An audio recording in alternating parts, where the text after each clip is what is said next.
Volume 3, Chapter 102, Bob Hare, Quagagak, Kugagung, the Protector hummed. The kitchen and the sink sparkled like brand new, while the white toilet with not a single sign of bacteria appeared as if it was built yesterday. Even a thief would run away in a fluster after seeing such a clean main entrance. Seeing the house that became perfectly clean, the Protector felt satisfied. I knew it. Unit 301 needs me, not some random trash like that. In fact, there had been something displeasing the Protector throughout the cleaning session. Vying, the object appeared in a timely manner. That guy cautiously sneaked towards the Protector's feet before crashing into the armored boots. A wall has been confirmed. Bullshit, thought the Protector with a flickering gaze. It was a circular robotic vacuum cleaner. To think that something meager like that had been cleaning Unit 301 while it was away was infuriating. Right now, the cleaner was letting out steam while cleaning the floor, but it was to no avail. The floor that had already been touched by the Protector had a shiny luster. Looking for a different route, look for a different career too while you're at it. After picking it up, the Protector chucked it in the bin. Chirp, it was then, something cried out loud. A flurry ball the size of a soccer ball was peeking out from Keel's room. Kirby was it. It seemed that a newbie had entered the house during its absence. It looked straight at the Protector and cried, "Chirp, what in the world? Chirp, chirp, have thou done to my dear horse?" Noisy. It couldn't understand the words of a baby chicken spirit beast, but it was still very clear that the chicken was complaining about something, considering that it was pecking at the armored leggings. Despite being a baby chicken, the spirit beast was powerful, and it created a thud every time it struck. The Protector decided to ignore it. The most important question was why that thing was at Unit 301, but NNNG, I'm going to raise it, Keel replied while hugging the furry ball. Can I ask why you are raising it? Keel had a hard time finding a response. She had taken it in since it was hurt, and was providing food since she brought it home. Therefore, in the midst of silence, the Protector imagined the possibilities and came up with a decent, plausible answer. What was Keel's favorite food? It was nothing other than chicken. It was for food, huh? Chirp, chirp. Looking at the baby chicken furiously screaming at itself, the Protector realized its due responsibility. Let's eat, baby chicken. A large amount of food was poured into the bowl. Chirpy, the baby chicken, watched the mountain being created on the bowl in nervousness. Bomb controlled its daily intake to make sure the baby chicken didn't grow too fat, and yet the Protector poured at least 5 times the amount it usually ate. Quietly staring at the increasing amount of feed, the baby chicken slowly felt its anger dissipate. Chirp, this does change things quite a bit. Chirp, chirp, though I still do feel wrath for the disposal of my horse. Chirp, I shall dig in. Chirpy beautifully cried several times before starting to eat the food in delight. The Protector watched it eat with a heartwarming gaze. If a baby chicken this big grew up into a big chicken, how big of a pot would it need? Beneath the long eyelashes, a crimson pair of eyes resembling meticulously crafted ruby were opened. A large shadow was visible with her unfocused vision. The shadow was blocking the sunlight penetrating through the window, and it was therefore not too harsh on her eyes. Her breath continued regularly, and the heart pulsed stably. Although the restrictiveness suffocating her heart was still painful, it was at least bearable. The shadow spoke to her. Did you have a good sleep? The words spoken overnight floated back up. Yoram covered her eyes with a sigh as embarrassment came flooding in like a tidal wave. Fuck, I must have been crazy. Why did I blabber about something like that? She heaved out another sigh, revealing her weakness felt as terrible as dying. But why did I say that? It's just, it seemed that she wasn't sane from the anxiety attack. Wake up and get ready. She removed her hands and opened her eyes. For what? For training. It's time. Jitae did not look at her with pity, nor did he mention anything about that story. Thinking that he was just that type of person made her feel more comfortable. All right, I'll get ready now. However, he did not leave the room even after Yoram got up from the bed. What are you doing? Not going out? Why? Swell. You can stay if you want. She immediately crossed her arms to grab the shirt drenched in sweat and tried to take it off. Jitae therefore quietly left the room. It was time for another training session. The heart beat stably, and her breath was also stable despite still wearing the chains of hell. It was an astonishing level of achievement in the mere span of a few days. Now you're finally in a similar situation with the Carl Gulakwa race. You can now breathe like them and your heart beats like them. You can more easily manipulate mana. She could have relied on him, and there were multiple opportunities to make it more comfortable. Had she said one sentence about giving up, he would have immediately helped her lessen the burden, no questions asked. However, she didn't give up. Even under a severe distress and fear, she did not try to dump her load away or lean on somebody. That was making her stronger. According to his distant memories, wearing the chains were more painful than when he was tortured by the demons in the second iteration. She triumphed over something that stressful, and it was a commendable feat even for a dragon. "So, did I do well this time?" she asked without any expectation. "You did a very good job." But the regressor gave an honest compliment. Surprised, Yoram slightly looked away.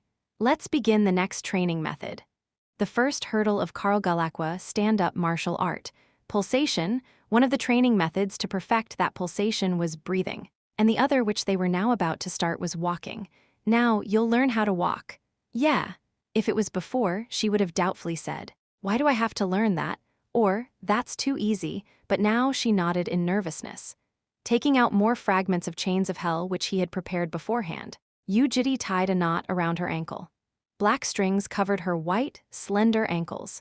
Feeling the outburst of pain and heaviness from the feet, Yoram gave a frown. "What's this? Is it heavy?" "Heavy, I feel like I'm fucked already." It wasn't just heavy, and it felt like magnets had been attached to her feet. She tried putting strength into her thighs but couldn't even raise a foot.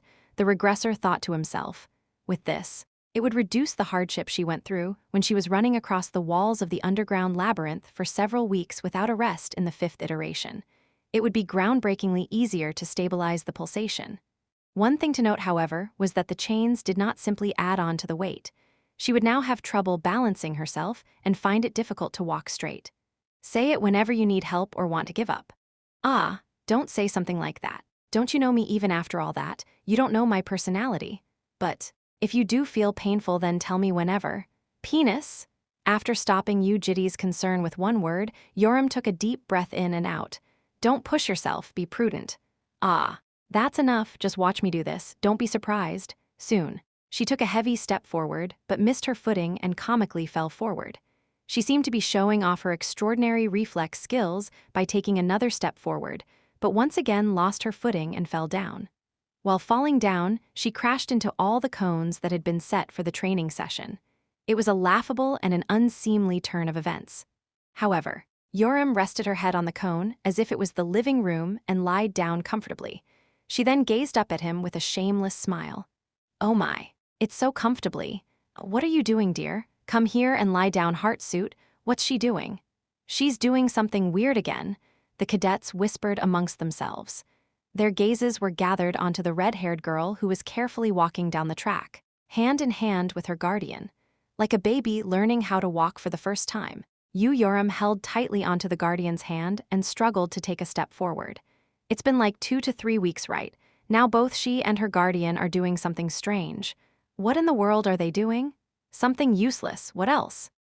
A cadet clicked his tongue, but seeing the anxious look on the face of Yoram, who always acted indifferent and appeared angry whenever someone talked to her, was a refreshing sight. The cadets threw glances at Yoram. "Apparently she's really strong though, right? I heard she smashed Sophia down before admission." "Well, she is strong, probably stronger than us." "Then, wouldn't there be some sort of reason behind her doing that? I think she's just cosplaying as a stupid genius or something, you know, like acting unique and stuff."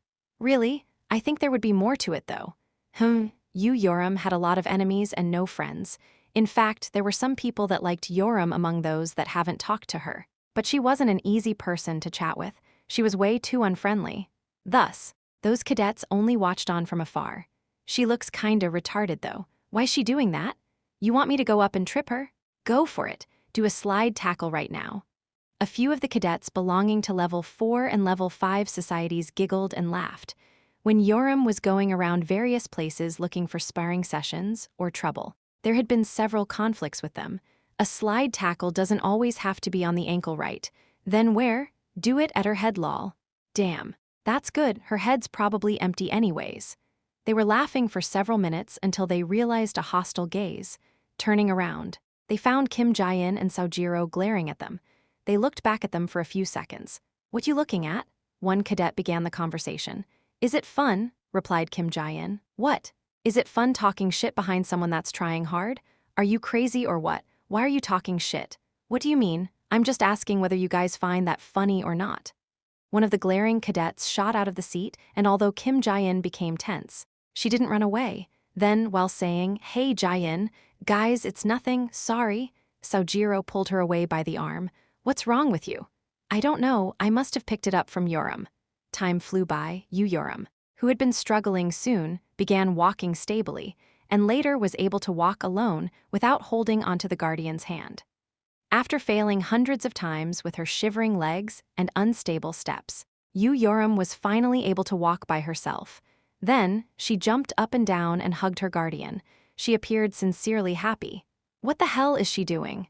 Did she break her legs or something? Some of the cadets swore at her. Why is she so happy? While some were in doubt. Yoram's strange training method was conveyed to other cadets by word of mouth. The rumors gained more and more size, including some very strange ones. One of them was as follows. "I was doing a 350 kg bench press without the safety device, but accidentally stumbled and was about to injure myself when Yoram, who was doing the walking session nearby, carried me with one hand." 350 kg was quite heavy for a cadet. Some scoffed while others were skeptical. A small portion of them thought to themselves, "Isn't it true?" and believed it but kept it to themselves. Several cadets asked for a spar with Yoram, but she turned everyone down, and guardians that directly talked to Jitae were also turned down. Thus, the story about Yoram's new training method was kept a mystery until the holidays came to an end. From spring till the start of summer vacations, the campus ranking competition would be carried out at Lair. Cadets that applied for the competition would be given a rank within their grade. It was one of Lair's systems that endlessly encouraged competition, and none of those that had experienced the war criticized them for creating such competitiveness. The ranks were allocated after adding the scores from the individual spars, assignment, performance, and tournament. It was similar to how the official superhuman ranks were given worldwide. Strong cadets would receive high ranks, and those ranks would be recorded down as a part of their achievement. Due to that, study groups, societies, guardians, the media, and the cadets were all interested in this event. Finally, as the long winter holiday neared its end, Jitae's holiday training also came to an end. Good work. He untied 3 chains of hell that restricted Yoram's body. Then, he visited the education department with her and applied for the competition. "Ha! It feels fucking amazing. Was my body always this light?"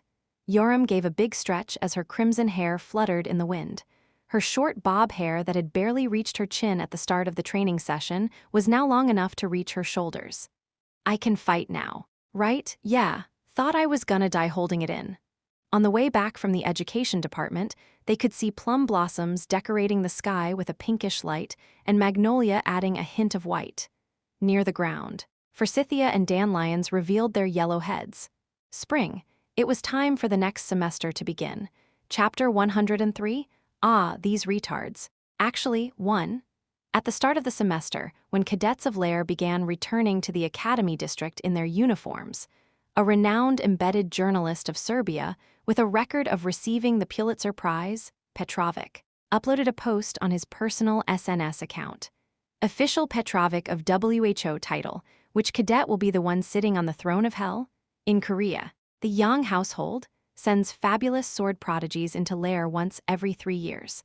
I'm sure everyone is already aware that they are a subsidiary of the Korean government, as well as how most of the household members are adopted. Gifted children are admitted into Lair after learning the great swordsmanship of the household. The Yang household started sending their prodigies in from the 1st year, followed by the 4th and the 7th, and the current cadets of the 10th year. What about the cadets of the Irfan Guild, nurtured intensely by the Communist Party of China? The government enforced a harsh curriculum that could be seen as torture and cultivated them into living weapons. But this does ultimately contribute to how hundreds of excellent soldiers are made at Lair each year. They began sending cadets in every 2nd year from the 0th year. 0, 2, 4, 6, 8, and finally the 10th year. After reading this much, you should start to see the point I'm trying to make. But there's one more. You guys know it too. North America's noblesse school could be seen as the ambitious result of the greatest capitalists of North America. These superhuman children that take precious herbs like normal supplements and drink elixir instead of water enter lair after growing up. The military funds that skyrocketed to a point similar to how it had been during the Cold War is now being funneled into cadets instead of nuclear missiles. They began from the 0th year and entered lair on a 5-year basis. In other words, the 0th, the 5th, and the 10th. Right, this here is the problem. 3 massive organizations are gathering in the 10th year. Isn't it interesting? You guys should be able to remember the neck-to-neck competition between the Irfan Guild and the Yang household back in the 4th year. The battle between the young prodigies of Korea and the wild beasts of the Communist Party. And now, the noblesse school is added on top of that. Is that everyone? No. From my research, I've found Carlton, Skavseg, Van Gierens, Sofia Vorkova, Yu Yoram, Ling Ling, and Karso, Koizumi, Tenishi, etc. There are especially more cadets this year that are renowned for their skills. Thus, I would like to call this year the Year of Hell. In fact, I am aware that all sorts of media worldwide are already bustling with discussions. Just like how you guys are curious, I am too. Now, who will be the cadet ending up on the throne of hell? Keep your chin up, all of you. The following post got liked by 1 million followers and was shared tens of thousands of times. A large cylindrical building decorated the central area of the Academy District like a landmark. This building was referred to as the Colosseo Lair and was the place where all conflict of lair started and ended. So noisy. There's seriously a shit ton of people. Yoram grumbled with her hands stuck in her pockets. 6 p.m. Colosseo Lair after the end of school day was crowded with cadets and guardians. On one of the reception desks, cadets could receive their assignments while the other side was to sign up for individual spars. Do you know how the system works? Huh, what system? The individual spar system. Don't we just fight? He knew she would be clueless for some reason. All the individual spars of this place were a process for gathering virtual grades called points. Cadets would receive about 10 points with victory and lose about 10 after a defeat. The more points they had, the higher their rank in the individual spar segment. HNNN, well, it's fine if I just win everything right. That is correct. Then who am I versing? Do I have to go up one by one every single time like before? She asked as if she couldn't be bothered to do all that. Well, it was understandable considering how she had gone around asking for a fight only to be rejected most of the times. Since she couldn't just find a random cadet and bash them up, she wasn't able to fight even if she wanted to. No, during the competition, the opponent will be selected at random. At random? Do you see the rooms over there? Yoram followed his finger and turned around. Small cylindrical rooms could be seen beneath the window guards at the basement. It amounted to around 100 or so, and since there were 5 floors going underground, it added up to around 500 rooms. Once you enter that place, you'll be summoned to a temporary battlefield in an alternate dimension, and you'll be fighting the opponent there.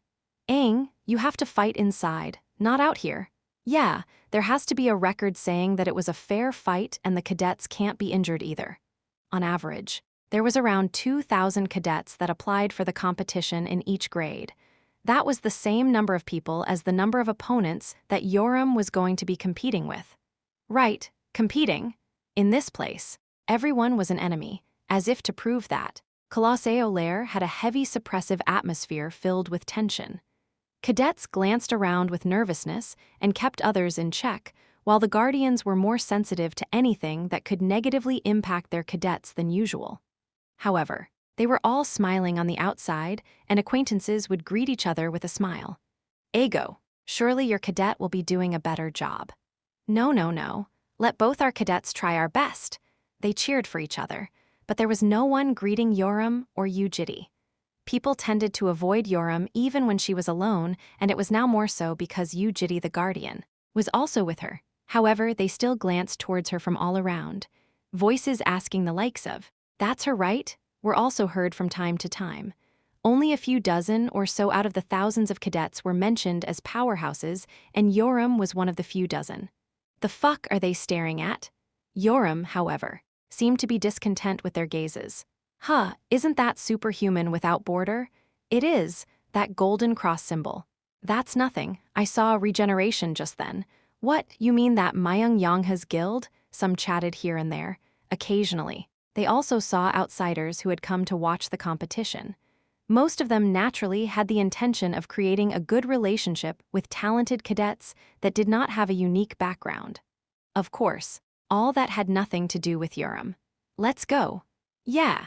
Jitae quietly took her towards the underground sparring rooms. The elevator heading underground was filled with people, and when the doors were about to close, a familiar duo of male and female entered at the last second. The guardian, having a disturbing appearance with a long scar, was Mihailov, and the cadet whose face was as white as snow was Sofia Vorkova, the Russian cadet who had fought with Urim during the Azure Dragon Study Group interview. As soon as they found Urim and Jitae, they frowned. Mihailov soon turned his back around and covered Sofia to protect her. Huh, aren't you that girl? But Urim wouldn't be Urim if she stood still. Hey, you know me, right? Mihailov gestured at Jitae with his eyes. However, Jitae calmly received his gaze without stopping Urim. Been a while, your face okay? Feeling like he was sitting on pins and needles, Mihailov glanced at Urim with a troubled look before looking back at Sofia. He then shook his head slightly, telling her to stay silent. However, he couldn't stop an immature young girl, and Sofia turned her head around with a flick and faced Urim. NN, it's all good, your face looks fine as well. I know, right? I almost ended up with a big fat knife mark. Noticing the hidden meaning behind Urim's words, Mihailov facepalmed with a sigh. When Sofia went silent, slight tension started flowing between the two of them. Like how Urim was temperamental, Sofia was too. Sincerely hoping for the conversation to end, Mihailov placed his hand on top of Sofia's shoulder. But the tension immediately dispersed with Sofia's following words. I'm sorry about what happened back then. I wanted to apologize, but I couldn't find the courage to. She didn't sound or look very sorry, but it was clearly an apology. Urim, who had been itching for a quarrel, quickly became sullen from the disappointment. HMPH. After several seconds of awkward silence, Sofia opened her mouth. You became quite famous in the meantime, didn't you? What? I'm only hearing stories about you. About what? About doing a strange training method, according to those guys. You were walking like a toddler hand in hand with your guardian. Urim shook her head. Those idiots don't know shit. Well, thanks to that, I was also badmouthed by those idiots that don't know shit. They were freaking like, how weak is Sofia for her to be smashed by someone like that? You didn't do anything after hearing that? I know, right? Those fucking idiots have a death wish or something. Hearing the natural outburst of profanities, Urim grinned. Why not pick up your sword? I thought you were good at it. My guardian held me back. In response, Urim bursted out in laughter, and Sofia also chuckled after feeling more relaxed. Other cadets and guardians inside the same elevator threw glances signaling their discomfort, but the two of them did not care at all. It was Mihailov, who was once again put in an awkward spot. So I'm going to prove it this time around. Prove what? The fact that I'm strong. There are lots of guys thinking they're strong in our 10th year, and I'm going to smack all of them down. You. When Urim said that with an expression suggesting that it was ridiculous, a crack appeared on Sofia's smile. Honey, it's a joke. Don't be angry, heartsuit. Are you angry? You want to touch my titties? Whatever, I just can't get my head around you. It seemed that their emotional crack had been resolved. By the time they got off the elevator, they appeared much more relaxed. Sofia took a step forward first, and Urim was also about to turn her body around to the designated room. I think. That was when Sofia opened her mouth. There will be quite a lot of people watching you. Why? Because you're strong and unique. There will be a lot of viewers. If there's a skill you cherish or something, don't use it until you have to, so that they don't see it. All the fights happening inside the sparring rooms were recorded and could also be watched in real time. However, Urim grinned without a care. So what if they watch it, like a flooding river in a rainy season? Her pride overflowed. Sofia smiled as if she was dumbfounded. Crazy bitch. Take care of yourself, you weakling. Right, I guess there was no need to say that. Try your best. Let's meet once we both reach 1 digit in our ranks. I'll crush you. Despite their words, the mood was quite bright. Before leaving, Mihailov bid farewell to Jitae with his eyes, so he returned a nod. Soon, when they entered the designated room, the device that would send her to the alternate dimension welcomed them. There was a scoreboard that displayed the points and ranks as well as the spar button. I'll stay here, so go do your best. The guardian had to remain in the room. Yeah. Yoram placed her hand next to the button, but suddenly, she stopped her hand. Yoram, who had been full of confidence, now looked slightly nervous and was hesitant on pressing the button. After a flash of gloominess on her face, "Should I do a warm-up first?" He watched her stretch. She was a child who had cried after a single defeat. Such a child had lost nearly 100 times against the great orc warrior alone during training. Somewhere inside her unforgetting memories, defeat might have become commonplace. Perhaps because of that, Yoram was nervous right now. No need to be nervous. Huh, you won't lose. It was coming from Jitae, who was always objective. Hearing those words, which were close to an affirmation, Yoram gave a nod with a better expression. She pressed the button and soon disappeared along with the intense light of mana. Jitae sat down on the seat and watched the display screen. There was an outdoor arena in a vast wasteland. Stones and sand rolled around the ground, and in a distant place was a surprisingly high-level artifact. The Level 4 artifact, Statue of Competition. It would cast a thin protective layer around the cadets' bodies. The opponent soon entered the battlefield. It was a male cadet in the 1st grade. His name, age, and a simple status of his physical capabilities were displayed on the screen. He was better than average. On top of their heads were HP bars resembling characters of a fighting game. The moment those bars reached 0, the users would be expelled out of the alternate dimension and lose. Raising the wooden sword, Yoram prepared herself against the opponent.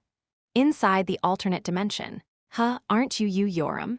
The cadet recognized her and opened his mouth. I'll be in your care." However, Yoram did not reply, and her attention was at a totally different place. From some time ago, a number was going up next to the face symbol hanging in midair. Acute Omega Grav X5, it was the number of viewers who were watching the battle unfold somewhere via the Lair app. The number quickly went up every single time it got updated, from 5 to 10 before eventually hitting 15. Clicking her tongue, Yoram raised the sword up. Don't show what doesn't have to be shown, was it? 3, 2, 1, the hologram countdown slowly went down. Ding, and the moment the chime rang, Yoram flung her body forward. Shiek Kwang, her body moved without the opponent even seeing it, and her strike was likewise invisible to the eye. Nonetheless, the wooden sword accurately landed on the opponent's head. Kook! After being smacked on the head, the cadet was shot back around 10 meters before disappearing into fragments of light. Bababam, a fanfare congratulated her victory as the words hanging on the hologram changed. Victor, Yoram. Combat time, 0 minutes. 1 second. Acquired points, 10. A spherical lump appeared in midair and was absorbed into Yoram's body. It was but 1 strike. Chapter 104, these retards. Actually 2, during the 2 months of school holidays, Yoram didn't fight against other cadets. It was because Jitae didn't allow her to. How much stronger have I become? How much can I fight? Those were the thoughts that had constantly hit her throughout the training. And by moving her body just once, Yoram realized that everything had become a lot better than before. The weight of the ground when she kicked off it, every strand of body hair fluttering against the breeze, and the shock received by her fist when she struck her opponent, everything made her heart beat faster. I became stronger. The pain she went through during the training vividly flashed past her eyes, the suffering that tempted her to give up, the time she spent crying before sleep at night, and the stream of blood that traveled down the sword handle. She could remember her own shameful voice that asked the guardian to stay together, thinking that she might die. It felt like she was being rewarded for all that suffering. After the battle ended, right before being summoned back to the real world, Yoram showed a bright smile at the camera artifact and shot her fist up. She then screamed while jumping up and down. I won! It was her expression of joy towards Jitae, but Yoram did not know. She didn't know the fact that the footage continued even after the fight ended until she was summoned back. Acute Omega Grav X23, Yuwa. Carly from the PR team absent-mindedly watched the display screen. What's wrong? Carly, sorry, It's just, I was thinking to myself that Cadet Yoram also made faces like that. What face? Even the senior who revisited the footage was surprised and laughed. The video had more potential than just a simple surprise factor. The public relations team responsible for the promotion of Lair was also in charge of creating Lair's image. And Lair's image was made by cadets themselves, Yoram, who always had a pouty look and easily got upset was not suited for being Lair's mascot character. There was also the atmosphere around her that dissuaded others from approaching her. However, Yoram inside the footage was full of liveliness and energy. It was more striking than normal because she was acting differently. Her ridiculous beauty was another positive element. Not too bad. Right? Keep as many videos of her as possible. Ah, yes, can I ask why though? Looks decent, right? There was a lot of talk about creating a mascot character out of her in the first place, so. I thought we weren't doing that for the U household cadets? The PD shook his head. Mate, no, that's just for you, Keel. Anyways, take the videos and send it to me on email. I'll try showing it to the team leader when we go through the script. Whatever the form, one could only participate in the ranking competition once a day, but it was fine considering that the event lasted 4 long months. Anyone could freely continue the spars, but points wouldn't be given after the first one, and so Yoram wanted to go back. It seemed to be because of the advice given by Sophia. Therefore, the two of them left the Colosseo and were in an alley on the way back to the residential area. After looking around, Yoram crouched down next to a large bin on the side of the alleyway. What are you doing? Come here. Jitae also went near her and crouched down. She took out a cigarette and placed it between her lips. Tell me honestly. Honest. Okay? All right. Super honest. Well, I know you're pretty bad at lying in the first place, but as honestly as you can. Got it. In your opinion, how much have I grown? Is it to a satisfactory degree? Immediately after finishing her sentence, Yoram shook her head. No. Wait, don't say anything. Fuck. Why? You were about to go quiet and hesitate. I know. How did she know? So it's still not enough after all that. Isn't your standard too high? Not that I hate it though, she grumbled, thinking to himself that she might need a compliment. Jitae opened his mouth while shaking his head.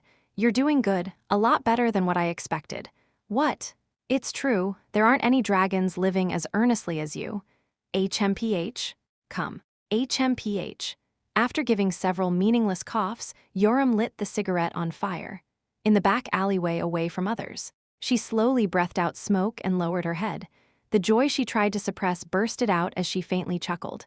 That's good. Meanwhile, the regressor felt another strange feeling. The small lines of smoke diverging into the air could be seen vividly, and the smell of cigarette nearing his nose contained a heavy texture. What about the scattered bob hair and the smile on the child's face? The hazy world which appeared to have been behind a blurry cover became clear, from the alleyway all the way up to the sky above. This was not his first time feeling this. It was similar to what he felt when Baum was being mischievous with him in the past, the sensation that hit him when he could visibly sense the distancing of the apocalypse. Without even blinking his eyes, he absorbed the clean feeling in its entirety. It didn't feel too bad. Anyway, let's talk about what to do next. Yeah, your goal is to be ranked first in the school competition, right? Right, if I can't even do that, how would I take down Javier and how would I go home? I'll be fucked. Though she didn't specify. That oldest Unny, who had broken out of the egg before others, probably had an outstanding talent even compared to other dragons. It might even be enough to make her the lord of their race. Besides, if she was over 100 years old, she would still be considered a hatchling to dragons who lived over thousands of years, but might be as strong as the 40-year-old Javier and could even be stronger depending on her level of talent. Right. So, I looked into it. Jitae turned his watch on and displayed a hologram of the screen. A list of profiles appeared. What's this? Cadets receive the most points from individual spars, completing assignments and the tournament, these 3. They each took about 30% and added up to 90%. And from those 3, the spars and the tournament are especially more driven towards individual power. Since that's the case, the ones that will be competing against you are pretty much already decided. He shared the information about cadets that he had discovered with Yoram. 1. Renowned swordsmanship family, the Yang household. 27 cadets were admitted into Lair from the Yang household this year, and the ones that were considered the cream of the crop are Yang Tiha and Yang Danbai, the son and daughter of the family head. Yang Yongkook, of course, they were both adopted, and Yang Danbai wasn't even an Asian and she was black. It's them, I've seen them somewhere. 2. China's Irfan Guild. 510 cadets had been sent from the Irfan Guild, and there were about 4 that required more attention, Zhou Luxun, Ling Ling, Zhang Zuyan, and O Wang. In this era where human rights were being reconsidered, these had received hellish training ever since they were babies. Zhou Luxun also belonged to Professor Ha Yun's Moonlight Study Group. These guys look fucking sinister. 3. Noblesse School. 85 cadets had been sent from there, although their average level of skill was already very high. The one that required the most amount of caution was Tyr Berzank, the son of the current rank 1 worldwide, Oscar Berzank. Almost everyone sent from Noblesse School belonged to a study group or a society, but Tyr Berzank wasn't. He appeared to have learned it from his father. There were lots of exceptional cadets apart from them. First-grade students living in the academy city amounted to around 10,000, and 1% of those were prodigies who had been praised for being geniuses in their home countries. They would all be commuting to Colosseo Lair, pondering on how to raise their ranks. Then, what should I do now? For now, let's continue with the spars and slowly raise the points. There aren't any assignments with a high number of points available yet, and the tournament is only going to open next month. All right, Yoram nodded with a serious expression. So this guy's father is that rank 1 Oscar? Yeah, he's also the vice president of the International Hunter Association. HNN. Is he stronger than you? No. After casually flicking the cigarette butt away, Yoram grinned.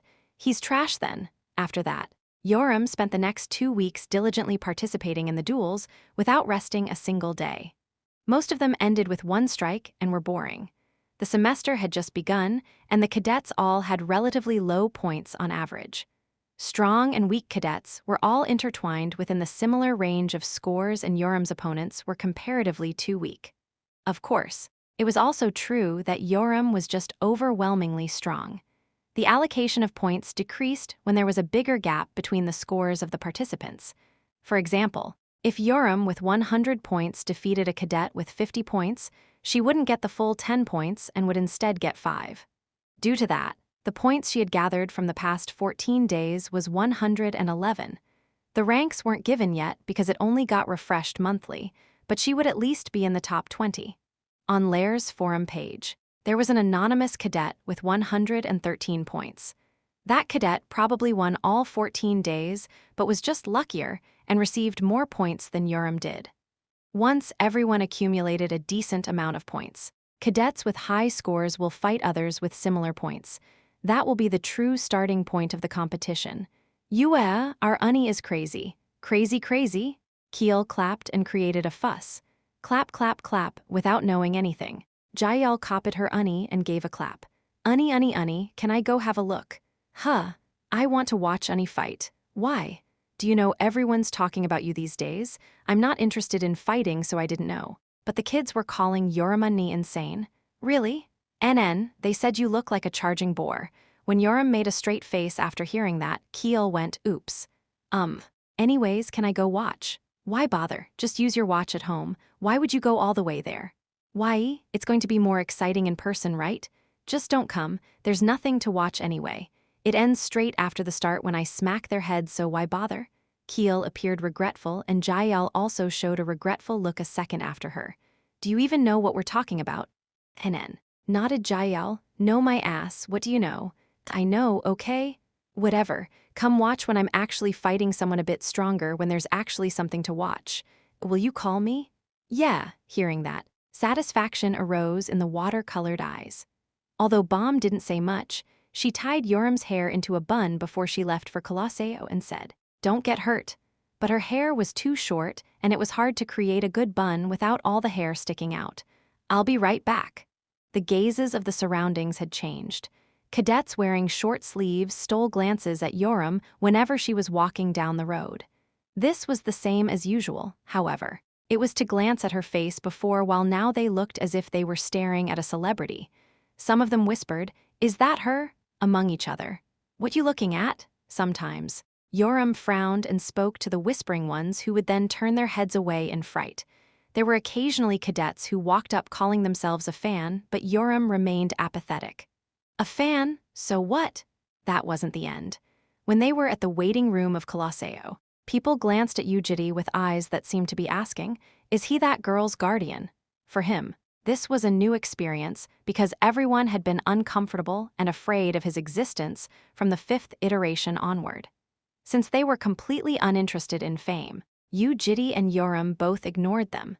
However, something added fuel to the fire. 2 weeks after the start of the school competition, when Yoram was struggling from the boredom of fighting against boring cadets, a special cadet was finally chosen as the opponent. The stage for the battle in the alternate dimension was a back alleyway of a town. A gloomy townscape was visible behind the pathway. Yoram was waiting for a person to join after entering first when the opponent was found, and a simplified profile appeared in midair.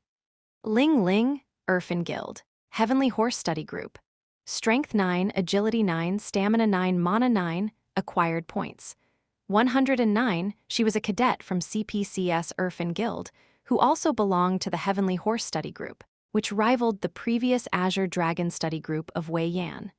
The statistics weren't very meaningful beyond the limit, and Yoram also had 9 for all her stats. However, considering the fact that average cadets had 4-5, it was a pretty high stat. Her acquired points were 109 and were 2 less than Yoram, who had 111 points. It also meant that she hadn't lost during the past 14 days, as light gathered in one place and soon scattered. A female cadet holding 2 swords appeared from within. It was Ling Ling. She was short and small and was a head shorter than Yoram, who was about 167 cm tall. Although her body was small, she resembled a wild beast. Her eyes were blurry and her unkempt hair was left messy. Her face, neck, and arms were all full of scars and wounds, and her fangs were also protruding out like a beast. The only things clean were her 2 wooden swords that had been provided by Lair. The aura she was giving off was different from others. She was strong after estimating the power level of the opponent. Yoram's gaze became a level sharper. News about their fight seemed to have spread in that short span of time, and the number of audience, which usually stayed somewhere around 50 to 100, quickly soared up like crazy. Acute Omega Grav, X373 soon. The countdown began. 3, Ling Ling raised her 2 swords and readied herself for battle. 2, Yoram closed her eyes and felt her pulsation. 1, and finally, the bell rang. Chapter 105. Ah, these retards. Actually 3, oi dude, it's starting now. Inside a waiting room on B3 of Colosseo, cadets were gathered in front of a display screen. It was 14 consecutive wins versus 14 consecutive wins, and was a big match that would be carried out once a day at most.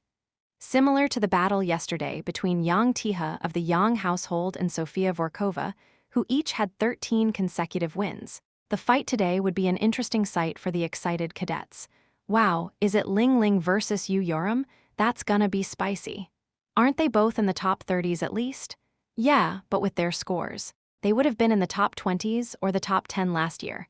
Who do you think's gonna win? They both look super strong. During the 2 weeks after the start of the semester, cadets that were greatly interested in getting stronger tended to watch footage of cadets with a high number of points. If they couldn't make it for the live battle, they would find a recorded version at least. Thus, they watched with intense excitement. I don't know, I'll stand for whoever that wins. Dude, if you're a Korean, cheer for the Korean at least. My mum's Chinese though. One of the 2 will rise to have 15 consecutive wins, while the other would have their record broken. Depending on the outcome of the battle, their points would end up having a difference of 20 points. So it would be a huge blow to the loser, even though it was still the start of the semester. 1 day's loss required them to have 2 days of wins to rise back up. A cadet wearing a pair of circular glasses opened his mouth. Actually, it might end quickly. Both of them are extremely aggressive, so rather than becoming a battle of attrition, just shut up. Okay. Tension arose as the area turned quiet, but once the countdown began, the cadets turned rowdy again. Ling Ling, who grabbed the swords in a reverse grip, formed a cross with her arms. Huh, what's that? Aang. Cadets who were used to watching Ling Ling's fights were in doubt. Ding the moment the bell rang. Ling Ling stabbed the swords down before pushing the ground away. Like pushing off the ground with ski poles, she accelerated her small body forward and bounced forward like a tiny flea. Yua! The cadets created an uproar as they watched Ling Ling shorten the distance of 15 meters in an instant while swinging the 2 swords around like a blender. It was difficult to spot it with their eyes, but Yoram seemed to have blocked it. A destructive thud that was unbelievably made by the clash of wooden swords resonated as dust clouded the alleyway arena. Gyue? What the hell? That's insane. Their arms appeared to be moving judging from their body and shoulder movements, but everything was blurry past the elbow, and the sword wasn't even visible. The two of them were in a different time plane compared to the spectating cadets. After receiving a strike, Yoram kicked the ground and flew forward. It was an intimidating stab, which Ling Ling parried by crossing her swords, but the aftermath of Yoram's mana went on and demolished the wall behind her. The following slash aimed for Ling Ling's head, and although she tried to block it with one of the swords, her power was far too lacking. Along with an explosion, Ling Ling's head received a direct hit. Even the barrier wasn't enough to fully nullify the strike, and blood oozed out of her head, while the HP bar also went down by a large margin. Despite that, she used her other sword to reach for Yoram's lower stomach. But Yoram, who had trained how to delicately manipulate mana with Jitae, protected her stomach with mana. She was still flung backward by a dozen meters before she immediately tried to raise her body back up. However, Ling Ling didn't wait for her. Her small body once again flew forward with her swords acting like ski poles as flames rose up from the blades. It was her forte. Flame Sword B. The two swords enveloped in flames came crashing down like the fangs of a beast. Kwang, a pillar of fire was created and covered the two behind the blaze. Oi, what's happening? Come on. Yue, they screamed from the cliffhanger. Bam, that was when someone was flung outside with their body burnt black like charcoal. It then fell down on the ground. Ling Ling, who stood back up with her fangs in full display, had her teeth painted in deep red as if she had been hit on the mouth. And before long, Yoram slowly walked out from the flames. Disgust was evident in her expression. Fucking bitch, you dare try to bite my ear? Coo! She's swearing. You Yoram's angry. Yoram's left fist was covered in blood. Blood traveled down her nose after perhaps allowing a hit from Ling Ling, raising her left hand. Yoram aggressively wiped the blood, and it was apparent that she was fuming even from the other side of the camera. Soon, Ling Ling dashed forward again. It looked like she was in a fight to death as she slashed down with the two swords, but her arm was soon bent into an unnatural angle, crushed by Yoram's sword. Yua. What the fuck? But Ling Ling did not give up. The small beast dropped the swords and used her fractured arm to grab Yoram by her hair. Bam! She then gave a headbutt which made Yoram roll on the ground. Chasing after her, Ling Ling rode on top of Yoram and revealed her fangs with her hands on Yoram's chest. Yoram's elbow was then bitten as blood oozed out through the gap created within the barrier. Meanwhile, Ling Ling's hands tried to rip Yoram's protective equipment on the chest area. Her nails were broken and blood raced out, but she did not hesitate. Ling Ling did not care about the method as long as she could win. At the start, Yoram was dumbfounded. What are you trying to? Ling Ling smiled. This fucking bitch, you have a death wish. And Yoram finally went insane. She raised her pulsation to the max. Slam! She smacked her on the face, which twisted Ling Ling's chin to the side. Ling Ling's hands that looked for a place to grab managed to reach Yoram's neck, but Yoram withstood against the grip with her neck alone and held the unkempt hair with her hand. Then, she used her fist to crush Ling Ling's face. Along with a nosebleed, her lips were torn. Startled, the beast distanced itself, but that was soon proven to have been a mistake. Carl Gulakwa's stand-up martial arts swordsmanship was revealed. Yoram's sword was covered in a red light as it traveled down an unthinkable trajectory. Ling Ling tried to use her arms, and the wooden sword she managed to pick up to parry the sword. But her arms were crushed yet again along with the sword this time. She was flung backward and crashed into the wall, through the building, until she crashed into the fence on the other side of the building. The camera quickly rose up in order to film both of them. However, Ling Ling's HP was reduced to 0, and she soon turned into fragments of light. Still enraged, Yoram approached the place where Ling Ling had been and angrily bellowed at an empty place. Victor, you Yoram. Combat time, 3 minutes, 15 seconds. Acquired points, 10. An unfathomable battle and the gruesome appearances of the two cadets after watching it all. One of the spectating cadets blocked their mouth with a myriad of emotions. He wasn't the only one getting goosebumps from it. To prove that, the waiting room remained quiet for a very long time. That fucking slut, I'll kill her. Yoram screamed after being summoned back to the real world. The level 4 artifact, Statue of Competition, healed the injured cadets almost entirely after the end of the duel. Thanks to that, she was back to normal and her several wounds had already vanished. Calm down, you Yoram. You saw, right? You saw that as well. That crazy bitch tried to rip my clothes after realizing she couldn't win. She no longer had a weapon after the spar ended. While fuming, Yoram glanced around and picked up a fire extinguisher before kicking the door open with her foot. She walked forward in large strides and appeared like she was about to kill someone. He could understand both sides. The Red Race viewed fights and duels as important, but amongst the competitive superhumans, there were several of them that had a screw loose like Ling Ling. Should he stop this or no? In fact, the Regressor couldn't really find the reason to stop her. Wouldn't she be in a better mood after venting her anger? So if this wasn't Colosseo, he might have let her do whatever she wanted. However, there were too many eyes in the surroundings. A thick arm covered her body before she could go outside onto the corridor. Let go, don't hold me back, I'm serious.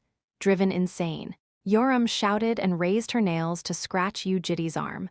Of course, he didn't bleed, and it was her own nails that bled instead. There was no other choice. Knife hand strike D. That night, Yoram crouched down and smoked a cigarette after cooling herself down. She didn't get angry at him for stopping her. Having decided to obey the system of the academy, she knew what sort of result her actions would have caused. After coming back to the dormitory, Yoram stayed holed up in her room and brooded over what happened the entire day.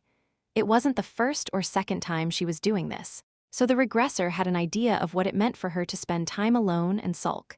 In fact, it wasn't something to get angry about.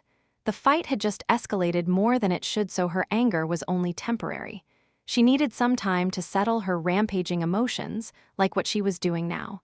As he had expected, Yoram walked out of her room the next morning while scratching her belly beneath the shirt as if nothing happened. Do you feel a bit better now? Yeah, breakfast? Yoram spread some cream cheese on a slice of bread with nimble hands and pushed it into her mouth. Meanwhile, Jitae talked about what happened the day before. You fought well yesterday. Yeah, I won. And that's all that matters. Right, yourself. Huh, you thought it was a shame, didn't you, when you were looking, since I didn't properly use what I learned. He didn't say anything in response. She was right and her fight yesterday was simply a mess. Yoram grinned. You knew what that girl was fucking acting like an animal. I was freakin' surprised and I got caught up in her pace. Whatever, no need to explain what's happened already. Hearing that, she gave a nod with a pout. Then, she quietly resumed pushing the bread into her mouth, so Jitae had to break the silence. Lair's community website is in an uproar. Quite a lot of them watched the video as well. Ah, you mean that footage of the fight? Yeah, how many? 52-0. Shit. It meant that half of the first grade cadets had seen it. They must have seen me go mad. She chuckled, and, what do you mean? Anything fun apart from that? People were bad-mouthing that Chinese girl a fair bit. What were they saying? When Jitae quietly showed her the posts and comments of Community Lair, Yoram once again chuckled, and after seeing an announcement, her expression turned a level brighter. Ho, what's this? She got sanctioned. You see this, 3 days of restriction on individual spars for misconduct and 20 points deducted part? She's fucked now, right? It wasn't there when he last checked, but it seemed that the education department had just come up with a punishment. Serves you right. You stupid bitch. Fight if you're there to fight. Why try to rip someone else's shirt? And did she want to see it that badly? Well, my titties do stand out a bit too much, heartsuit. She joked around and laughed frankly, without keeping a pretense.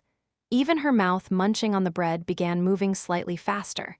Yoram being happy and enjoying herself wasn't too bad to look at. Anyway, there was a call from the PR team. What did they say? They want to carry out an interview with 10 or so from the top ranks of the individual spar section. How is it, are you interested? Not really. You want me to turn them down for you? Blankly chewing on the bread. She asked, by the way, is that tiny bitch also coming? She appeared to be talking about Ling Ling. I think she was. I'm going then, of course. I'm not trying to fight. My mood's all settled now, and I just wanted to have a chat. All right. Seriously, do you think I get angry all the time?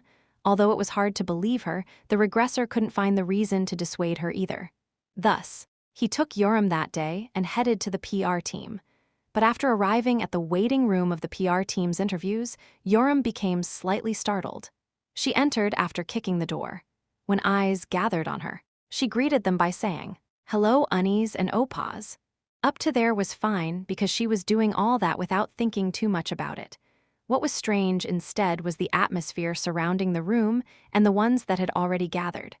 When she curiously inspected them closely, she realized that someone was holding another person by their collar. Besides, they all looked familiar.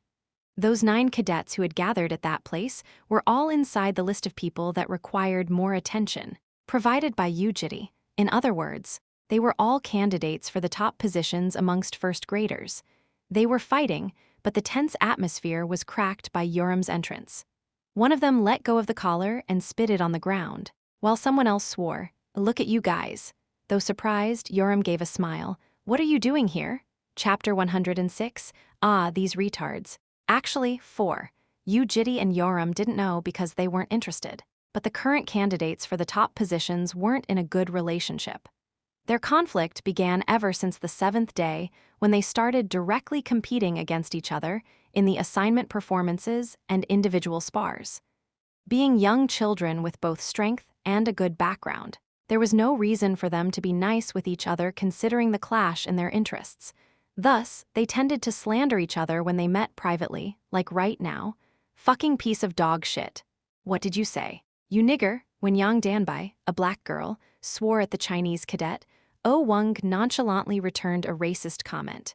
Yang Tiha from the Yang household held Yang Danbai back, while Zhang Zuyan stopped Oh Wang.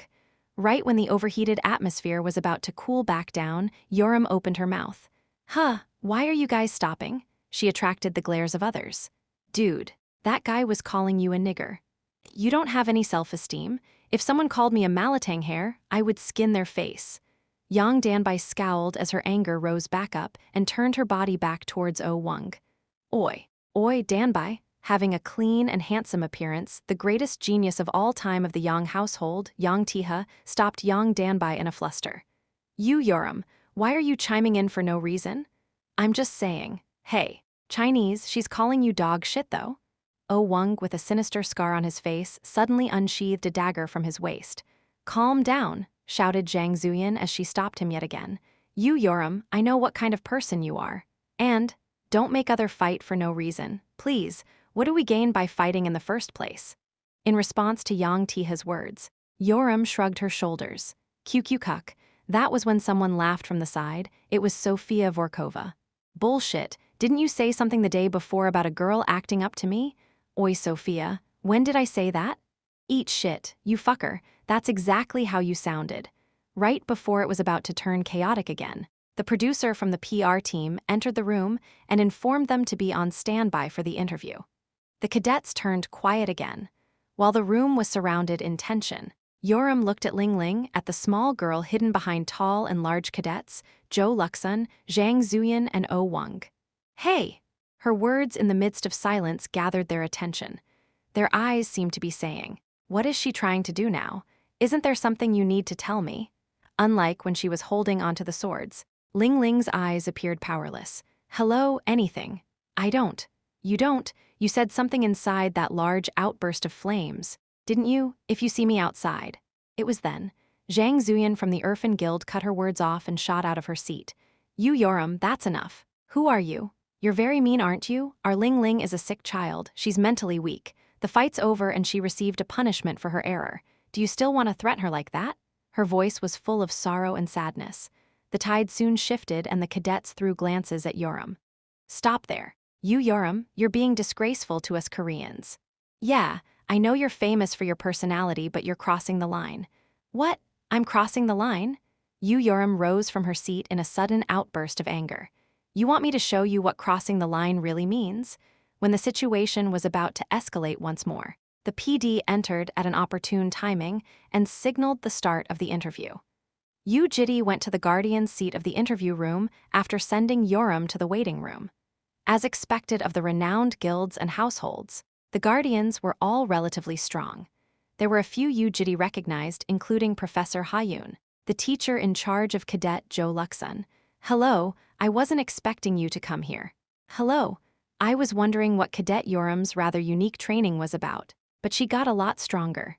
Yes. The regressor's voice was as dry as a straw broom sweeping over asphalt. Seemingly discontent about something, Professor Ha-Yun threw a glance at Jitae. Before long, the cadets entered the interview room as the interview soon began, with the head producer asking questions to the 10 cadets at random.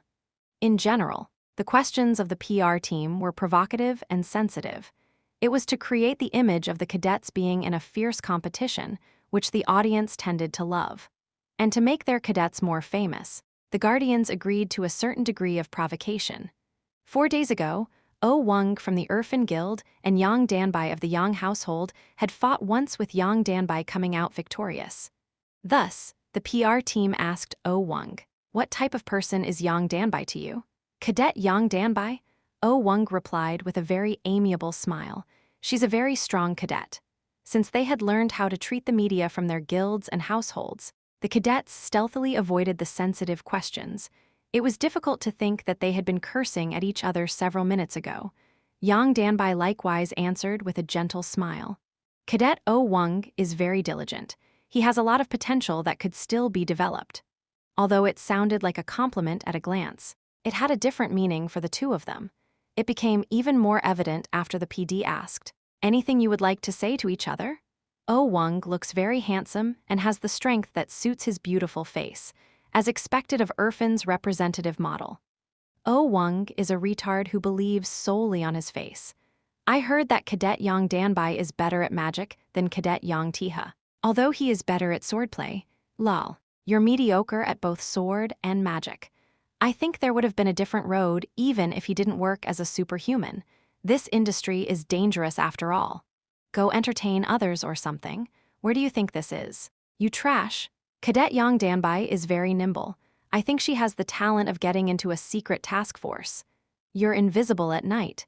They continued complimenting each other with connotative words, but the PD felt regretful.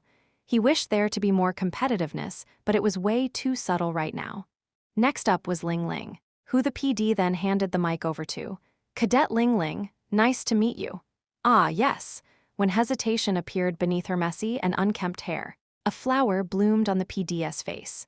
"Haha, although you're very charming in reality, there are a lot of fans who love your unpolished beauty whenever you are in a fight. It's called Gap Moe. Right, Gap Moe, are you aware of that?" Ling Ling looked back at Zhang Zuyan with an anxious look, who then replied in her stead. Ling Ling is a bit indifferent to others' interest. "Is she?" Then about the fight with Cadet Yoram that happened yesterday. "Ah. I'm very sorry, but Ling Ling is very fragile at heart. It would be great if you didn't ask that question, please." "Sorry." The mic went over to Zhang Zuyan.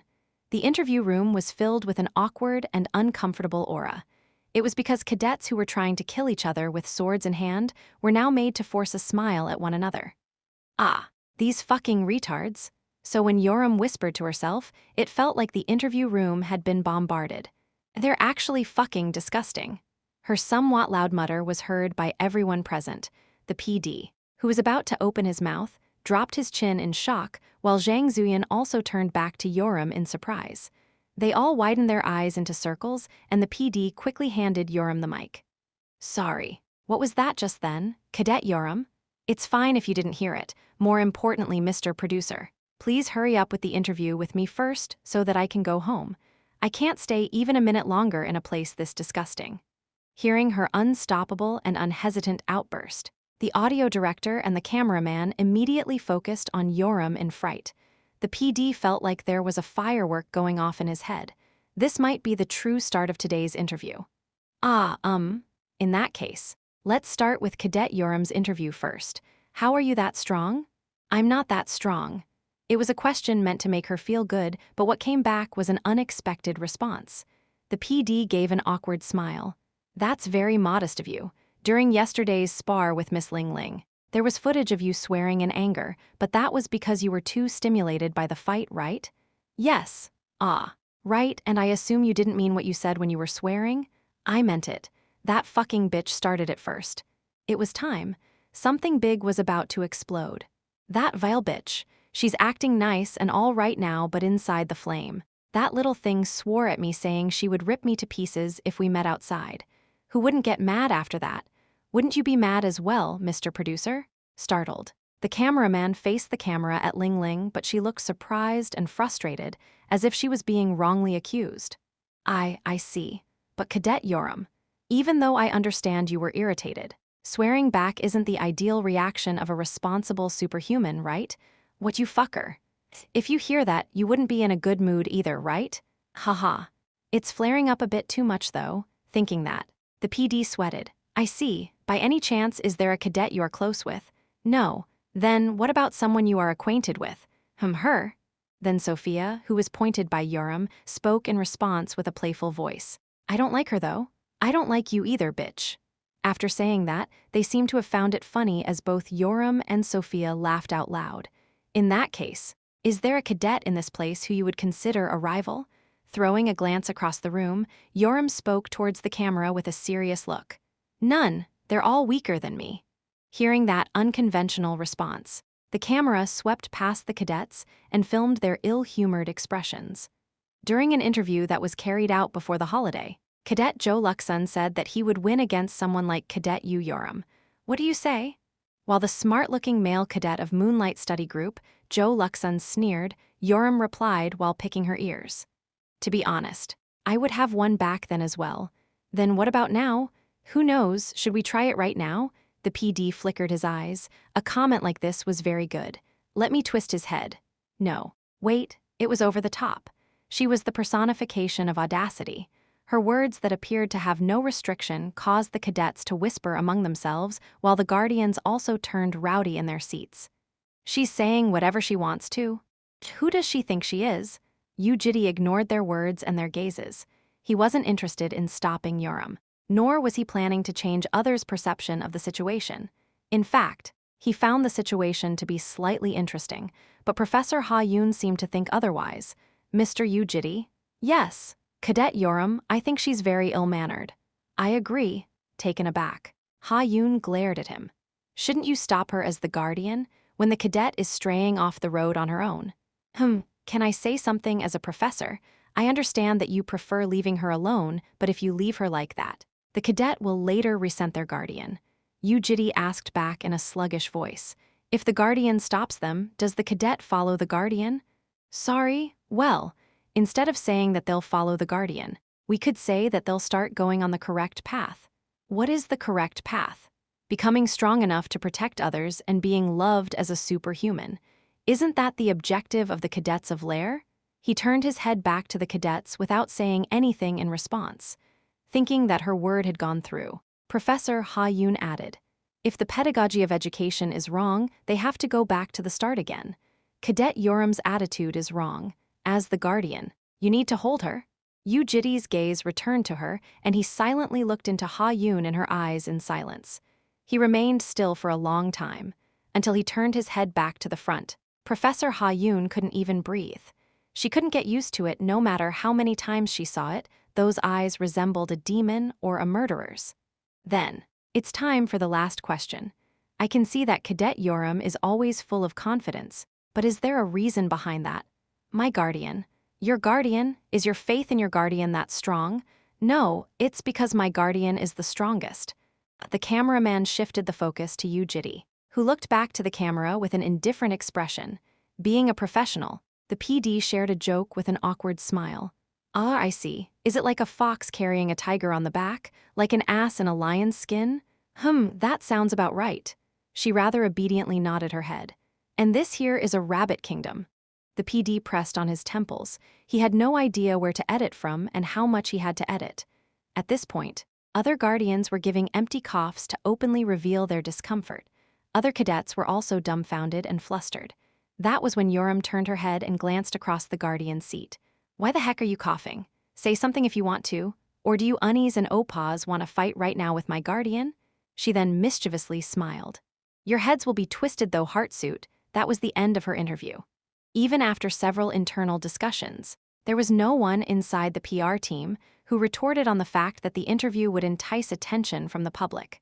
Thus, the interview of 10 top-ranked candidates was uploaded in full with only her swear words being censored. On the next day, Yoram's fan cave. Crazy for Yoram was in a mess. Lol, our captain is crazy heart suit fuck kekekek. Feels good to have her back. Yoram, please twist my head as well TT, I can't hear what she's saying with all the swear words filtered out.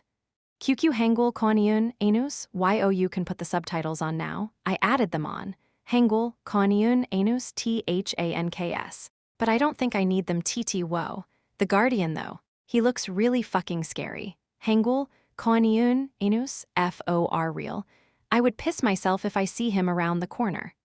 The shocking interview spread across the globe and Yoram became a hot topic for unending discussions in several communities, both inside and outside Lair. There was an increase of people that liked her for having a straightforward attitude, but there were also people that hated her for being undisciplined. However, the person in question did not care about them. How was it? Was the interview okay? Of course. Yoram was satisfied with one sentence from Jitae, as long as he was okay. Nothing else mattered. Chapter 107. In search of the dream, one bomb was lying down on the sofa. She was wearing a long-sleeved shirt, a tie and a brown checkered skirt beneath. Her grass-colored hair was scattered about while her hands were neatly placed on top of her stomach with her fingers interlocked. Since she was blankly staring at the ceiling, he asked, "Aren't you going to class?" She raised her head. "Yes. Why? There's class today, you should go." Blankly, Bomb thought about something before giving a response. Why, that day? He didn't follow any of the kids. "I'll go by myself today." Yoram left by herself. Me too. I'm going to do a group task with my friends." And Keel also left. Eating. Well, Jael smiled in satisfaction as the protector lifted the bag of feed once more. "Let me feed it a little bit more." "More than this?" "Yes, young lady, we have to do that so that this guy turns juicy. I mean, grow bigger, right?" Jael and the protector stayed behind in the kitchen, feeding the baby chicken. The chicken chirped out loud, "Art thou trying to test my limit?" with a voice filled with joy. Thus, the living room was quiet for the first time in a long time, but I thought deeply about it. Sitting down while hugging her knees, Bomb opened her mouth, "But I can't find the reason to go to class." "The reason?" "Like, Yoram and Keel enjoy attending lectures and meeting friends." "Right, they indeed did, but I'm not really interested in that." "Is that so?" "Going there and listening to the professor speak, studying, sitting tests, and meeting new people. They're all fine. It's good. But I thought to myself that there was no need for all that." "Your grades were quite good, though." Last semester, Bomb received A for all her subjects. Considering that Keel had an average of B and Yoram B, it was a fairly decent score. However, Bomb shook her head with a dull pout. "I got a few of the questions wrong on purpose." "Why?" "Because there was no reason to get good grades." Thinking about it, the fact that Bomb only received A despite studying from time to time was strange considering that Keel, whom he never saw study, and Yoram, who slept throughout the class, had such results. They were dragons who remembered whatever they saw for eternity. Looking back, he hadn't been very interested in Bomb's school life. It was because he thought she would be doing a great job at school, like how she always did elsewhere. When he remained standing in silence, Bomb carefully pulled on the sleeves of his cardigan and gestured for him to sit down. The regressor sat next to her. "Can I ask a question?" "Yeah. Why do humans go to school?" "To be educated." "Then why do they try to get good grades?" "Because a better future awaits them once they win the competition." "What is a better future?" "Who knows? Wealth, good connections, and a happy household. Something like that." "Did you compete with others for those things too, Ajasi?" The regressor couldn't respond for quite some time, as the regressions stacked on top of another. He rarely ever thought about anything in the standards of a normal human.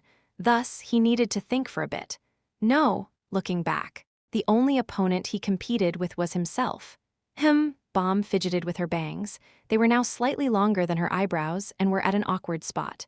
"Because I'm a dragon. I don't need money. I can earn whenever I want. I don't really need connections either. I don't get lonely, so I don't need relationships. And I can't really imagine what a happy household would be like, because my family wasn't like that."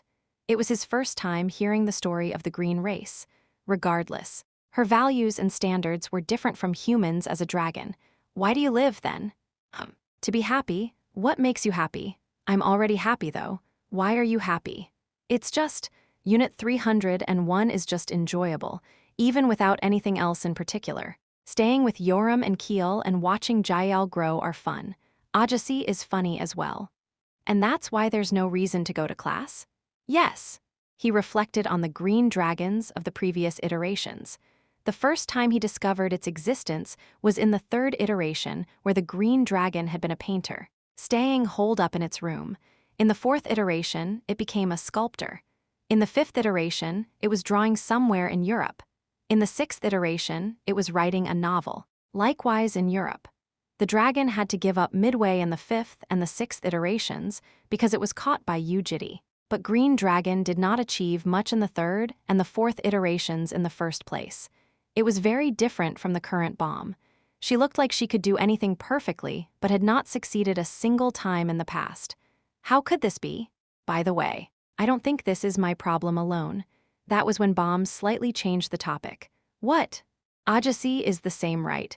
Apart from taking care of us and catching demons, you don't do anything. Just a neat. Or a kidnapper. She giggled high, her gentle chuckle reached his ears. Why do you live, Ajasi? Because of the atmosphere. The regressor was slightly caught off guard from her sudden question that delved deeper into his circumstances. It was a troubling question. There was a time in the past when he had assigned meanings to life, that he would do something, and that he would become something. However, due to the repetitive failures, his life lost a lot of its purposes. The only remaining purpose was an abstract and distant goal that persisted throughout his lives. And that wasn't a suitable conversation topic with the baby dragons. When she didn't receive any replies, she turned her body and stared directly into his eyes. Although her expression was still hard to read, her gaze was evidently requesting for a response. You don't need to know. Look, becoming all serious again, Bomb smiled. Same as last time. Is it? NN, I'm used to it now. He decided to change the topic. Then should we do something together? HN, if you try something new, wouldn't there be something interesting that catches your attention? Will something like that exist? It'll be better than lying down and doing nothing. Bomb nodded before going into her room. Soon, she walked out of her room wearing a sweatshirt on the top and a pair of shorts on the bottom. Since you're a green dragon, how about you try making something? I'll try. What should we do? He knew of 3 things that had failed for sure. It was drawing, writing a novel, and sculpting. The regressor's intention was to now look into the reasons behind those failures. Let's try drawing. Inside Bomb's room, on a table, Bomb turned the lights off and used the magic light D as a lamp. A white canvas shone brightly beneath the light source. Next to it was watercolor paint, colored pencils, and crayons. Those were gifts for Jitae that Bomb had bought in the past. While biting on her hair tie, Bomb gathered her hair to one place before using the band to tie her hair up. Her white neck was revealed by the light within the darkness. What do you want to draw? 1 second. Bomb held onto Jitae's wrist. When he tried to slightly pull his hand away, she held onto it with a tighter grip. Stay there. She then folded his sleeves up until it reached his elbow. So what do you want to try drawing? No idea. A person or still life? What about something like a flower or a scenery? It's spring now. I'm okay with that, but you can't draw flowers or sceneries. Can you, Ajasi? But aren't you the one drawing? We have to do it together, so we can't do flowers or landscapes. She sounded as if it was the most natural thing in the world. I can draw. Really? A flower isn't that difficult. Try drawing it then. Jitae placed his hand on top of the crayons. A flower. The last flower he saw was the flower that bloomed in the crumbling world inside Noah's dream. Thus, he picked up a gray crayon. He could sense Bomb grinning on the side. The finished version of the flower had its gray head lowered. Like, what is this? Bomb laughed under her breath. It didn't really look like a flower even in his eyes. Reaching his hand forward, he grabbed onto a new canvas. When he tried to push the original drawing away, Bomb stopped him. What are you doing? That's a waste. It's not a flower. New, it's still a flower. It's gray. Has its head lowered and dark, but it still is. Wouldn't it be better to draw again from the start? I think it's a fail. She pondered slightly before shaking her head. I feel bad for the flower. At least give it a name, please. To the flower? No, every drawing usually has a name, right? Jitae thought for a bit before opening his mouth.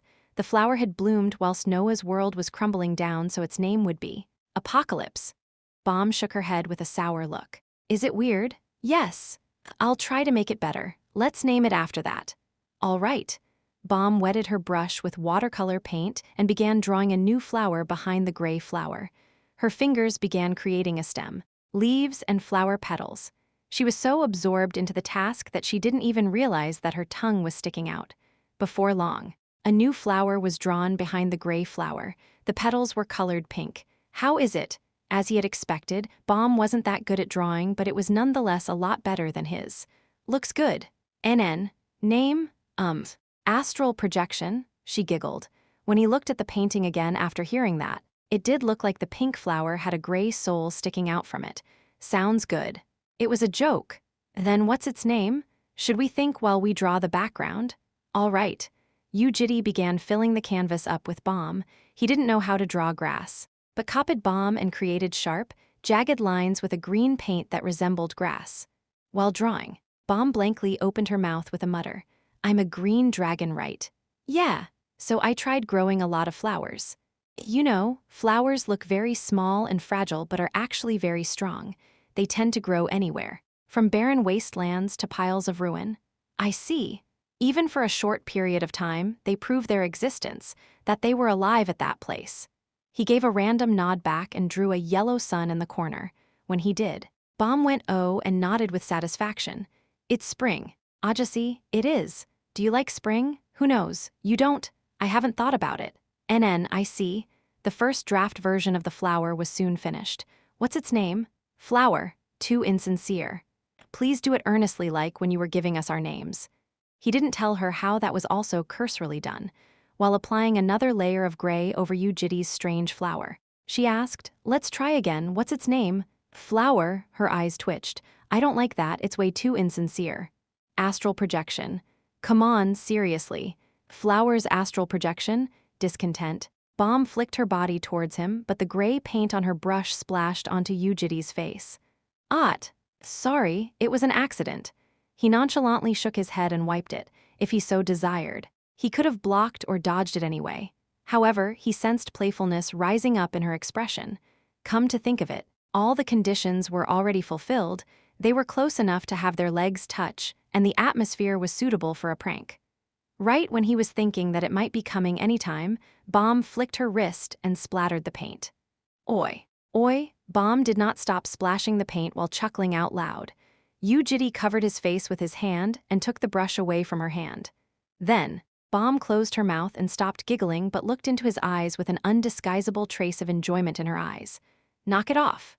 So scary? Without a word they remained still. The air became heavy as the atmosphere turned tense. That was when he began shaking the brush he stole. Kaya, gray watercolor paint, scattered without mercy as Bomb escaped to the living room in surprise. Left alone inside the room, Jitae slowly raised his body and wiped the paint drops that had gotten on his face and the floor. Jitae, who had been taking a nap inside the living room, opened her eyes from the sudden commotion. She saw Bomb. There was something gray like a mole on her cheek. What is that? In curiosity, she stood up from the sofa and carefully followed after Bomb. Then, she gazed at her Unnie from behind the door as she entered the toilet. Bomb was standing blankly, staring at her own reflection on the mirror. She tilted her head a few times, before moving her fingers to spread the paint stain on her cheek into 5 paths. Something appeared when she did that. It resembled, and looked just like a gray flower. Only then did Bomb give a gentle smile and wipe the paint off. Chapter 108, In Search of the Dream 2, Next morning. Jitae took out the pocket watch from his pocket.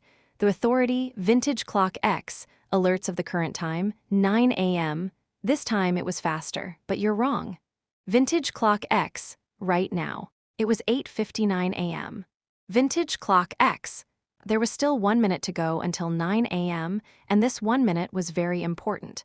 The assignments of the day were refreshed at 9 a.m. every day. As always, Jitae opened the app, School Competition, and checked the assignment of the day. Today's assignment performance 1. Rift of Anguish See Dungeon Clear, 5 people points, 10-2. Exploring 5 regions north of Hadeling, 2 people points, 8-3. Producing a level 1 artifact, 1 person points, 80. There weren't any assignments with a high number of points. The only high one was the artifact production, but let alone the fact that this took more than a few days. It wasn't suited for Yoram in the first place. At this rate, it was just better off winning at the individual spars instead of going for the assignments. Jitae turned off the watch and turned to the other side of the sofa. Bomb had sneaked up before he could say anything and was blankly lying down.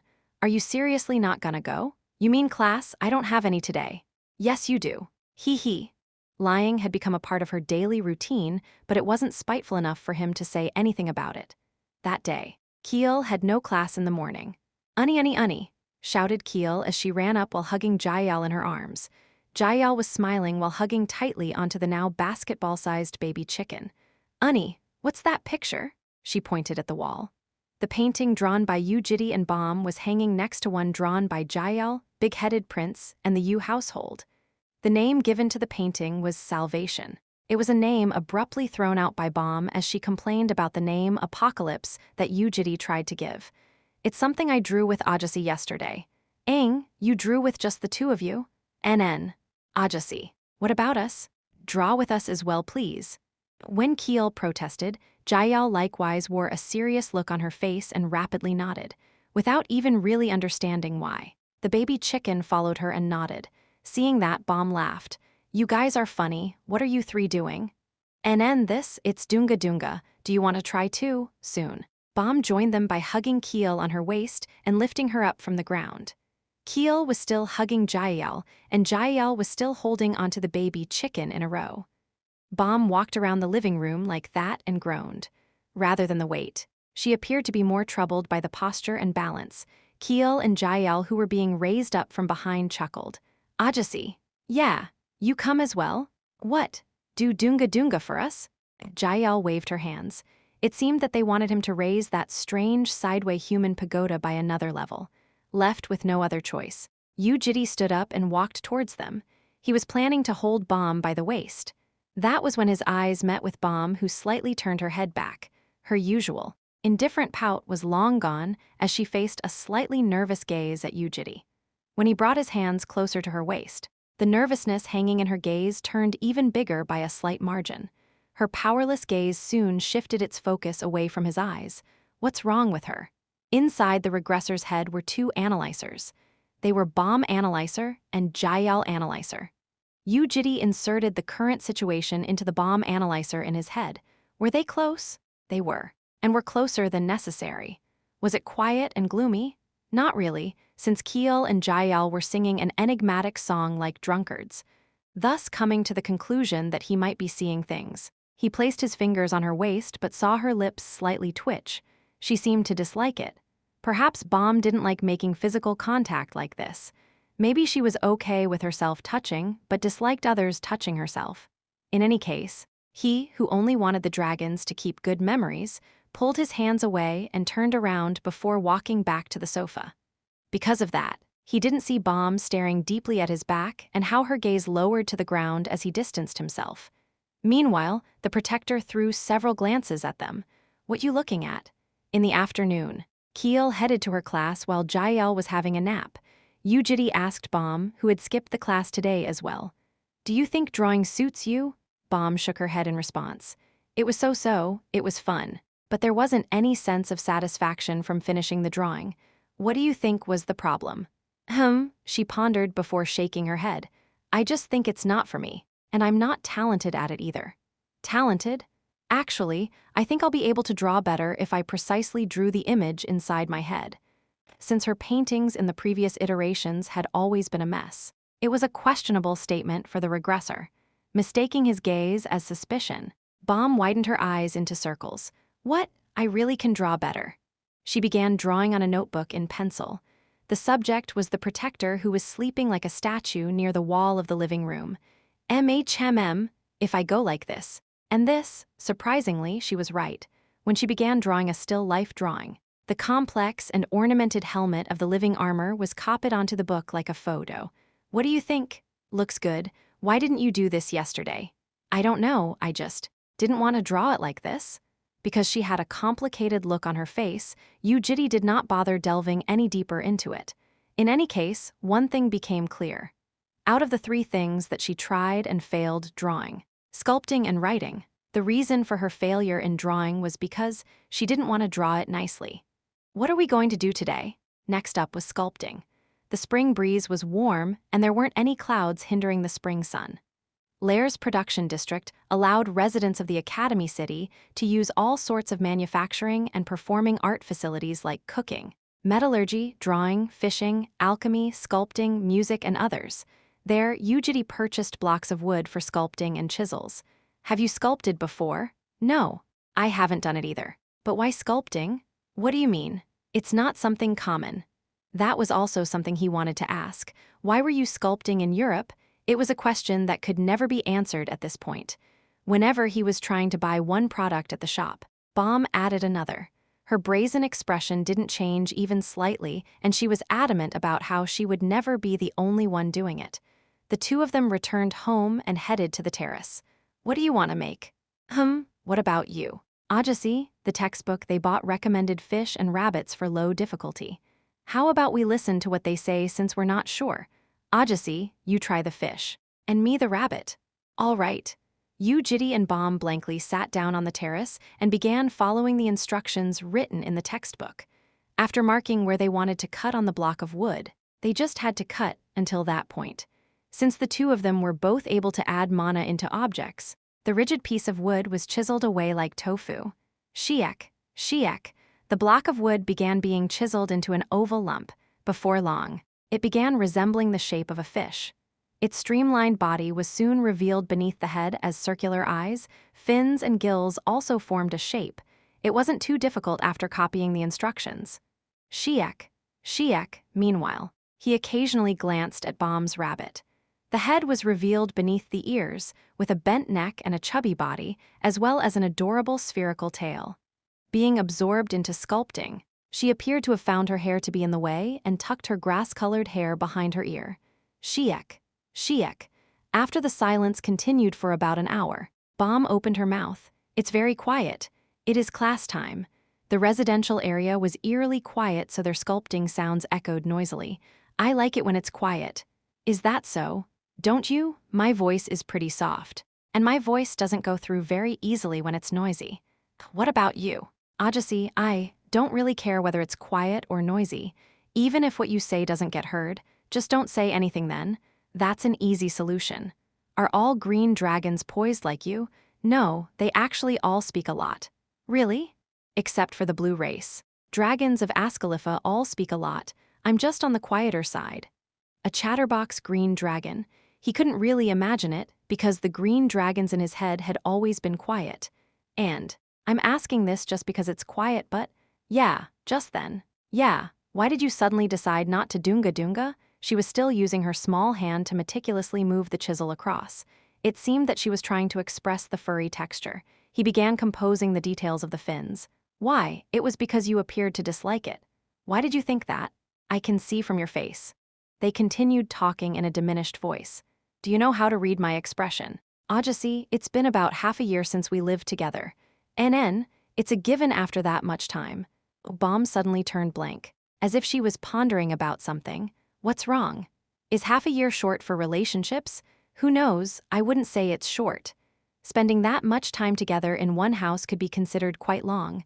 Then, why don't you know? Ajasi, know what? I didn't hate it back then. His hands came to a stop. Slowly raising his head up, he found a pair of grass-colored eyes staring at him. It was the same expression. That made it hard for him to read what in the world was going through her head. Shiek. Right when Jitae began moving the chisel again, and thus broke the silence, Bomb's voice reached his ears. Isn't it Ajasi that found it uncomfortable instead? What does that even mean? Why? You get embarrassed easily. Bomb was saying that because she was clueless. He had lost a large portion of sexual interest throughout the repetitive regressions. Even in the first and second iterations, he had a lot of experiences with women and unhesitantly abused them when later oppressing others with fear. However, there was no reason to explain all that, so he stopped replying to her. Then, Bomb opened her mouth. Right, no, I know I'm right. If I'm not, then try proving it right now. What? Do dunga on me? She was still wearing an indifferent look on her face. He applied the current situation into the Bomb analyzer inside his brain, considering the environment, her expression, the distance between the two, and the results that tended to show after a discussion like this. This was most certainly another prank of hers. It seemed that she was expecting him to be perplexed after placing his hands on her waist. Within that expressionless look, she must be fully prepared to break out into laughter whenever possible. He didn't hate pranks, but he became doubtful on whether it was correct for him to play along or not. Bomb. At the end of his complex thoughts, he decided to draw a line. Because I always listen to what you want and protect you. You seem to be thinking of me as a nice person. NN, do you remember what I said at the very start? How you are not a good person? Yeah, I'll say it again, I'm not a very good person. I could be a lot worse than you think. You seem to be clueless about this despite being a green dragon. No. Stop. You're a smart kid, so you should understand what I'm saying. Just because someone treats you nicely doesn't mean you should think of them as nice people. No matter where you go and who you meet. You understand? Although he wanted them to only have good memories, he also wanted there to be a barrier, a line between them. Was she disheartened? Perhaps. However, the disappointment wouldn't be big enough to shake her life from its foundation. Bomb was very stable even in situations that were harsher than this. No, it doesn't matter whether Ajasi is bad or not. So what if others think of Ajasi as a bad person? Turning all of his worries into needless jokes, Bomb opened her mouth with a nonchalant expression. As long as you're a good person to me, that's all that matters. Chapter 109. In Search of the Dream, 3. Even a green dragon wasn't omniscient. That was the conclusion Jitae made. If Bomb knew even a small fraction more about himself, she wouldn't be saying that, right? That was the problem. Bomb didn't know precisely what type of person he was. Never had he explained about his evil self to the kids. There just wasn't any reason to tell them. In order to create a better daily life and happier memories for the dragons, it was better off for them to not know of the life he had led thus far. As long as the dragons were happy, that was enough for the regressor. He didn't wish for them to come closer than necessary, and he had never wished to approach anyone in the first place. Naturally, he hadn't tried to make them like him either. It's just that there was an iteration that had failed into oblivion because he was clueless about daily lives and they were thus living a daily life together. Because of that, he wasn't really fond of the current situation. A bodyguard staying next to a celebrity, that was the level of distance and recognition he wanted. Did she think he was actually a part of her family now? So, no changing the subject now, okay? Now, please prove yourself. Standing up, Bomb walked up towards him. After being close enough for an arm's reach, she gazed down into his eyes before slightly turning away. She then placed her 2 hands on her waist, on top of her boxy sweatshirt. Prove what? I said it just then. Please try Dunga Dunga. She then pulled her own sweatshirt from behind, as the oversized shirt stuck right next to her waist. The curve from her ribs to the waist, all the way down to her pelvis, was revealed in full. When she gazed back into his eyes, there was no longer a perceivable trace of nervousness or hesitation. It was a lot different from when she became nervous from him bringing his hands closer. Why did she look like she hated it back then? And why did she look fine now? The regressor couldn't understand the delicate and subtle emotions of the baby dragon. NN. But despite still being awkward with daily lives and relationships, Jitae was clearly aware of the fact that Bomb wanted him to feel perplexed, and her method wasn't wrong. He was now starting to become more and more troubled. NN. Bomb took a step closer. Jitae stared into her face and had an indifferent expression as always. However, he couldn't think of any decent words or actions suitable for the situation and thus remained still and silent. So Bomb took another step forward. Hurry! As her stomach came right up to his nose, Jitae turned his face away, and from that small action, Bomb fully realized how troubled he was. You're not going to do it? Bomb barely suppressed her laughter that threatened to burst forth. She then walked even closer and tapped Jitae's head with her stomach. He pulled his head back and gazed up at Bomb. She couldn't withstand it anymore. Kaya, letting go of her waist. Bomb began laughing out loud to the point that she fell into the corner of the terrace after losing her balance. Ang, hack, Kayaha. She laughed under her breath and literally rolled on the floor. While laughing like she was in a seizure, she wriggled her legs around. He heaved out a sigh and shook his head. After laughing for a long time, she collected her breath. He decided to ask her today, "What's so funny?"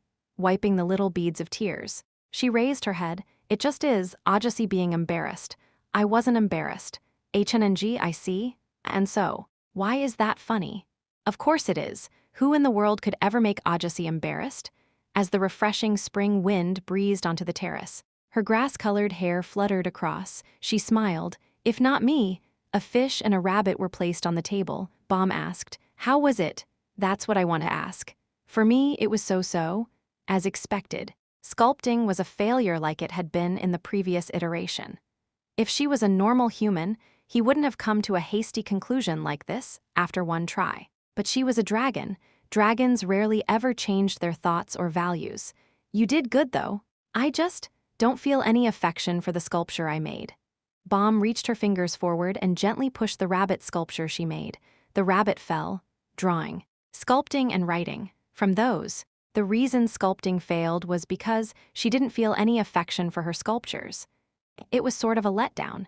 The reason for drawing was because she didn't want to draw it nicely, and sculpting was because she didn't feel any affection for her sculptures. None of them were grandiose reasons. What's next? Somehow. It felt like the next one would be the same, but even then, he decided to have a go. "You want to try writing a novel?" "A novel?" After pondering for a bit, her expression turned slightly brighter. "Sounds good." Since it was unexpected, he asked, "Were you thinking of writing a novel before?" "Yes, actually, when I was very young. I sneaked out from the lair without the adults noticing it and used to see a lot of ghosts." "Really?" "I thought that was very interesting, so it might be okay to write a novel based on that experience." "Then what would be the genre?" Horror. A green dragon and horror? Would there be a mismatch bigger than this? In any case, she looked more interested than before. If the genre was horror, the experiences she went through during her time with Jitae might play a part, since there were several horror-like experiences when facing demons. And if that had resulted in some sort of a change happening inside her heart, she might be able to write a novel which she wasn't able to during the 6th iteration. "Right, have a go." "Yes, what about you, Ajasi?" The regressor shook his head. Drawing and sculpting were the same, but writing a novel was especially not for him. "Try it just by yourself this time." "Yes." Bomb obediently gave a nod. That day, Bomb walked around carrying a hologram device and typed on the keyboard in either the living room or her own room. Later, she even somehow found a pair of glasses with large, circular frames. "This makes me look more like a novelist. Does it look okay?" He wasn't sure about the standards of looking okay, but what wouldn't? He cursorily returned a nod. Unlike when she was painting and sculpting, Bomb was genuinely absorbed in it. Of course, her deviation from the norm period still continued, and she truanted more than half the class for the several following days. Being a military school, Lair was strict with attendance. There was a call from the education department by a professor who questioned Bomb's recent attendance rate. Jitae glossed over it by saying that she was feeling sick and saw Bomb smiling from the side while still typing on the keyboard. Different from how she lost interest after a day for drawing and sculpting, the novel continued for 4 days. Perhaps she really did find something that matched her aptitude. However, after the 5th day, her expression as she continued writing, the novel began changing for the worse. "What's wrong?" Wearing a pout that was at least twice more sullen than usual, she looked back and forth between the device and Jitae. She then shook her head. It seemed that she was slightly displeased, but she didn't stop typing on the keyboard. He decided to watch on a bit more. At nighttime around 2 a.m., someone knocked on the door of Jitae's room. "Yeah," he replied as Bomb peeked into the room through a small gap between the door and the frame. "Were you sleeping?" The regressor shook his head. She heaved out a sigh while still wearing the circular glasses. "Why? It's just a bit hard to write the novel." "Come sit down." "NN." She sat down on his bed. "What's the problem?" "Since it's a horror novel, there will be lots of ghosts, right?" "I guess. When the ghosts come out, the protagonist has to be afraid, but no matter how much I try, I can't express the feeling of fear." "But you said you saw ghosts before." "Yes, ghosts and some undead, but back then I wasn't that scared." Indeed, a dragon fearing ghosts would be slightly weird as well. Hatchlings were similar to humans at a glance, but were different in certain places. Maybe this was why she wasn't able to get much of a positive reaction even when she wrote novels in the 6th iteration. Anyways, and I thought about it for a few days, and there was this one time where I became scared of someone for the first time in my life, you know? She then threw glances at Jitae. Even without hearing it, he could somewhat guess when that would have been. Is that the first day you saw me? Yes, the day I was kidnapped. Damn, and then, can you try acting as the ghost, please? It's not like he couldn't, but at the same time, he didn't really feel like willingly listening to her request. Weren't you also scared when you were caught up in the dimensional disjoint? But that's not being scared of a specific target. How is it different? The disjoint is like a spooky night. That is scary in itself, but there has to be a ghost inside a horror novel. Yes, that makes sense. Even after hearing her explanation, the regressor wasn't too keen. It was fundamentally different from when Yoram wanted to learn his gaze so that she could threaten the reporters. In the end, Baum wanted a situation where she would be scared and threatened, but wouldn't fear remain in her memory forever. Therefore, he remained silent. You can't, it's okay if you don't want to. He thought she gave up rather easily. You know how to reject as well. Ajasi, well, no one's stopping you. But she kept going on. Drawing and sculpting were no good and, even the novel is the same, I see. I thought it was pretty fun this time, though. Then, she took off her glasses and threw them into the bin. What should we do next? He could feel her protesting with her entire body. Left with no other choice, Jitae decided to help and Baum nodded with a brighter expression. In that case, I'll be writing here, so please fright me from behind. Surprise you? A little bit more violent, please, slightly more bad. Explain the situation in a bit more detail. So, this was how the novel went. A female criminal discovers a cabin in the middle of a mountain while running away and peacefully lives there. She brings friends into play and brings her loved one in as well. Actually, the woman had killed the owner of the cabin, and the owner's soul returns as a ghost to take revenge on the woman. Do you know about revenge, Ajasi? I do. You know that feel, right? Like how something big is about to happen. Something big is about to happen? All right. The role play soon began. Baum turned the lights off and sat down in front of Jitae's desk. She then used a pen to write something down on the notebook. Meanwhile, the regressor slowly raised his body, like something big is about to happen. It wasn't necessary to get serious against a child. He simply had to give her a rough feeling. He thought to himself, I am the owner of the cabin. That woman killed me and stole my cabin away. There was a distant memory of a distant iteration where he had been deprived of something by a woman and how he took revenge on her. How did I do it back then? Probably. He probably walked up to her back in silent steps. Back then, the target was sitting down in front of a table, laughing as she ate. Similar to that, the green-haired girl did not sense his presence. As he embraced the woman from behind, he reached up and touched her on the neck.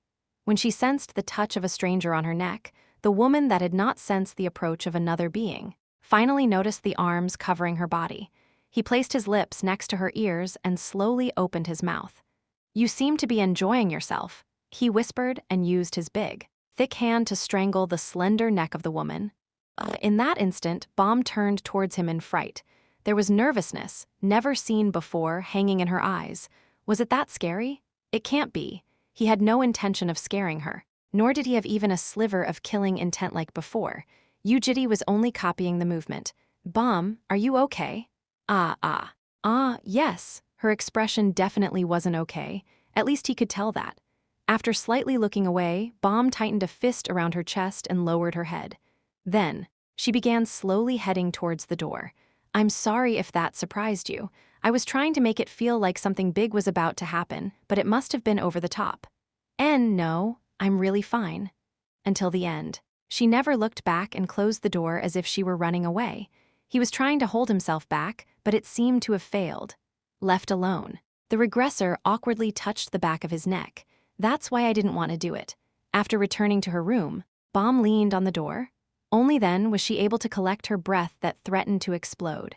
She was so surprised that she had a slight fever on her forehead and cheeks. Even her heart thumped loudly as it pleased. She thought he would just walk up and surprise her, and wasn't expecting him to come hug her with his 2 arms from behind. Once again, thinking back on the situation, she closed her eyes and heaved out a deep, heated sigh. Her shivering lips curled up faintly and she murmured with a smile, "That was dangerous." Chapter 110, How was writing? Baum replied without hesitation to his question, "I'll try a bit more." Unlike drawing and sculpting, she appeared to be slightly interested in novels. Maybe she had found the thing that suited her the best in the 6th iteration, and maybe she was working earnestly and enjoying herself until Jitae suddenly kidnapped her. By the way, yeah, would you be able to help me every now and then? Her voice was soft, thinking that she was quite scared before. He worriedly asked her if she was okay, and Baum casually returned a nod. Later, when he tried looking into it, he realized that there were also literary competitions for cadets. The writing segment mainly consisted of pure literature and poem competitions, but there was one horror competition each year, with the deadline being in July. Really? Jitae and Baum opened the outline of the competition. The only requisite was that the composition had less than 300 pages, and considering that there was still about half a year left, writing 1 or 2 pages a day would be more than enough. I'll try preparing for it. Also, did you want to have a look at what I wrote yesterday? You wrote after that yesterday? Yes. She handed him the manuscript, and Jitae quietly sat down on the spot and began reading the text. Meanwhile, Baum leaned on his back with her 2 arms resting on his shoulders and read through the manuscript with him. Seeing her do that, Jitae tilted her head. With a pink flower-shaped hairpin on her hair, Baum was resting on Jitae's back. Since he was sitting down, Jitae's body was curled forward while Baum's upper body remained straight. She remembered seeing something similar. After contemplating deeply, Jitae realized something and turned her head to stare at the painting hanging on the wall. The painting of a gray, withered flower and a pink flower sticking next to it. She turned her head back to the front. The painting resembled Jitae and Baum. Chapter: Mental Preparation.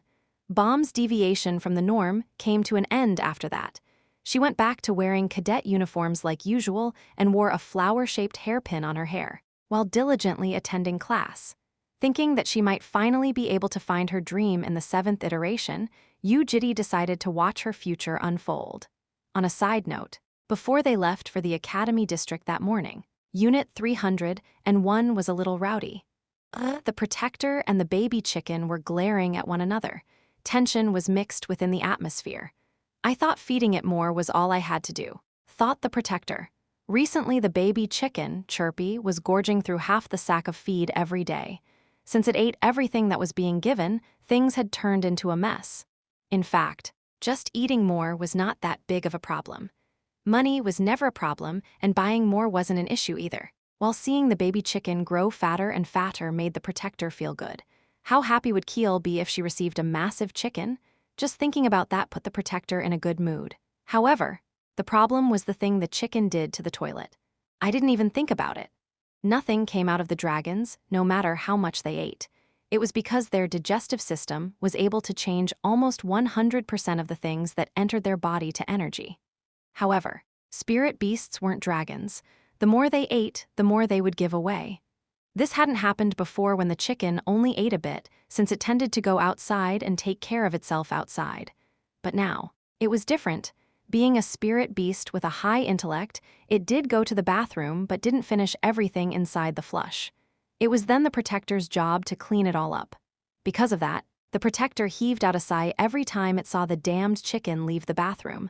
I've had enough. You need to be trained from today onwards.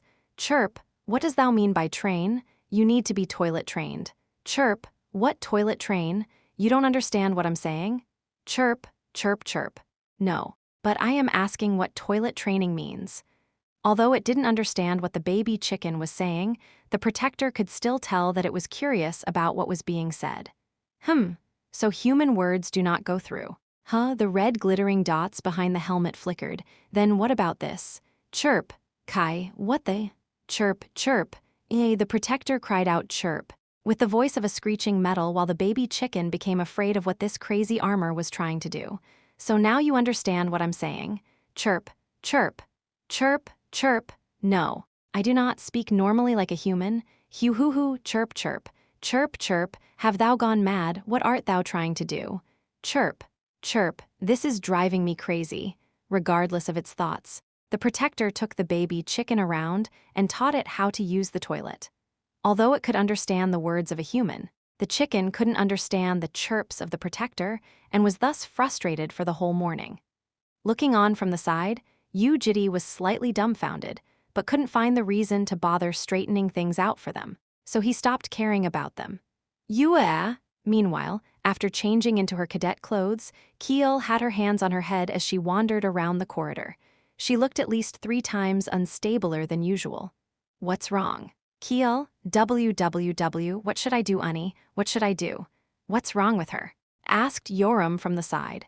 Today's the presentation day for my group assignment. I wasn't able to help much in gathering information and became the presenter, but this is my first time presenting. Just do it then. But I'm nervous. She went up and bothered Bomb before irritating Yoram and even complained to Jael before dashing towards Jitae. Ajasi, what should I do? I didn't even prepare much. I have to stand in front of the class. They'll all be looking at me. After saying that, she murmured, that's not that bad, and turned quiet. Of course, that didn't last any more than a few seconds as she resumed noisily pressuring him. Don't you have any friends that did group tasks? Ajasi, she apparently wanted him to share his memories and emotions like he had during the declaration ceremony, but he shook his head since he hadn't done group tasks before. Kiel became teary-eyed and looked at Yoram. Yoramunni? Why? You pig, so freakin' noisy. How come you never get nervous? You looked very natural even during interviews. Yoram scoffed. Do you get nervous when ants look at you? The perspective and values of the red and the gold race were this far apart, but calling them ants, whispered Kiel before asking Bomb. What about you? Unnie, HN, how come you don't get nervous? Me, NN, you usually don't get nervous either, right? I guess, Bomb thought for a bit before opening her mouth. You just have to mentally prepare yourself. But how do you mentally prepare yourself? Before a startling event or happening comes to you, think about it beforehand. Think of the things that could happen in that situation. For example, when you present, some people will ask you right. NN, think about what sort of questions will be asked, and some unexpected situations and plan how you should handle it ahead of time. Oh, and how many situations do I have to think of? Kiel looked at Bomb with hopeful eyes. Around 200 to 500? Her hope was crushed into pieces. Something like that was only possible to green dragons, since thinking of 200 unexpected situations would be impossible for others in the first place. But planning ahead of time would be better than not doing anything. Kiel started whispering to herself while going through the group assignment on her watch. Then, something struck her, so she turned back to Bomb and asked, Unnie, but when I thought about it, I almost never saw you get flustered though. Really? Do you get flustered and stuff as well if you're not mentally prepared? Bomb stole a glance at Jitae, who was on the other side of the corridor. NN, I didn't know, but I do too. Meanwhile, Jael stretched her 2 arms forward at Jitae, asking for a hug. When he raised her up, her small and soft cheek touched him by his neck. She used her hands to lift his collar to the side to check that he was wearing the necklace. Since he had never taken the necklace off, Jael gave a satisfied nod today as well. Now, she looked around 6 to 7 years old, no longer looking like a toddling baby. Thinking back to the previous iterations, she usually shed her skin around this point in time. Shedding skin referred to how growing dragons literally shed their old skins as their bodies grew in size. Dragons went through 2 or 3 processes of skin shedding when they're babies without a very delicate control over mana. During that process, the dragons tended to turn weak. Was it about time? After thinking back on the 6th iteration for a bit, he asked, Jael, do you feel like your body feels ticklish here and there? Shake. Tell me straight away if you think your body feels a bit weird, okay? She obediently nodded her head. After a nod, Jael hugged Jitae's neck with all her strength. It was one of those hugs that had no reasoning behind it. He was thinking that she had gotten over it, but here she was, doing it again after a long time. Her watercolored hair tickled his chin. Chirp! That was when the baby chicken screamed from a distance. Listening to it speak, it seemed that the middle portion of its legs had been attacked by the protector's wet tissue. Jael appeared to be curious about the scream as she went down from Jitae and ran towards them. The baby chicken was drenched in water. Startled, Jael hurriedly took the baby chicken into her arms and reproachfully stared at the protector. Young lady, what are you doing? I was undertaking a toilet training session. Why, bully? B. Bully? No, this is just one of the necessary educations. Devil. The protector was shocked by Jael's clear enunciation. At the same time, the the baby chicken began swearing at the protector and leaned onto Jitae as if it had found its savior. But that was when the situation immediately turned for the worse. From the baby chicken's fur, something dirty that hadn't been fully wiped off ended up getting on her arm. "What's this? KNG. After smelling it, Jitae's expression turned serious. "Do you see that? Young lady, something like that is happening because it isn't trained at all." The protector persuaded Jitae after realizing that it was a great opportunity. Jitae cleaned her arm with the magic "Cleanse B" before looking at the baby chicken. "Chirp chirp," it cried out loud and explained after seeing that it was the mistake of its lifetime. However, Jitae merely returned a faint smile while patting the baby chicken on the head. "Let's learn." The baby chicken felt the world crumbling before its eyes. "That can't be. Do not give up on me," shouted the baby chicken as it was being handed over by Jitae to the protector. Although it tried to escape with fluttering wings, it was caught on the foot by the protector and dragged all the way back to the bathtub. Jitae closed the door as she left the bathroom. "Cheer!" A hollow scream of a baby chicken echoed across Unit 301. That day, Jitae accompanied Yoram, and around the time they arrived at the class, a status message floated up. The authority, Vintage Clock X, alerts of the current time, 8:59 a.m. It seemed that it hated losing to the pocket watch. After a minute, Jitae checked the refreshed list of performance assignments. A dungeon clear of a low-ranked dungeon was 15 points. An assignment of a specific professor was 15 points, and taming a spirit beast was 7 points. All of them had low points as usual, and right when he was about to think to himself that there wasn't anything useful today either, there was one assignment that attracted his attention. 87. B-ranked underground fisher raid, 100 people. A 4-man party at least is required once completed by the cadets without any intervention from the guardians. 20 points will be given as the basic reward in addition, further points will be given according to contribution points. However, it will be considered a fail for the party once the guardian intervenes, 20 points as a normal reward and further points depending on the contribution. This meant that one assignment would be giving at least 30 to around 100 points at max. The underground fissure was a place where monsters came flooding out without a stop. Although dangerous, it had the highest reward among the assignments that had been provided thus far. To prove that, the capacity of 100 people was completely filled up 3 seconds after Jitae accepted the assignment. If he missed out on it, Yoram would have been quite sad. "Oh, that's not bad," just like what he thought. Yoram couldn't hide her excitement after checking the assignment. "Then, am I going to fight some monsters underground to death?" "Yeah, while the one with the most number of kills gets all the points." "Right. Ah, fuck. I love it." That was when another status window floated up. Vintage Clock X, 9 letter 1D17, 6 right. Good job. Chapter 111, The Thing Wriggling in the Depths. 1. It all began with an interview of the Communist Party of China's Irfan Guild.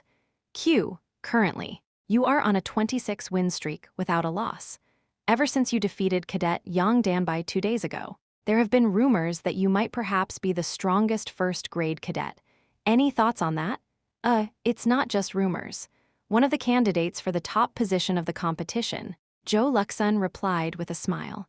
Cadets of Irfan Guild standing nearby became flustered. A cadet acting humble before the media was a widespread culture of lair.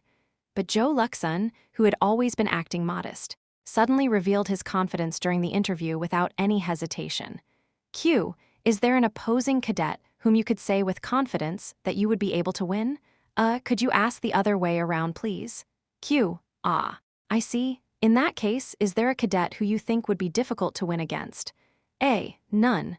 Yang Household of Korea, Brzenk of United States, RIL of Russia, and the 3 families of Japan. Well, I saw all their videos, but they were all quite boring. Q. It's good to see that you're confident. Honestly, I don't think they'll be able to pierce through my stronghold. Stronghold proclamation. It was a blessing that had been at a shocking A rank the moment it was awakened. The reason Joe Luxun was called the greatest genius of Irfan was founded upon this blessing, which only belonged to him worldwide. Inside that unique dimension, others would be attacked repeatedly, while Joe Luxun can focus on defense and push the opponent into a quagmire. Yang Tiha? I'm confident that I won't get hit a single time by him. Nearby cadets once again stole glances at Joe Luxun with anxious eyes. Behind them were also Professor Ha-Yun being astonished, as well as the guardian from Urfin Guild heaving a sigh. Q. Any final words you would like to add? Joe Luxun took out a red string before snapping it into two. That was the end of the interview. After they were dismissed, Professor Ha-Yun urgently summoned Joe Luxun and lectured him. Joe Luxun, what are you doing? How can you be so rude when the world is watching you? Professor, I'm tired of acting. What? I also want to say what I want. Despite wearing a frown, Ha-Yun tried to calmly persuade Joe Luxun, but he remained stubborn. She sighed. Judging from how Joe Luxun said, also, Ha-Yun immediately realized who he was affected by. Official Sophia Ril, Tayerupa de na erka autoakratkoi. Are you on drugs? After the interview, posts were uploaded by the angry cadets who had been insulted and called boring by him. Official/family Brzenk, we are very displeased with the interview of one immature cadet. But that cadet can enjoy himself and indulge in himself for the next 3 months. The results will prove things. Official Yang Tiha Yang, acting big lol. Don't get smacked. Official Heart Suit Yang Dan by Sui Train Heart Suit, someone threw his manners down the drain haha. Won't say who.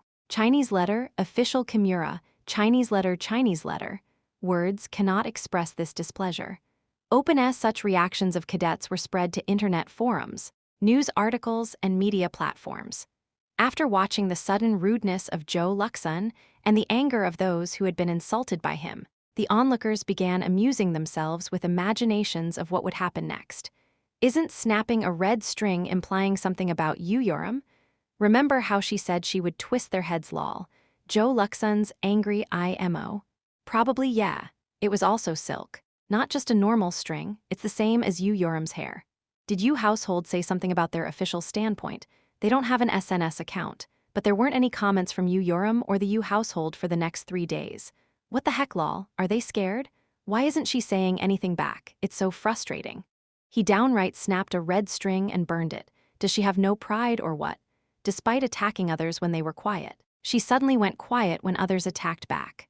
Those that loved Yoram's straightforward approach were disappointed, while those that hated Yoram criticized her for being a coward. But after 3 days, everything turned upside down with one video. Urgent news! Yu Yoram vs. Zhang Zuyan is finally here, a ranker candidate from Urfin Guild. Zhang Zuyan, her specialty was in gentle swordplay. Using a strange flow of mana, she focused on redirecting others' attacks while looking for gaps. She was the type to defensively control the flow of battle. She was someone that could aim for an extended fight of attrition against any opponent, including professors, and had a favorable matchup, especially against opponents like Yoram, who focused on aggressiveness. Despite that, she was unable to fight after merely 5 seconds. What the hell? What's happening? Why can't she dodge anything? What? She's just getting smacked. Dude, they're in a different league.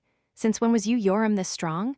Yoram used the pulsations of the dragon heart following Carl Gulakwa's stand-up martial art to fluctuate and unstabilize mana in the surroundings. That ended up destroying the flow created by Zhang Zuyan. Zhang Zuyan wasn't Yoram's opponent. It was in fact quite natural, though others didn't know. Even when she was fighting Ling Ling, Yoram had been hiding 70% of her strength until she was infuriated. But the moment the victor had been decided, Yoram began acting strange. The HP bar was almost gone to the point where a little jab would end the fight, but Yoram did not finish Zhang Zuyan, who was lying down on the ground. After crouching down, Yoram placed her 2 hands on Zhang Zuyan's forehead before suddenly bringing her lips to her forehead. What? Da fuck? What's she doing? She then kissed with a loud chew heartsuit.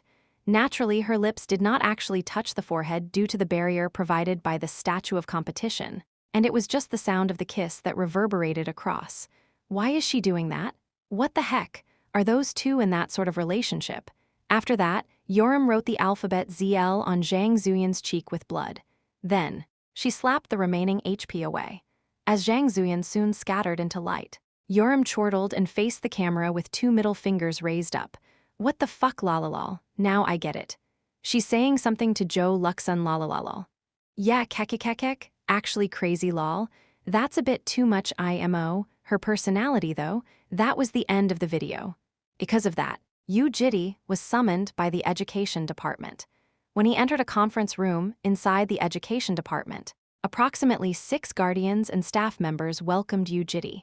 They were all wearing serious expressions, but couldn't hide the look of intrigue flashing in their eyes. A guardian from Urfin Guild, Lion, showed his anger after Jitae walked in. How could a cadet be so incorrectly educated that they insult their opponent like that during a sparring session? Jitae didn't reply. In fact, Yoram asked Jitae the moment Joe Luxon's overbearing interview came to an end. "Can I smack them and tease them if I meet one of the Urfins?" she asked, and he allowed it, because she tended to feel happy from straightforwardness. "Answer me, Guardian Jitae." Now, Lion, please calm down. First off, the purpose of this meeting is to decide on the punishment and action that should be taken on Cadet Yoram. The meeting continued with one of the staff members blabbering and Lion showing his fiery temper. Jitae listened to everything in silence. He didn't think much of Yoram's insult. As long as she enjoyed herself, it didn't matter what happened to others. On the other hand, if she did something that was against the general framework of the society, he was planning on letting her take responsibility for her actions for the most part. Yoram insulted someone when she didn't have to, so she should take accountability for her actions if that proved to be a problem. So he was intending to accept the punishment as long as it was appropriate. But surprisingly, there was a witness who stood on Yoram's side. "Is it okay for me say something?" Guardian Yang Chuljan. "Yes, please do." "I think a punishment would be taking it too far." He was a guardian from the Yang household. "I do agree with the fact that Cadet Yoram did go too far, but we should still adhere to the regulations." "Look here, Guardian Yang Chuljan. Doesn't Section 2 of the regulations clearly state that excessive swearing and violent language are prohibited?" So did she swear excessively? Or speak violently? I think she just returned what Cadet Joe Luxon did by insulting her. If she wanted to pay him back, why do it to Cadet Zhang Zuyan and not Joe Luxon himself? Well, group responsibility, I guess. Damn it, are you standing on her side just because you're both Koreans? Be mindful of your words. My parents are Chinese, stated Yang Chuljan indifferently. Joe Luxon's interview had provoked a public outrage of the cadets, so the guardians from a Japanese household and Russia's RIL all showed their support for Yoram. Thus, the punishment was cancelled. However, Jitae wasn't really fond of the current situation. Guardians weren't charity commissions or donors. They never helped others without anything benefiting them.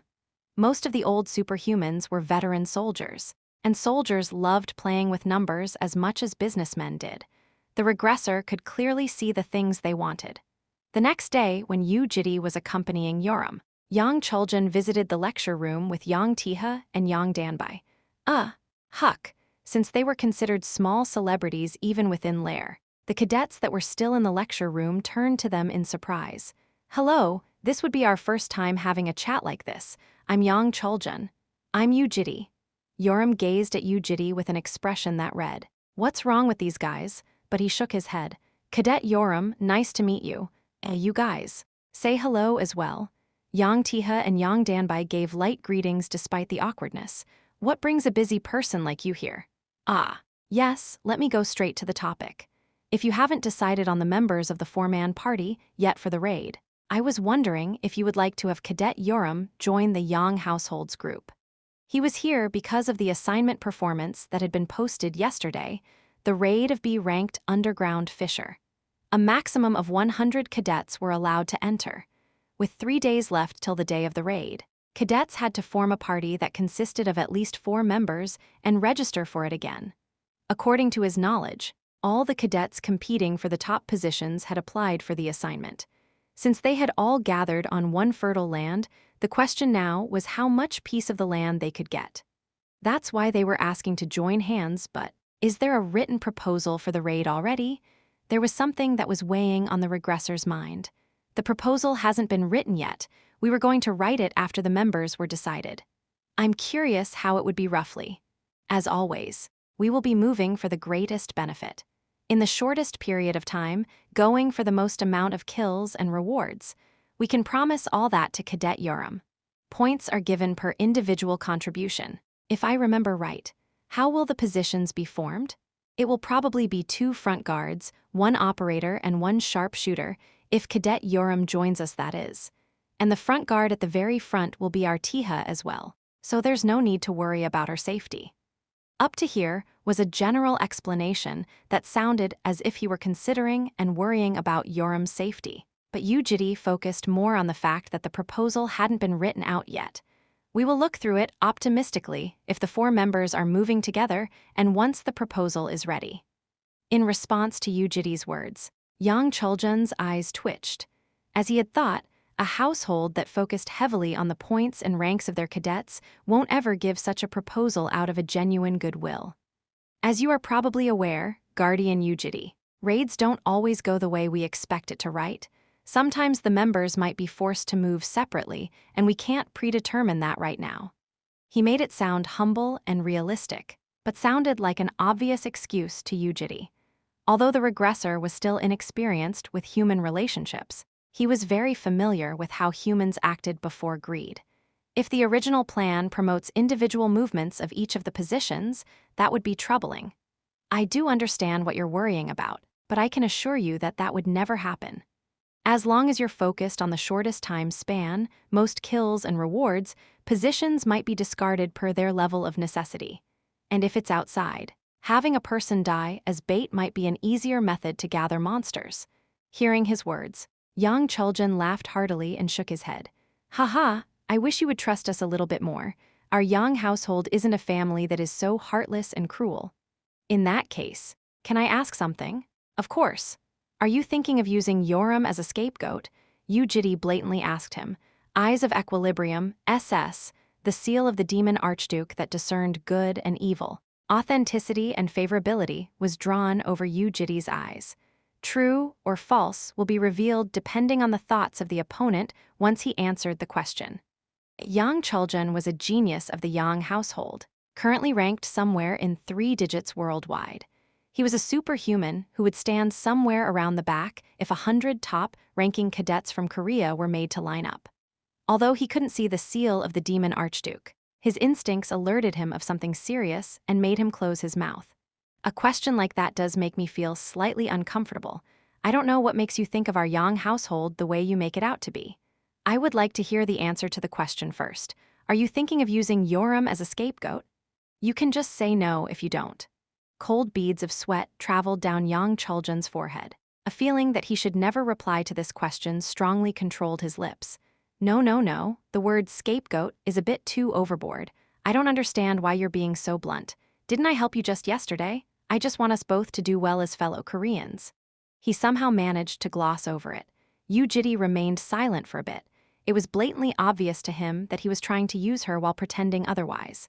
And it is unpleasant to be treated like a criminal. Are you here to play around? What? Just reply to what I say. Stop going around in circles.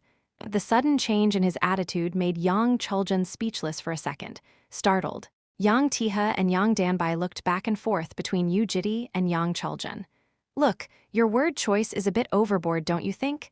You young, hot-blooded little friend. Unlike his bold words, Yang Chuljan wasn't angry. To be exact, he was just unable to get angry.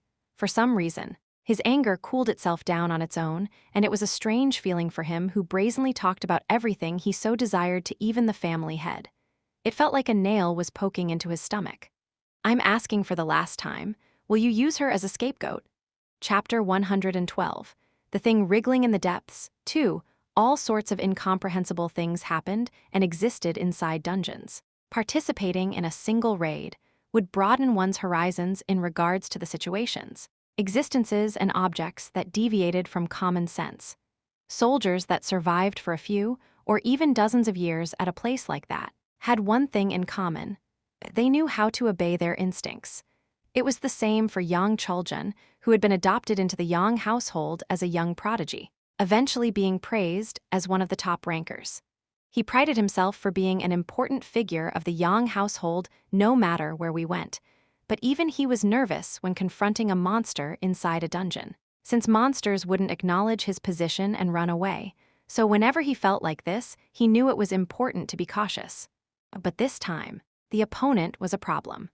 This feeling of incomprehensibility was currently coming from a man who appeared to be more than 10 years younger than himself.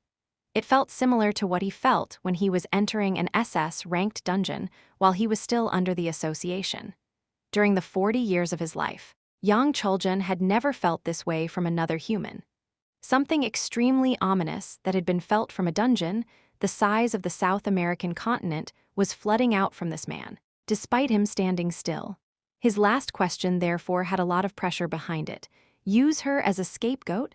Yang Chuljin wanted to lie, but it felt like he shouldn't. Like how a young child couldn't hide their thoughts from their mother. It seemed that small tricks would never be able to hide the truth. It was a decision made by his instincts and the ominous feeling encroaching his heart. He had to be honest. Such a thing was never my intention. The eyes of the demon archduke judged its target. His nature was neither good nor evil. The authenticity was shown to be true, and his favorability changed from faint-like to faint dislike. He wasn't an evil person at heart and had no intention of openly throwing her away as a scapegoat. Plus, the positive feeling he had for the Yu household became slightly negative. However, I was thinking of placing her at the back of the four-man group. There was the possibility of making her a scapegoat, but if the problem occurred at the front side, the scapegoat would have been Artiha instead. Are you saying something could happen to the cadet called the greatest genius of Korea in a B dungeon? Haha, thanks for the compliment, but as you know, dungeons, no, it's nothing. He closed his mouth just to ensure that nothing that was even slightly false could leave his mouth. In any case, it's true that I wasn't thinking of a completely fair arrangement, so let me apologize. I shouldn't have brought it up in the first place. Despite the situation, he took his outward appearance into consideration. There were many onlookers inside the classroom, and even during his apology, he remained as a member of the great Yang household. His attitude wasn't really to his liking. The regressor knew himself well. He had lived for a long time but wasn't enlightened, and the life he had led was too devastated for him to be virtuous. He was nothing but an old beast. Although the complex mechanism of emotions had been broken, the cog of irritation and annoyance remained intact. From time to time he felt annoyed, and that tended to lead to needless thoughts and actions. It was the same now. I wish good luck for Cadet Yoram. He didn't like how the opponent was reaching his hand out for a handshake at a level ground despite cowering beneath him. The thought of crushing his neck appeared for a split second. Therefore, the regressor squeezed killing intent into the opponent's body during the handshake. Blades stacked on top of each other like an ocean wave and surged up the arm through the palm. The hand twitched instinctively, and he tried to pull it out, but the regressor maintained a firm grip. After piercing through the skin, the blades wreaked havoc and ripped his organs and the heart, including every strand of mana that was nearby. The moment he let go of the hand, Yang Chuljin's body faintly trembled. His eyes shook as he stared at his own hand and the body, and his gaze turned even more anxious as he looked back in search of the exit. I wish good luck for the Yang household as well. Yes, it was surprising that he didn't fall. It should have been more painful than slicing his skin and organs with a kitchen knife, and yet the man did not let out a single groan. However, his fingertips trembled endlessly, so Yang Chuljin had to hide his hand inside the pocket. A soldier was a soldier regardless. Yang Chuljin gave a faint bow and turned around. The fact that he was holding onto his breath because of the tear in his lungs was visible, but Yang Tiha and Yang Danbai were unable to sense anything. It was quite severe, and even a superhuman with a tough body would vomit a fair amount of blood once he went to the hospital. Perhaps having guessed something after looking at Yang Chuljin's expression, Yoram appeared slightly surprised. Let's go. On the way back from the academy district, Yoram's surprise soon changed to joy. Her eyes flickered. Ah, that's freaking great. What is? You getting angry for real? I thought you only knew how to act weak but seems to be wrong. He didn't think much of what had happened. Conflicts of interest and strife were common in dungeons where groups with conflicting interests gathered together. Lair was a small society of superhumans. In the end, whether he liked it or not, he had to spend time with humans who were blinded by their greed. It was because the Red Dragon had to prove its own accomplishments in this place, while he was currently living for the dragons. You know, you can be slightly more angry when you're mad. I think guys are cool when they act like a beast when they're angry. Stop your nonsense. Okay, Heartsuit, she threw a joke with a mischievous tone and laughed out loud. When he returned to Unit 301, Jael came running up to Jitae with an anxious look on her face. Why? Did something happen? No, nothing. Really? Yeah, even after he said that, Jael toddled and chased after Yujiti while staring at him with a serious gaze. Thinking that she was asking for a hug, he reached out but she shook her head instead. With her tiny hands, Jael pointed back at the watch, which he was using to send a message, and gestured him to not worry. Despite that, she continued following him around like a turtle shell so he couldn't not worry about it. Her two eyes resembling sapphires kept on glancing at him, as if anxious. She grabbed her right hand with her left and fidgeted. Did she know something? But it's not like she could see Providence like Bomb did. Jael, Ajasi, let's eat Tidiakbaki. But when Keel came back carrying Tidiakbaki, her glare vanished and she moved her head around following the trail of smell. Then, she became surprised at the fact that something had managed to steal her attention before once again glaring at Yujiti with big eyes. Just stick to one thing at least. While eating the Tidiakbaki, she obediently sat on his lap. As she took a bite of the sticky yet soft and spicy rice cake, the worried look on her expression vanished in an instant and was replaced with a bright, blooming smile. In any case, there were only 3 days left till the day of the assignment and Yoram had to find a party of 4. Should I bring them? You know, those losties. She seemed to be talking about Hisaki Saojiro and Kim Jae-in. Are they attending the competition as well? Yeah, apparently they're trying to do whatever that can be added into their CV. They're both weak as, and are at the bottom though. Do what you want. Yoram called the two of them with her watch. It seemed that she somehow knew their numbers, despite her scores being on the line. She was bringing in cadets that wouldn't be able to help much. Was it because she was that confident? Regardless, everything was up to her. Right. Then who's gonna be the last one? I wish the last one would be slightly useful though. She grumbled. It'll be kinda annoying to have 3 losties. He had already sent a message for the last person, someone that was fairly useful. That would probably match well with Yoram. After around 2 hours, Yujiti's watch rang. Mihailov speaking. It's Yujiti, have you talked to her about it? I did. Sophia liked it. A voice complained from the side saying, Who said I liked it, Mihailov? You, Yoram, Hisaki Saojiro, Kim Jae-in, and Sofia Vorkova. Those were the 4 members of the group. That evening, Yujiti took Yoram and headed to the central area of the Academy district. Inside a strategy meeting room of Colosseo Lair, Saojiro, Kim Jae-in, Sophia, and Mihailov had already gathered and were waiting for them. Hello, weaklings. To her greeting, Saojiro gave an awkward smile, Kim Jae-in greeted back indifferently, and Sophia showed her middle finger. As Mihailov greeted Yujiti with his eyes, the scar on his forehead twitched faintly and it appeared that he was slightly uncomfortable. You smacked Zhang Zuyan up, didn't you? She couldn't do shit when she was getting bashed around. I did, unlike someone who couldn't do shit and got bashed up by Yang Tiha. I had my period that day and I wasn't feeling good. HNNG, I see. What about yourself? Didn't you almost get shit on by the education department?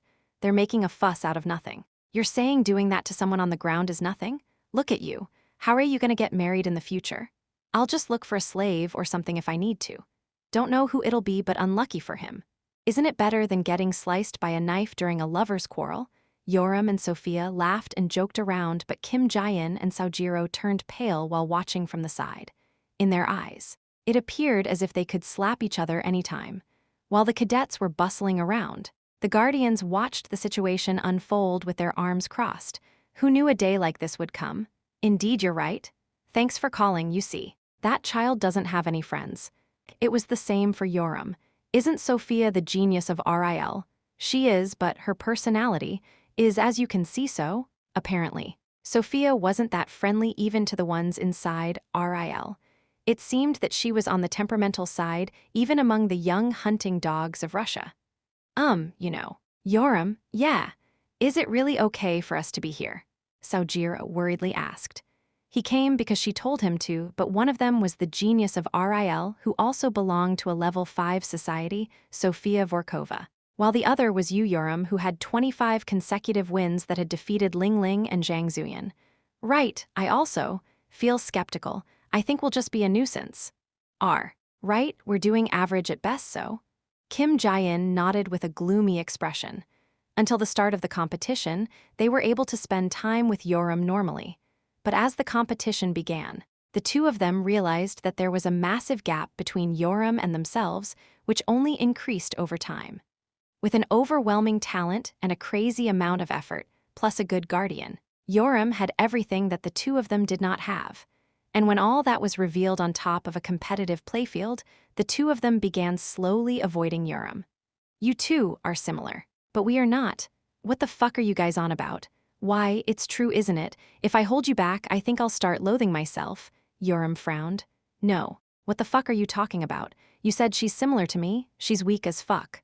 What, me? Sophia asked with a frown. Hey, have you gone mad? Who are you comparing me with? All three of you except for me are all baggage. You losties. All the other teams have ranker candidates grouping together. You useless idiots. You, Yoram. So get up now. If you don't want to hold me back, you need to practice cooperating for the next 3 days at least. Yoram stood up, but the two depressed kids and Sophia did not.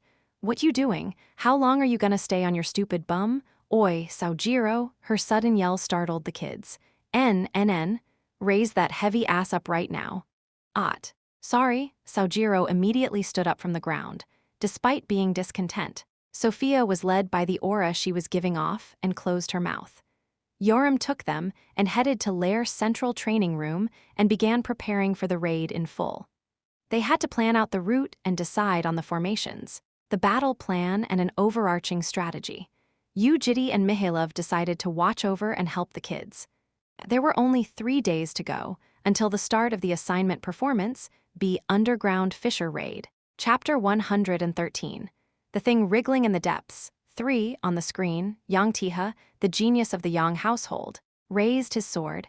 The opposing cadet was Sofia Vorkova. Jitae was watching the footage of an individual spar session from a week ago. The two of them immediately kicked off the ground as soon as the bell rang. During the first clash, Sophia stabbed forward with her rapier, which Yang Tiha parried by slightly tilting the angle of his longsword. His counterattack that followed straight afterward was sharp. Raising the sword up to eye level, he aimed it at her head. After watching up to this point, Jitae could see the winner. Sophia blocked his sword, but her movements were too big. Using the force that bounced his sword away to his advantage, Yang Tiha spun the sword and struck the other side of her head. She blocked it yet again, but her movements were again too big. The flow of the battle was completely in Yang Tiha's hands, and his delicate level of control was 2 steps ahead of Sophia's. The following attacks were natural, like a gentle wave, and although Sophia somehow managed to block it with her remarkable reaction speed, her movements were too big. Of course, her movements being too big was in relation to the standards of a superhuman ranker. Sophia definitely was strong and was blocking well for a cadet, but if the sword shook for even 1 cm, the joints would be stiffened for around 0.03 seconds. Yang Tiha was able to manipulate that time efficiently and knew how to accumulate it. He stabbed, slashed on and on. Once he had the fight under control, there was nothing to stop him, and Sophia was pushed back again and again. It was slightly different per every iteration, but Yang Tiha generally ended up in the 2-digit ranks after around 15 years. There was almost no one in the entire world that was more talented than him in swordplay. Even now, it was being displayed in full. A young child was imitating an adult's movement rather decently.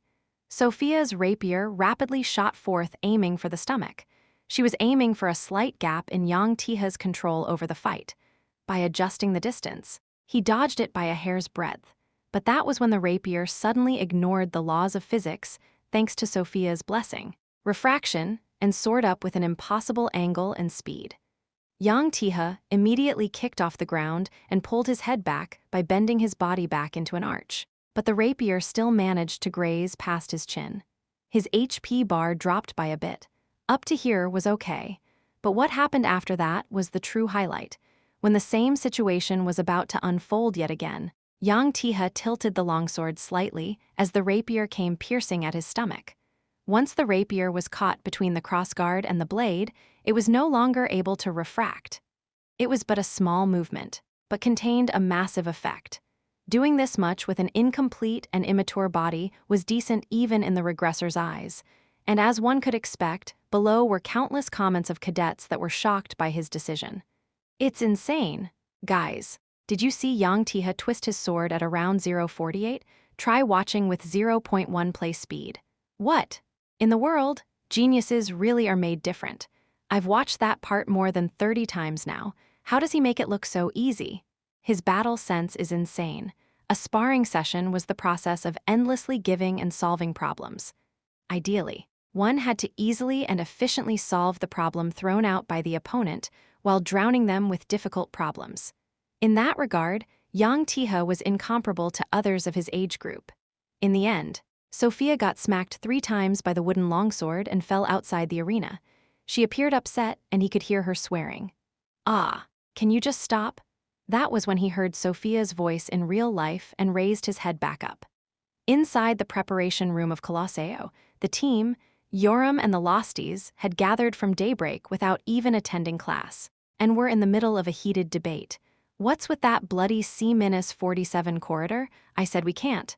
Just power through it, why go around?" "No, you idiot, how many times do I have to say it? We can't power through it." In response to Yoram's grunts, Sophia got angry.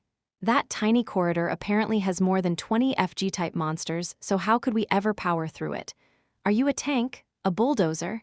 If you just run like that, we would be licking our fingers for 30 minutes. Is that what you want?" "Right, so you're saying we should go around to the Aminus 9 corridor?" "Yeah, it's a big road, so that would be a lot faster as long as we run fast." "I see. Is that why it still takes 20 minutes? Aguo Uni. Everyone knows that Aminus 9 is an empty road. Do you think there won't be any other parties there?" They bickered and argued, as they both refuted each other about the path they should take. "Considering your damned appearance, you need to be smart at least. What about my face? Don't you know what the related searches for my name are?" "You Yoram's lackey, what did you just say, huh?" Right when they were about to get even more heated up. "Come." Kim Jae-in opened her mouth. When she was glared at by 2 pairs of eyes, each sharp like an angry feral cat, Kim Jae-in slightly looked away and continued. "I think D-19 looks all right too." "What?" She explained her line of thought despite being scared, and soon the feral cats calmed down. Doesn't sound that bad.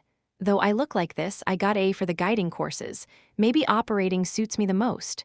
Meanwhile, Saojiro filled in the written document that had to be filled out.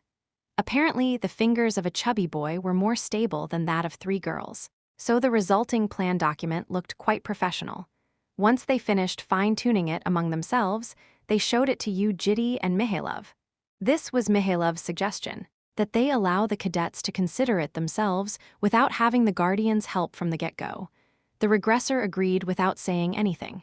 "It looks okay. What do you think?" "Mr. Jitae, it wasn't bad. Looks okay." Their expressions brightened after he gave his approval. However, they didn't have much time to linger on joy, and they had to worry about the next problem immediately afterward. When they were practicing their roles and their positions, Mihailov willingly stepped forward to be the one teaching them, so Jitae had no choice but to train them for the anti-boss war.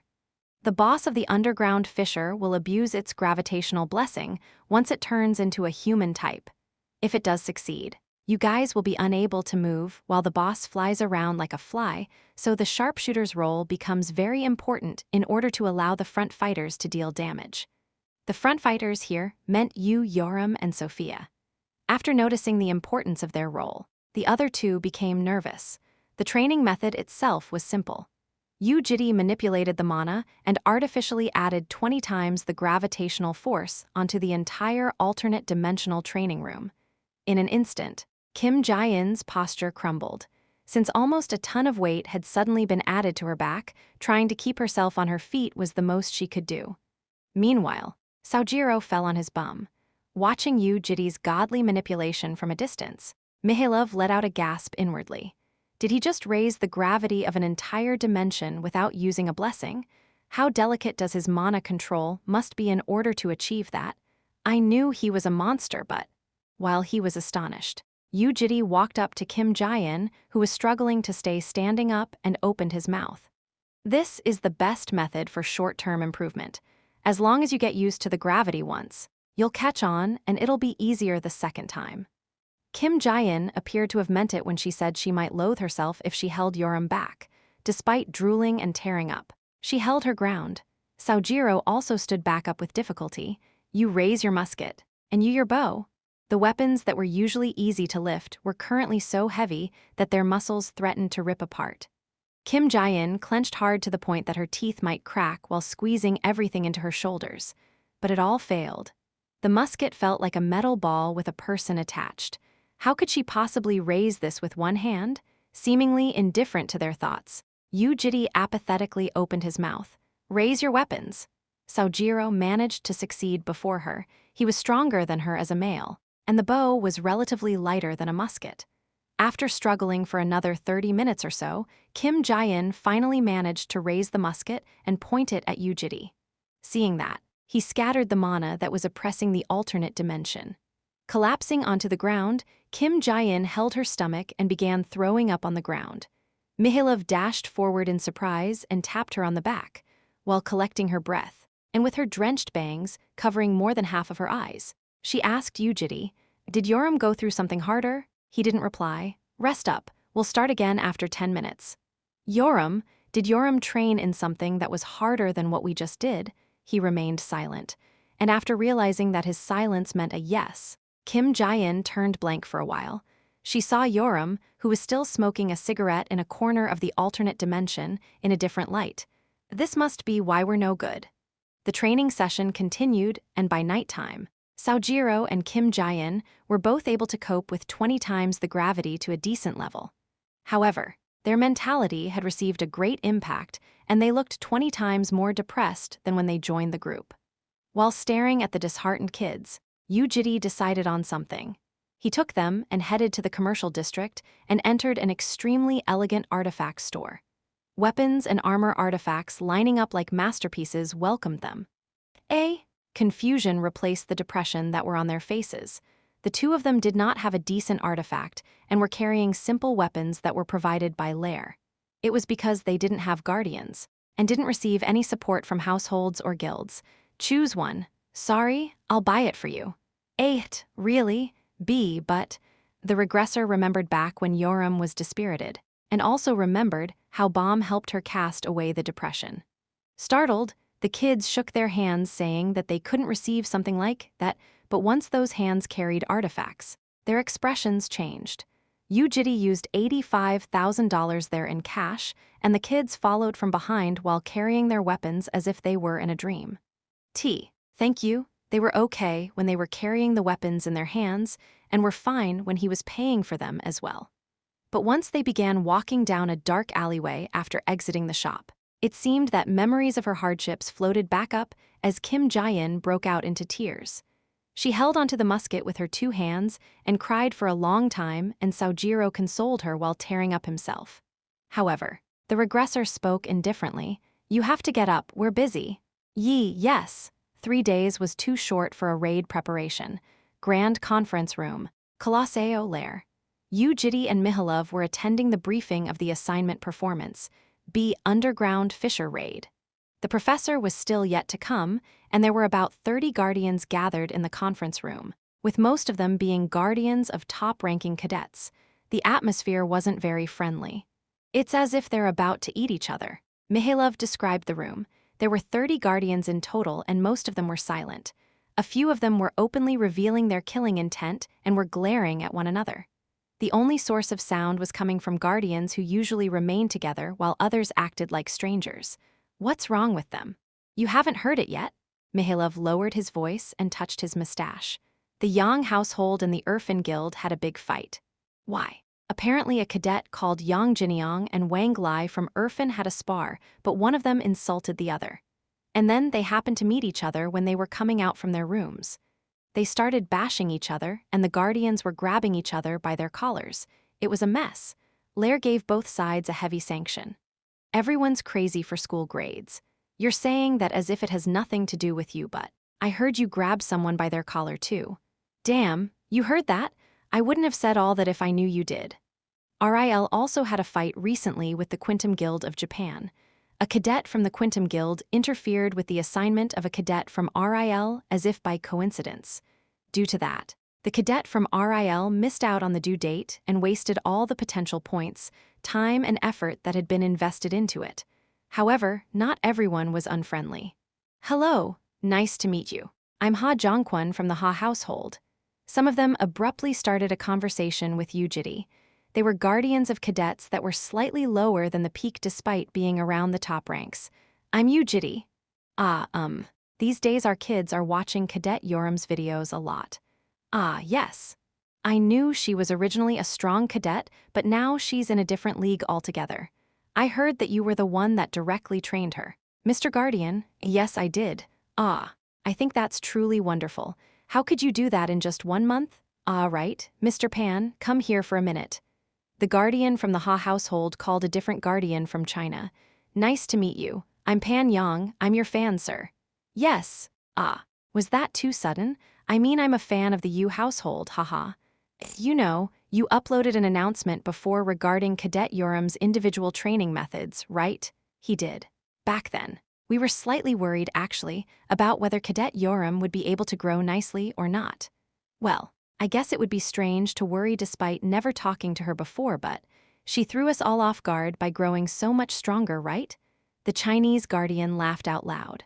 Allowing them to be free, while still nurturing them to be excellent.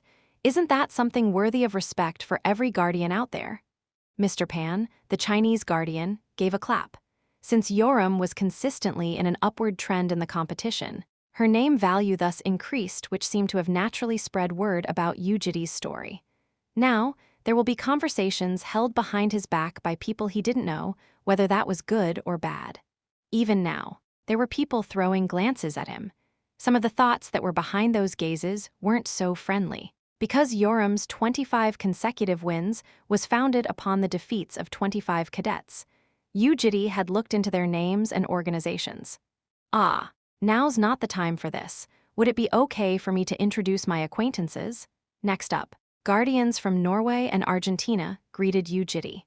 They abruptly walked up and gave an awkward greeting, but soon became relaxed as they mingled together with other guardians. Compliments that he didn't care about, like, I respect you, and you're amazing, were repeatedly thrown out.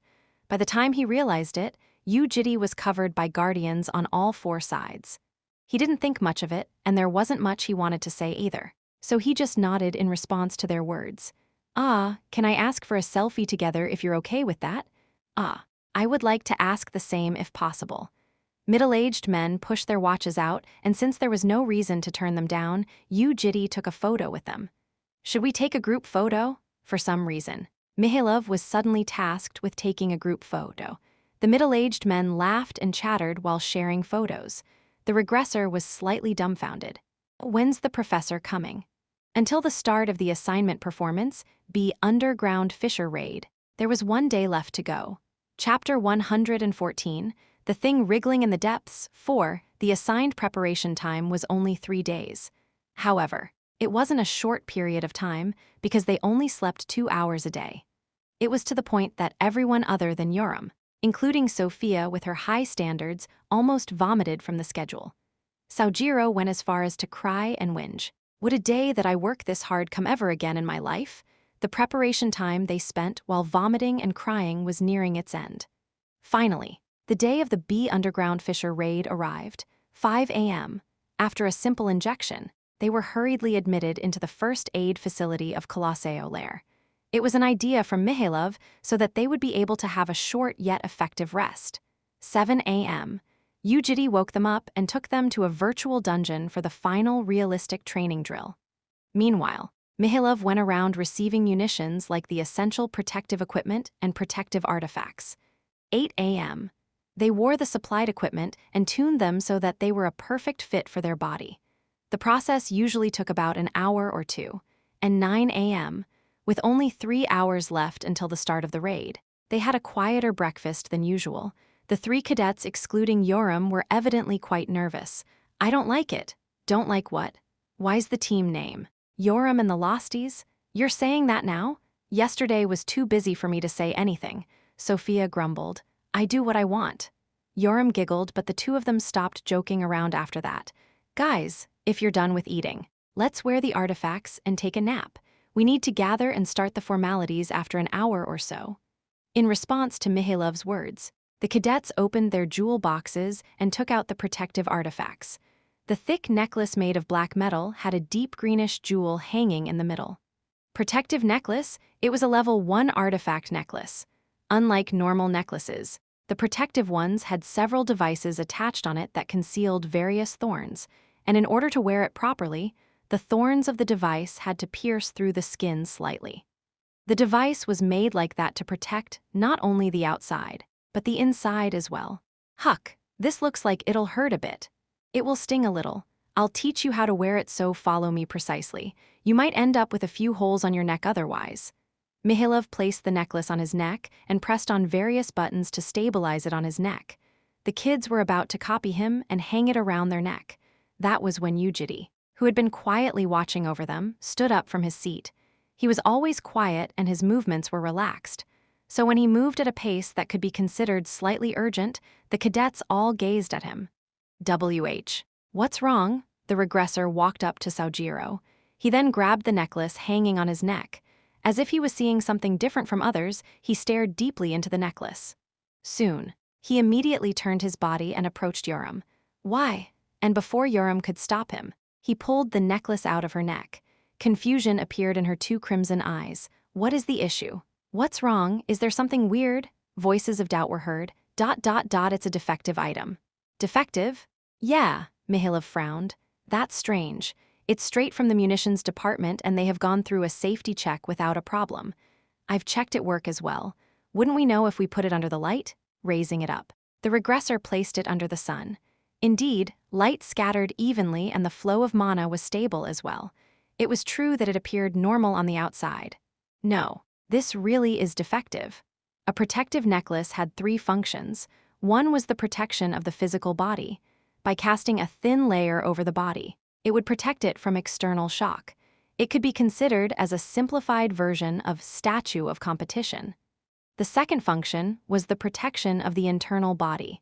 It protects the organs and stops any dangerous overuse of mana. And finally, for its third purpose, whenever an unbearable level of shock was applied to the wearer, the supplementary gem would destroy itself and create a protective field around the area. They would basically use up all the leftover battery to create a shield. And after sensing the fluctuation caused by the protective field, the guards will run in and help the cadet. That was how it was supposed to work. The supplementary gem is defective. That's fuck. In response to Jitae's words, Mihailov couldn't hide his displeasure. The munitions department didn't even find that out. The frown on his face intensified gradually. The scar on his forehead made him look all the more sinister. It was not a weapon nor equipment that was the problem, but a protective artifact, the most important item that directly correlated to the safety of the cadets. There should never be a defect in an item like that. Never. These fucking dogshit retards. Violent profanities escaped the mouth of the retired soldier, who had belonged to the special forces of Russian hunters. Meanwhile, the coward, Sojiro, imagined the worst-case scenario. In the depths of the dungeon, something causes a sharpshooter like him to be separated from the front fighters. Since neither Yoram nor Sophia were there, he would be prone to the attacks of the monsters. If 3 or 4 monsters surrounded him in close range, there was nothing he could do. Armors would break every single time he received an attack, and some of the monsters would definitely attack his head. If that happens, the protective shield should be formed to save his life. If it didn't, Japanese letter, damn, a chilling thought traveled down his spine. Jitae, I know you're not a superhuman that should be acting as a mere guardian, but how did you find out that the gem was defective, without any equipment? Mihailov requested Jitae to assure them. Jitae himself didn't see through it either the first time he saw it. That was how meticulous it was crafted, and even now, he needed to check what sort of defect it was. Thus, he intentionally disabled all the blessings and authorities that protected his physical body. He then pinched on the gem of the necklace with his thumb and the index finger. Buzz, a crack was created on the gem, and soon, an alarm went off. Going beep-bip-bip-bip-bip. Quang, immediately after that, an explosive noise echoed across the waiting room. Sharp fragments of mana scattered in all directions, but Jitae covered it with his hand to have it remain in his grasp. Kayak, what's happening? If, by 1 in a million chance, the protective necklace had to resort to creating a protective layer from Yoram's neck. Drip! Blood dripped from his wounded palm onto the ground. While everyone was astonished, Yoram startledly walked up. What? Why are you bleeding? Are you all right? And without a word, The regressor held the damaged necklace in his hand before collecting all the other necklaces. The issue was that there wasn't just one defective necklace. There were 4 exactly the same, meticulously crafted defects. What did this suggest? He calculated the time in his head. There were 51 minutes left until the formalities of the raid began, and 2 hours and 51 minutes until the start of the raid. You guys stay here. Where are you going? I'll come back before the formalities, so just stay put. And Mihailov, what is it? Where's the munitions department that supplied the necklace? The moment she met eyes with Jitae, Yoram felt stifled. She had seen him get irritated and displeased multiple times. Whenever the surroundings got eerily quiet and an ominous feeling rose up inside her heart, Jitae had always been visibly irritated. But now, something was different despite the ominous feeling rising up in her heart. Jitae still looked normal. For some reason, that made Yoram feel more uneasy. It was Team 3, those useless bastards. Jitae checked the clock. There were 48 minutes left until the formalities. He had enough time, but it wasn't that much either. I'll complain. Please go help the kids once the protective necklaces get replaced. I shall. Mihailov restrained the surging anger inside him. Right now, the assignment performance of the kids was more important, so the 2 guardians had to do their own task. By the time they arrived at the munitions department with urgent steps, there were 46 minutes left until the formalities began.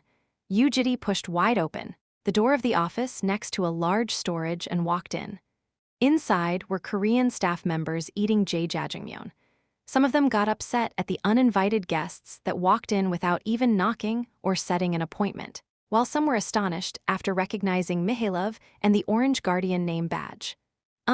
We're in our meal break, but what brings you here? Jitae gazed across.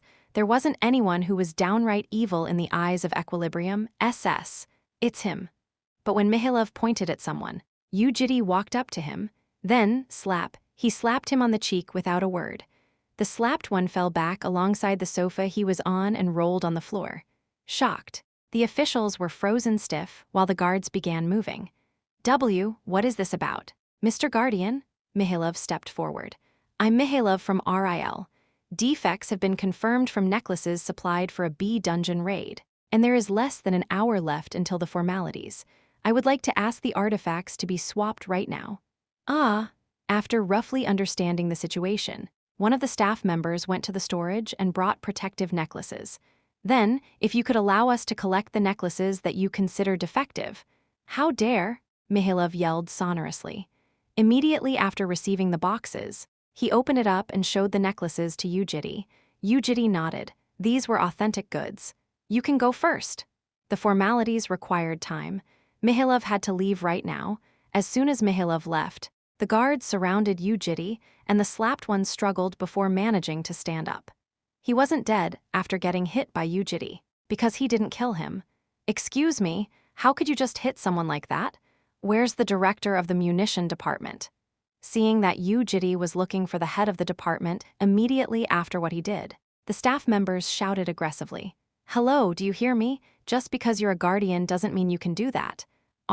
Right, absolutely. You have to follow the procedures when filing a complaint. Mr. Guards, what are you doing not stopping him? The flustered guards began moving hesitantly. Jitae lifted their dining table with one hand. The circular wooden table with a diameter of 3 meters was raised just like that. In the middle of their shock, he threw the table at the window. When both the window and the windowsill shattered into pieces, they turned quiet. Yuha! But there was a guard who was still courageous enough who ran in carrying an electric baton. Jitae grabbed him by the collar and casually threw him back to the place he came from. But the guard flew all the way to the wall, destroying both the wall and the cabinet in the process. A different office next door was in full display. One of the guards urgently raised his walkie-talkie. Jitae looked into his eyes and thought about killing him. Then, the guard dropped the device with trembling hands. His muscles were frozen stiff and his body refused to move. When everyone was finally quiet, Jitae opened his mouth. Bring me the director of the munitions department before I kill everyone. His indifferent tone dug through their ears and was etched into their brains. With shivering hands, someone urgently called someone up. A few minutes later, an old staff member walked into the office in befuddlement. I'm Kang Mungu, the team leader of Team 3. What in the world is team leader? He says. Jitae's eyes twitched. They don't fucking listen. There was nothing more to say. He walked up and grabbed the middle-aged man on the neck and lifted him up into the air. Bring the director. Director? How many times do I have to say it? Huh. Jitae spoke to everyone present, but none of them replied. Only the groans of a middle-aged man in pain continued. Bring the munitions director here in front of me in 3 minutes. Otherwise, you can stay there and watch who dies first. No one was able to stop him, and no one dared to run away either. That was when a woman took a step forward. The director is in a meeting right now. Where? In the main conference room of the education department. There was an important report from there. I think she would take at least an hour more. Bring her. Yes. The female staff thought she was hearing things, but the moment she looked into the guardian's eyes, she realized that she wasn't. Since they were starting to dilly-dally again, he carried the middle-aged man and pushed his head outside the broken window. Only his leg was on the building, while his upper body was outside. The munitions department was on the 7th floor and seeing the distant ground beneath. The team leader screamed in fright. With his back facing the window, Jitae's face was shaded by darkness. His mouth, his face growled like a beast. Bring her right now. Chapter 115, the thing wriggling in the depths. 5. What do you mean? Director of the munitions department, Riachana. This young Cambodian superhuman in her late 30s received a shocking call during the report of the education department. She hurriedly ended the conference, and on her way outside, she contacted the strongest group of guards of Lair, the Central Sentries, about some crazy person showing up. The director of the guards replied, "All right, I'm on my way." Officially ranked 53rd worldwide, final wall. Salardo Leo. He stood up along with his large shield. I'm Riachana, the director of the munitions department, Guardian Jitae. She was wearing the classic costume of a career woman, with tidy hair and simple makeup. Although she was a fairly strong superhuman, the aura she gave off was not that of a soldier's. There were multiple people tailing her. Judging from how they were similarly all decently strong superhumans, it seemed that they were from the sentries. He was being treated like a terrorist, and the staff members of the munitions department were all hostages. Although he wasn't pointing a gun at their heads, the entire body was a weapon for rampaging superhumans, so the sentries did not dare act with haste. For him, it didn't matter. In fact, he had wanted them to come. I heard you've been calling me. Fortunately, it seems that I've made it in time. High-ranking officials of Lair were one of the two. They were either soldiers or politicians, and the one standing in front of him appeared to be the latter. Jitae pulled in the team leader, who was hanging outside the window, and threw him back into the office.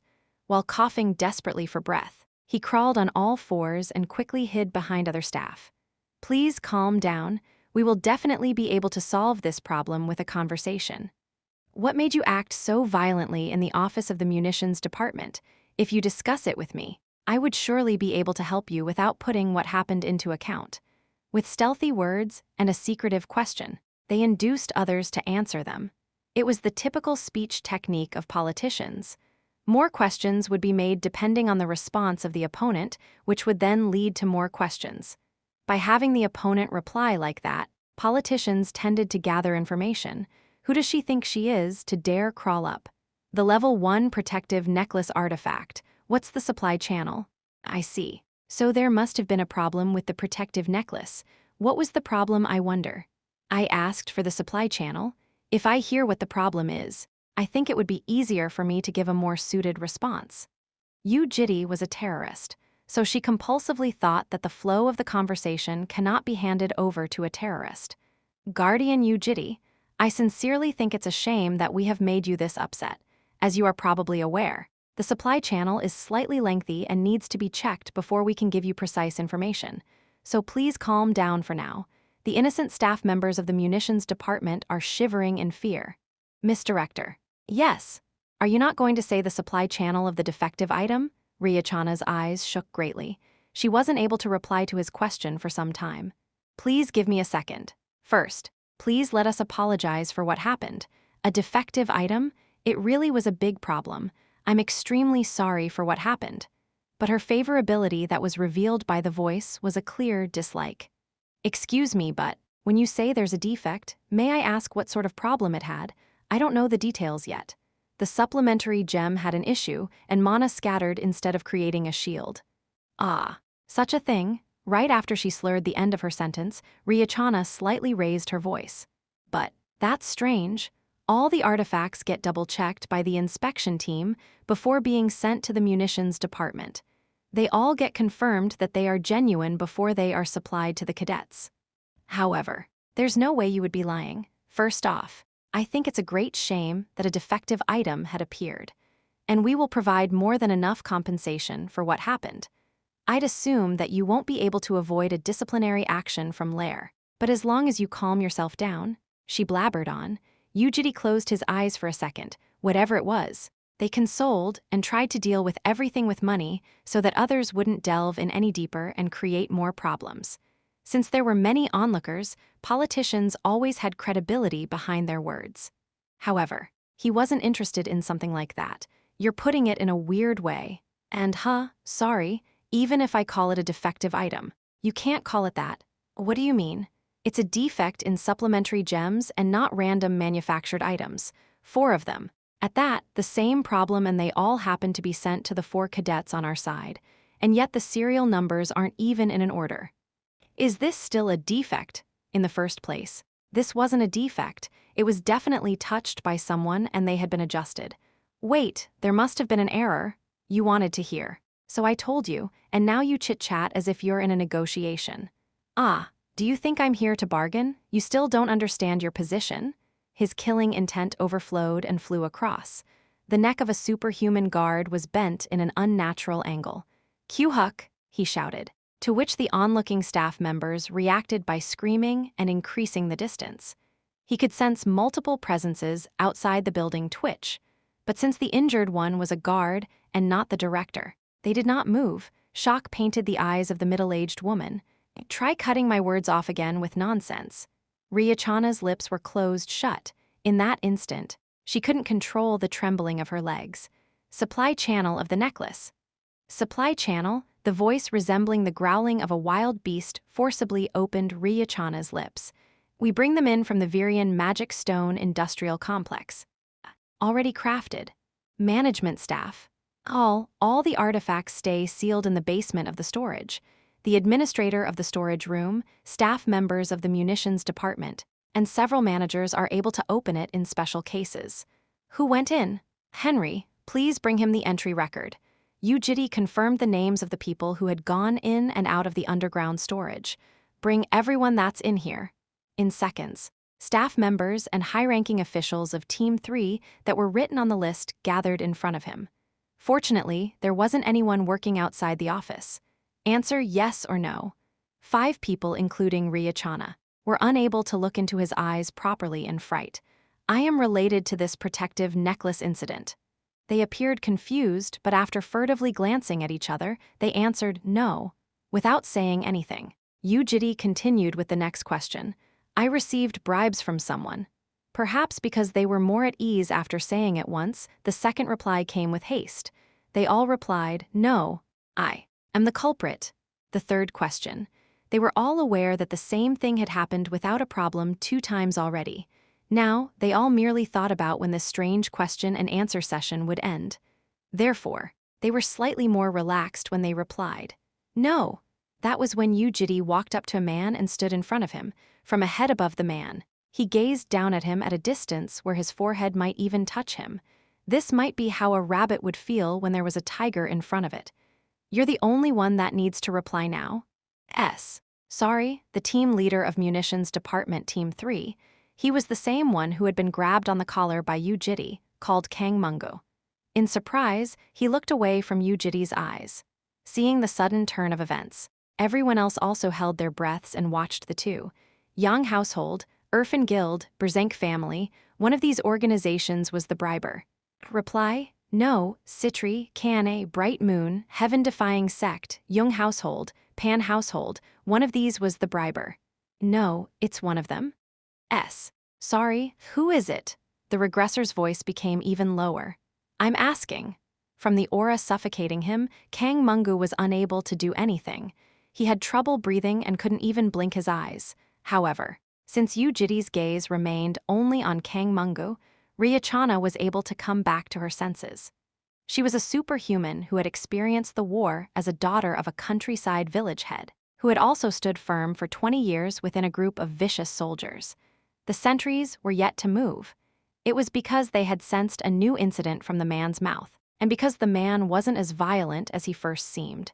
If he turned uncontrollably violent, that's when the sentries would begin to act. As long as he didn't, it was her job as the director of the munitions department to persuade and calm the man down. There is one question I would like to ask. Her voice shivered, but the meaning went across. The beast slowly turned his eyes. How was it proved that the following object was a defective product? What? From the delivery to being distributed to the cadets, all artifacts go through multiple stages of circuit check. They are analyzed by machines that cost millions of dollars, but there isn't any evidence backing up your claim, Mr. Guardian. Isn't it possible that only one was defective? The regressor looked away from Kang Mungu. Then, he stared at Riachana for some time, before taking the protective necklaces out from his pocket. It was the ones that had belonged to Sophia, Saojiro, and Kim Jae-in, excluding Yoram's necklace that had exploded. Good words. He hung the 3 necklaces around Kang Mungu's neck. Befuddlement appeared in their gazes. Director Riachana, if you're doubtful, checking it right now on the spot is an option. What, you have to stay still, what's wrong?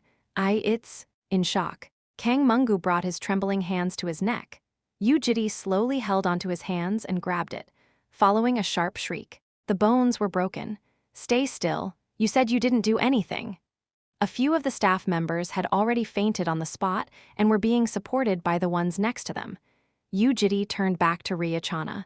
Please come and destroy the protective necklace. Director, then a protective shield will appear and save team leader Kang Mungu.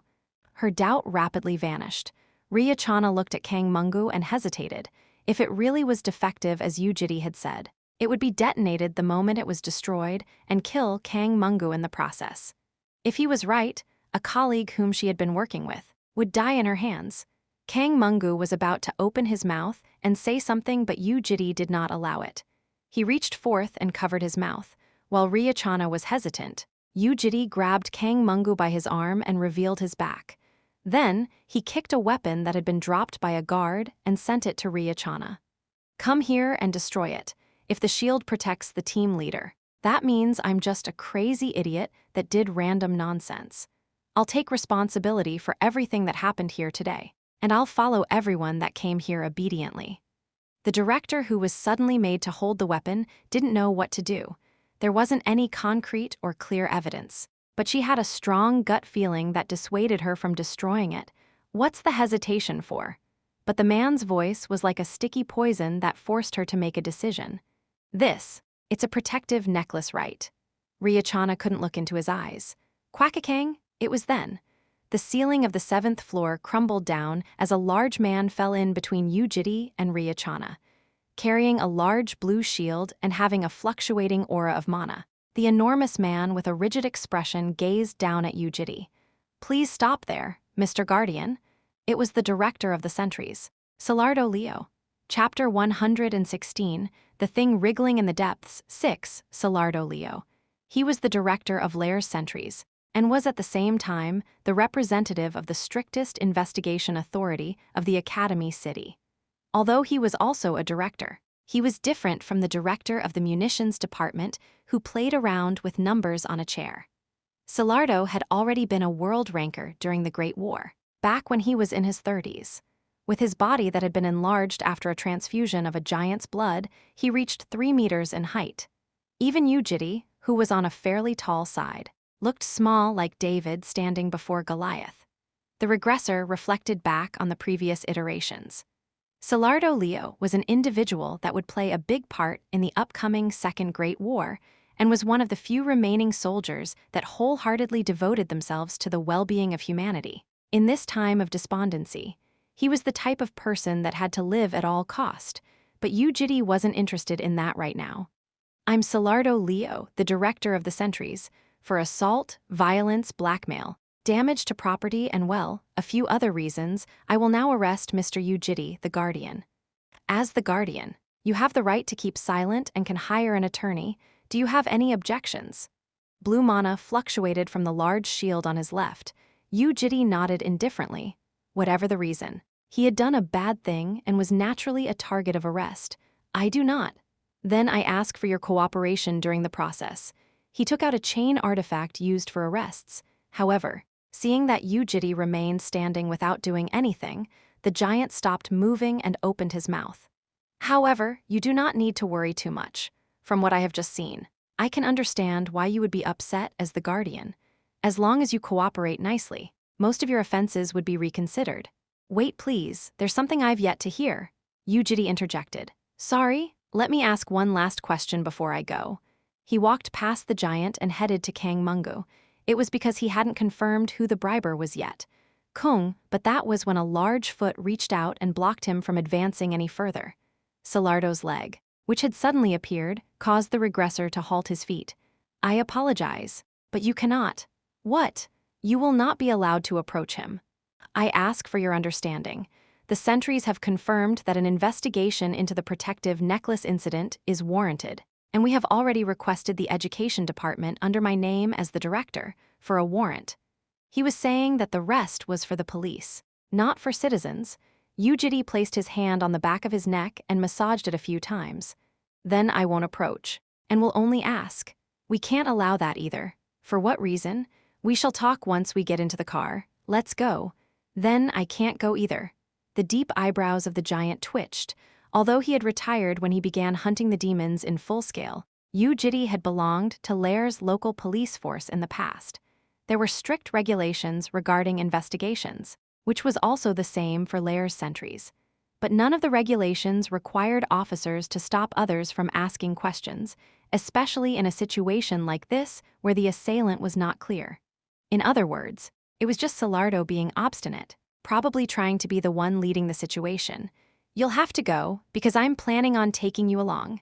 His following words were the proof. Kung, a large foot of an enormous giant, was laid firmly on the ground. Oppressively, a strong aura surged forth. Salardo clearly knew that Jitae was strong, but suppressing the strong was his specialty. Let me say it for the final time. Obediently cooperate with the investigation. I'm trying to, but you're interfering. It's for isolating purposes. How is it interfering? When the atmosphere flipped in an instant, Salardo growled back. You can't be stiff-necked about it. As the head of security, you don't feel ashamed for being unable to stop a cadet's head possibly flying off, and instead you're trying to stop others from digging into it. How would anyone but God know of all the crimes that would occur beforehand? However, the policeman did not make an excuse for himself. It might be late, but I'll do what I must henceforth. He raised the shield into the air. This is the last time. Obediently cooperate with the investigation. Then, he reached out into the air as blue flames flared up. As the fire scattered, a large blue hammer was revealed. It was a level 3 artifact, Judgment of Tubal-Cain. And the shield he had been carrying from the start was Fragment of the Great Wall, a level 4 artifact. It was the fragment of the Great Wall of Extreme North, which had divided a continent of another dimension into two in a distant past. Even before dragons existed, it was an unbreakable shield. Killing intent gloomily trickled out. How dare you? After sensing that, an intricately formed alternate dimension erupted out of Salardo's body and covered the world. Inside, a new blue world filled with scattering strands of azure light. The director of sentries ran in towards Jitae.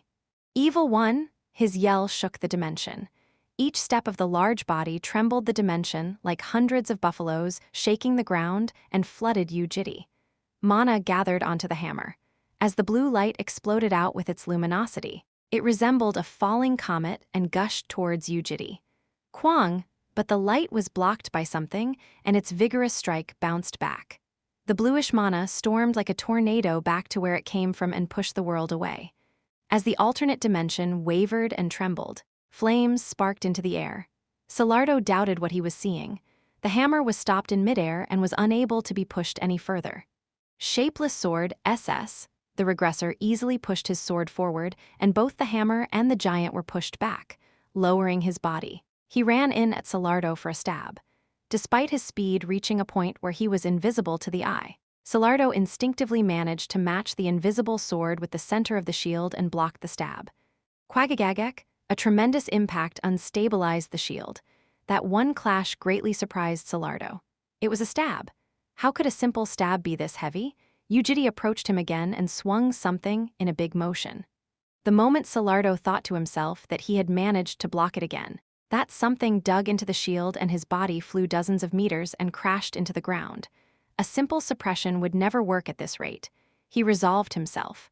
Blue Ocean, the skill that allowed one to synchronize with the dimension, covered the giant's body with a bluish light. This wasn't enough. Salardo began enabling all the authorities and skills in order to protect his body. Steel chains of avian, 7 large metal chains of blue creeped out from the walls and the ceiling of the alternate dimension and put a restraint on Jitae's legs, arms, chest, and neck. It was an undodgeable skill as long as the target was inside Salardo's dimension. Aura of Peace, an inexhaustible amount of stamina surged up inside him and all his physical capabilities explosively increased. Even after that, he enabled more than 10 other B-ranked skills and blessings. Execution Ground Declaration, finally. The territory of the judge spread across with him in the center.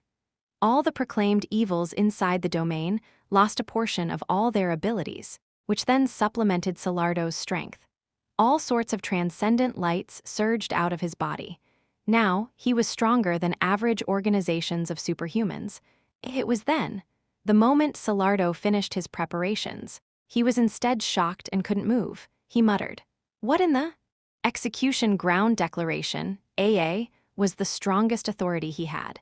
It was one of the few authorities in the world that allowed one to suppress someone stronger than oneself as long as they were inside the declared domain. However, the power level that had been absorbed from the target was so unimaginably great that it was impossible to logically understand. How could something like this happen? Before he became the head of the sentries at Lair, he had been the president of Superhuman Without Border. He had ended many wars and skirmishes, and had contested against countless rankers before eventually suppressing them. And the amount of power absorbed by Execution Ground Declaration, during those fights was around 30% of his own stats on average, which sometimes reached 40% depending on the opponent. That was the numeric version given on a status screen that was only seen by him. Holding his shield, Salardo stole a glance at the status screen. Power absorbed inside the domain, 833%, but what in the world was this? Then, the policeman looked at the criminal walking towards him. Without a word, expression or gesture, the man was carrying something like a weapon in one hand as he approached Salardo. The steel chains of avian and the alternate dimension covering him stretched extensively to stop his feet, but the man walked forward without batting an eye. After walking right up to his face, the man swung his sword as killing intent gushed out of his shoulders. Shapeless Sword, SS. Second form, Chainsaw, the one that had disintegrated the gates of the demon castle, the authority that had demolished the possessed spirit of Lakshata, the 7th Lord of the Abyss post-extrication. That tyrannic killing intent vibrated like an electric chainsaw as it fell down. "This is dangerous, I have to block this." He raised his shield and used all the absorbed power to push the opponent away. A tempest of mana enough to push a mountain surged out from the fragment of the Great Wall, but he realized afterward that a hand had reached out and was grabbing onto his neck. Salardo could see the man's arm, which was so stupidly tough that the giant felt like his neck was going to snap. Soon, the man's invisible weapon came and touched the shield. An unfathomable impact covered his body and trembled his consciousness. At the same time, the alternate dimension turned into fragments of light and scattered into fine particles. Salardo shot out of the alternate dimension along with his shield. His body broke through the office walls and continued plunging down till he crashed into the ground. A thunderous thud enough to destroy heaven and earth resonated across. Multiple shockwaves followed one another as the windows of nearby buildings and cars shattered. At the same time, the floating island, Hadeling, which was protected by dozens of spells, fell roughly 15 centimeters in altitude. At the epicenter of the incident was a crater 30 meters wide. He blocked it but didn't block it fully. The impact had been conveyed and had destroyed his internal organs. Today, the sky was further and higher than usual. That was the last thing Salardo saw before his consciousness faded away. After finishing with the formalities, they were on their way to the dungeon. Inside the portal bureau were 100 cadets and dozens of guardians chattering away. Yoram irritatedly looked outside and checked the time. There were only 4 minutes left until they entered the dungeon, and yet for some reason, Jitae was yet to appear. She asked Mihailov, "You haven't received any message from my guardian? I saw you call someone just then." Mihailov didn't look too good. He shook his head. "Why, is he not coming? Let's focus on the raid for the time being." "What the hell, that's annoying. Why isn't he coming? We will be entering the safety area of the dungeon in 3 minutes. Please do a final checkup before we go in." Hearing the announcement, cadets stood up from their seats. Yoram did her best to hide the displeasure inside her and stood up. While the teams lining up at the front walked into the portal, Yoram, who was near the end of the line, kept glancing back at the entrance. Her being unfocused was directly conveyed to her teammates. They also became fidgety and distracted, unable to withstand it. Sophia opened her mouth. "Maybe your guardian's busy with some work. Don't worry about it." "Are you listening to me? You're making us bothered as well for no reason. You can just see him after you come back." "Ah, please just shut up. Bitch, here I was worried about you." It was then, Jitae suddenly appeared at the entrance. Even though she saw that, the look of displeasure remained on Yoram's face. "What? Why you coming now? Why not next year?" "Sorry, at least I wasn't late." You're super late." Jitae was wearing different clothes from before, and Mihailov looked doubtful, but that didn't matter. After walking up to the team, Jitae handed them small chocolates for them to eat. "What's this?" Yoram grumbled. "Good work for all your preparations. Wish you the best." "Doesn't suit you." It was soon their turn. Sophia looked back at Yoram and saw her heaving a sigh, but when she raised her head back up, there was a comparatively calmer look on her face as she began stepping forward towards the portal. "Jitae, how come you're here?" Left alone, Mihailov asked with a frown, but Jitae shook his head in response. Then, he walked away without saying anything. On the way outside the portal bureau, Jitae called someone. "Ah, it's me." "No, it is my voice. We're short on time, so don't say anything unnecessary. I'm calling because there is something I need some help with." "Right, it is time for that. Come as fast as you can, please, before things go out of hand." Chapter 117, The Thing Wriggling in the Depths, 7, Got it, I'll see you later. After ending the call, Jitae closed his eyes and placed his hand near his temple. "As you have ordered, my lord." Nothing came back in response. The clone headed to a secluded area and put a mask on. Before long, he turned into a black middle-aged man in his 50s. It was one of the forms of mimicry, that had been collected by the clone. Since he had reverted back to the main appearance for the first time in a long time to greet Yoram before she took off for the dungeon raid, the body that became weaker after the mimicry felt uncomfortable. The clone sat on a nearby bench and was waiting for the next command, when a large shockwave reached him as Hadeling dropped in altitude by a conceivable amount. Finally, his lord had done it. Soon, the voice of his lord reached him regarding the one that had bribed the staff member. The clone stood up from the seat. Guild Kane. It was the name of a superhuman war guild belonging under SAN, the South African Nations Union. Just because of that one incident from the past, thought the clone in doubt, until more memories arrived from Jitae. A cadet under Kane lost to Yoram 4 times, and their favorability hanging on the eyes of equilibrium was at extreme hatred. In most cases, this sort of extreme hatred being shown despite them not knowing each other very well was because of an indirect yet immense impact they had. Thus, the clone decided to go and ask. When he arrived there without an appointment, a black guardian from Kane was smoking a cigarette outside. His name was Malanga and had written a book about nurturing cadets. He even made several speeches and was a fairly famous person at Lair. The clone walked up, and when the opponent stood up in doubt, he struck him on the face. With a thud, the man fell down. Cuck! After falling down, he tried to get back up but couldn't. His body was left powerless. Meanwhile, the clone carried Malanga by the collar and carried him to the basement of the dormitory.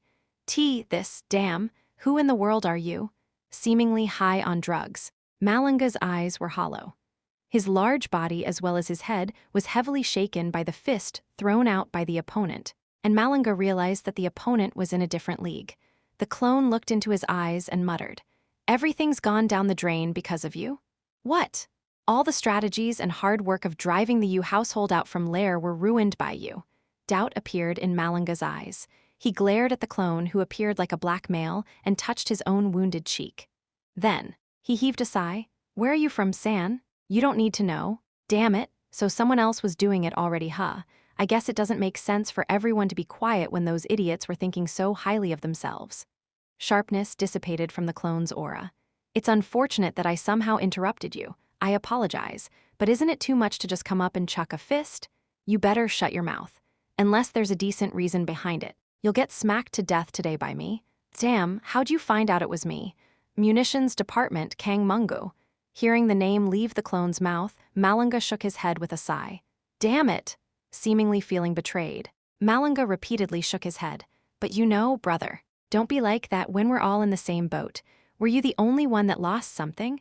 I also lost a truck of things." "What did you lose?" "After Malta lost to you Urim 3 times in a row, my position inside Kane was destroyed. We were being treated like heroes when he was at 16 consecutive wins as well. Just letting you know, when Malta crushed Irfan Guild, my salary jumped up by 3 times. If he managed to enter the top 10 like that, a new future would have been waiting for Malta, and do you know what everyone was like in Kane back then?" Filled with regret, he formed a teary expression and bit his lips. "And that was all ruined by you, Yoram, that boar-like bitch? There are thousands of cadets participating in the competition. Malta met you, Yoram, 4 times there. Even if the matches are made between cadets with similar points, 4 times is too much, isn't it? That damned bitch must have somehow sniped us multiple times, or she must have been in cahoots with one of the staff. You have proof." "Fuck, who cares about proof? Can't you just see it?" "So Kane took my name down from the list of excellent guardians, and Malta, that freakin' idiot, is on drugs after 4 losses. He lost 34 points to you, Yoram. Drugs can be stopped, but even if we somehow recover those 34 points, we will never make it into the top 10. The tower that we've managed to build up is just gone now." The clone realized after listening to him speak. This person was extremely unlucky. "Fuck, it must have been rigged. It's all rigged. Does it fucking make sense that you, Yoram, fights Malta 4 times out of thousands of cadets? There's definitely something fishy. Since it's obvious that you, Yoram, wins because of the matchup. She sucked all the points in by sniping Malta. What's with those eyes? I'm a victim of this disgusting, manipulative society. You have to feel sorry for me. This fucking retarded city is only good for people that are either rich or full of connections. Since you, Yoram's household looks like it doesn't have any connections, she must have given money, or her body. Do you think I'll be going down by myself like this?" He became increasingly agitated throughout his speech and furiously trembled his hands. "I'll never go down alone. I can't." Slam, his head turned to the side, raising his fist. The clone smashed and broke his nose as Malanga collapsed with a nosebleed. "You still don't understand what kind of ridiculous thing you've done." Malanga held onto his crushed nose and gazed up at the clone. His eyes were a bit clearer. "You'll see by tomorrow." Lair Education Department. There was a conference being held by 7 people. Surrounding the round table were middle-aged men, 7 in total, comprised of Principal Ha Sukmu, Vice Principal Chun Chin, Assistant Principal Manam Jun, Assistant Principal Yersin Riverty, and 3 school inspectors. They were figureheads chosen by the International Hunter Association for a myriad of different reasons, but it didn't change the fact that their job was to decorate the present outlook of Lair, while preparing it for the future. "We must give a strict punishment following the school regulations." One of the inspectors raised his voice. "By that, you mean their entire household must be expelled? How could they point a sword at a staff member? He must have been crazy." Things that could be easily regulated were always inside a certain framework without breaking the rules too much. So when things exceeded that normal scale by too much, it caused headaches for the politicians. Things would be different if it was a strife between cadets or for competitive reasons, but we can't encourage or risk the fall of the school's authority. There's also the casualties to consider. That was when Vice Principal Chun Chin shook his head. "Of course, we need to give punishment for the violent actions, but we can't give a punishment that's strict from casualties alone." "What do you mean?" "This is the list of casualties that was just organized." A document appeared in the hologram display. Injured, 11, dead, 0. It was an unbelievable result. No one was dead despite the chaos. Those with cracked necks were superhumans, and others that were injured were also superhumans. After being sent to the First Aid Emergency Center, it was confirmed that there was no risk to life, including Salardo Leo. In recent times, where medicinal and curative means have developed to the extreme, murder was an extremely big factor when considering the level of punishment. Arms and legs could be reattached at a cheap cost, but the dead could not be brought back to life. But the situation is a bit more complicated. Could you elaborate, Vice Principal? It was confirmed that someone from the munitions department had been bribed. Because of that, Cadet Yu Yoram and her group could have had their lives at risk. That's true, but we can't justify an emotional revenge, can we? Someone was enraged because there was a life at risk, and no one was killed in the process. And the thing that happened after Salardo fell was more absurd. After asking something to Kang Mungu, Yu Jitae calmly walked up to a sentry and placed his hands together for them to take him into custody. Although the said sentry was frightened, Yu Jitae obediently followed them and walked into a prison cell on his own accord. I don't know exactly what happened, but thanks to that we were able to solve the situation quite easily. Even then, the Yu household had to be punished severely according to the school regulations. But it's someone that made Salardo like that. Sorry, even if there is a punishment, it can't be too confronting. The sentence that left the principal's mouth was something that didn't sit well with the school inspectors. Principal, then, what's the purpose of regulations? What you're saying does not allow justice to be achieved. Calm down, Inspector. It's true that we should keep it inside a frame if it's a scoop of sand, but from what we see, this is more of an avalanche. We are educators, Principal. The inspectors were displeased. We understand your position as the principal, but you can't be saying that. Yu household doesn't exist. It's a fake. It's probably a group of hunting dogs being raised by the Korean government. I think you need to tone down your expressions, but I also agree. He's an individual and not an organization. Realistically speaking, there's no need for us to go up and curry his favor. It's better to keep the school authority instead. In the first place, preferential treatment for the strong is against justice. Can you deny those words as an educator yourself? Words of criticism continued for a long time. After quietly accepting all the condemnations, Principal Ha Sukmu wiped the sweat traveling down his wrinkled forehead. It's already been 11 years since I've managed this position. It was, in the first or the second year I think, it's already been 9 years since that happened.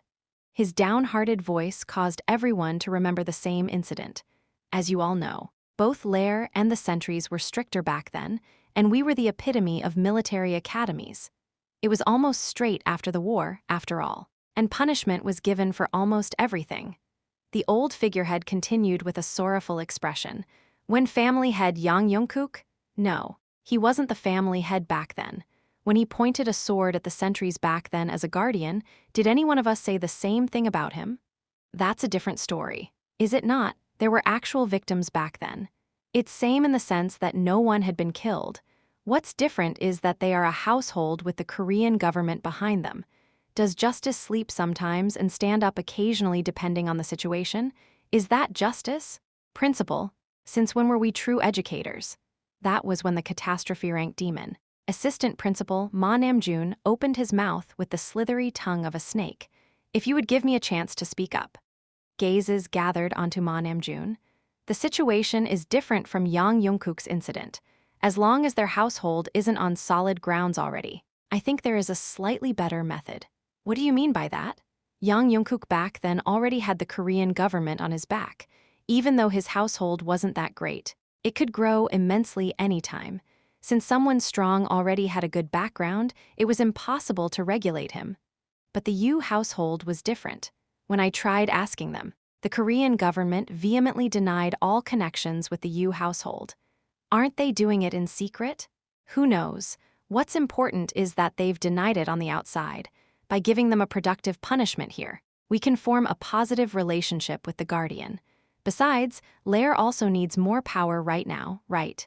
He was suggesting that they put a leash around their neck before they grew any bigger. Even the school inspectors, who had cried out for justice and criticized the principal for trying to give less punishment, could not refute his idea.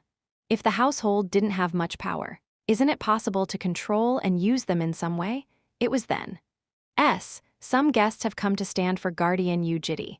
A voice was heard from Ha Sukmu's wireless earphone, but the reporter's voice was evidently flustered, so Ha Sukmu asked what the issue was with a whisper. The thing is, what? After listening to the words, Ha Sukmu shouted unconsciously and gathered the eyes of everyone around the round table. Before long, when the door was pushed open and two men walked into the conference room, his astonishment was relayed to everyone present like wildfire. Ah, ahaha, welcome, welcome.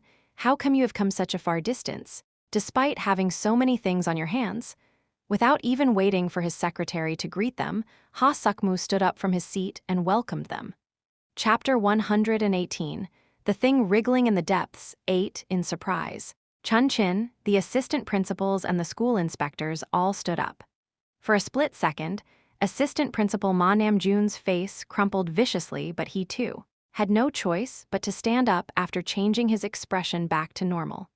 The tall and thin man had cranky wrinkles visible underneath his sunglasses. He was considered one of the strongest humans in the history of Earth, one of the so-called 5 transcendents, and he alone equaled a regiment of soldiers. He was BM the returnee, ranked 2nd worldwide. Next to him was the strongest magician, who had just recently become the family head of the Mayung household, which was one of the 2 leading organizations alongside the Tower of Mages in magic research. Mayung Yanghe, druid of regeneration ranked 8th worldwide, was standing next to him. They were both one of the 30 superhumans who possessed a dungeon-free pass, which was the right to enter any dungeon worldwide. They controlled the flow of the superhuman industry worldwide. Enough for greetings. I'm a bit busy, so let's start straight away. BM casually sat down on an empty chair. 20 minutes ago, BM thought to himself while wearing a tuxedo for the first time in a very long time. He had received a message from Jitae a few days ago, saying that he wanted him to come help in the near future, and BM had agreed. Although it was slightly bothersome, he agreed because it was none other than Jitae. If he pointed a sword at him because BM didn't help him out, that would be the end. Besides, he had begun to have some respect for him ever since the militia masquerade. Even then, BM was slightly discontent with the fact that he had to move personally just to stand up for someone. It was the first time he had to do this ever since he had returned to Earth. He had always been the one ordering others around, and not the other way around. That was what it meant to be at the very top. Does he know how expensive my day is? Damn it. Isn't it difficult? Making the heart? But one sentence caused all his dissatisfaction to sink back in. It was because that one sentence was directly related to BM's lifelong wish of creating a human-type chimera. I know a little bit about it. That was why BM was currently wearing a tuxedo. Meanwhile, he remained doubtful in a corner of his brain. Why was such a strong existence staying at school? Being a mere guardian of some kids, what in the world are those kids? Are they that incredible? Of course. He wasn't the one to speak, considering that he was staying holed up in the workshop, researching chimeras. Most of the superhumans were slightly sick in the head, and now that there was no longer a reason to put their own lives at risk with the end of the war, most of the heroes from back then did whatever they so desired. Maybe that person just liked looking after kids. It was understandable once he thought about it like that. However, the man's course of action had a lot of doubtful aspects. Quite recently, he had predicted the strategy of a catastrophe-ranked demon, organized a countering strategy, and had killed Noah. And yet now he was asking him to come stand up for him at a place for kids to fool around. BM could not find the answer to his curiosity, so he asked the pharmacist, who supported Jitae as an aide. I get that raising kids is his hobby, but why is he doing this? What does he desire? The aide pharmacist said the following in response. That being can see the hostility of others. Funnily enough, when one cadet became the focus, hostility became rampant all over Lair. Therefore, that being is planning to stop the troublesome things from happening in advance, in order to protect the daily life. Isn't there something wriggling in the depths of a human heart? An individual without a backing always tends to become the target of others, and it's extremely troublesome. Random fleas and locusts jump in without fear, and the daily life might be interrupted. Thus, that being has felt the necessity of a fake background and is now planning to make it. Through the repetitive regressions, the regressor managed to find an efficient method. When trying to deal with an incident that has occurred, what was the most efficient way to handle it? That used to be the biggest question that remained habitually inside a corner of his head. In the past, he had tried solving things peacefully with a conversation. And after that, he crushed all the competitors with pure strength. None of them were very efficient. Then what was efficient? Humans trusted what they saw the most. They proved to others by showing physical objects as evidence, and proved their love with actions. Even someone enraged would not dare act without care when there was a sword being pointed at their throat. That wasn't the end. When dying of thirst, humans see an oasis in the middle of the vast desert. What they desire the most appears in reality, despite being an illusion. That's why he had acted. But it snowballed in size somehow, and he ended up crushing the leader of the sentries. On the way to the conference room, BM stopped by the first aid center and encountered Salardo Leo after a long time. The tough giant gave a dumbfounded grin while being enveloped in bandages. BM, you don't look too bad. What are you looking at? Is it fun? You should have died instead. I should have. It's quite embarrassing. BM was walking out of the room after a light farewell when he met Myung Yongha, who had hidden his face with a different mask. Huh, little grass. What's up, BM? Why are you here? It seemed that he had also been called here. On the way to the conference room, BM had a conversation with Myung Yongha and had a clearer idea about what Jitae had in mind. Haha, it's a little bit strange though. What is? I understand that he's strong, but it's strange that he doesn't have any organizations. And it's also strange that he's trying to create a fake household. Something like that will only last 5 years at max. It might be better instead to do something for real and make something genuine. An empty suit would be discovered sooner or later. BM couldn't reply either. It was because he also didn't know that households only mattered to Jitae for 5 years. The schooling period of the dragons. That was what had happened before they walked into the conference room. Inside the conference room, gazes filled with curiosity were gathered at the two of them, and BM calmly returned their gazes. It was natural for them to be curious, and even he himself would have been if he was in their shoes. From now, the two of them had to create an imaginary household, the U household. They had to turn something that didn't even exist to a plausible organization, an omnipotent and almighty household. Could I ask what the relationship is between you and Guardian Jitae? He is my benefactor. I see. He looked a lot younger, though. I don't think age matters when it comes to benefactors.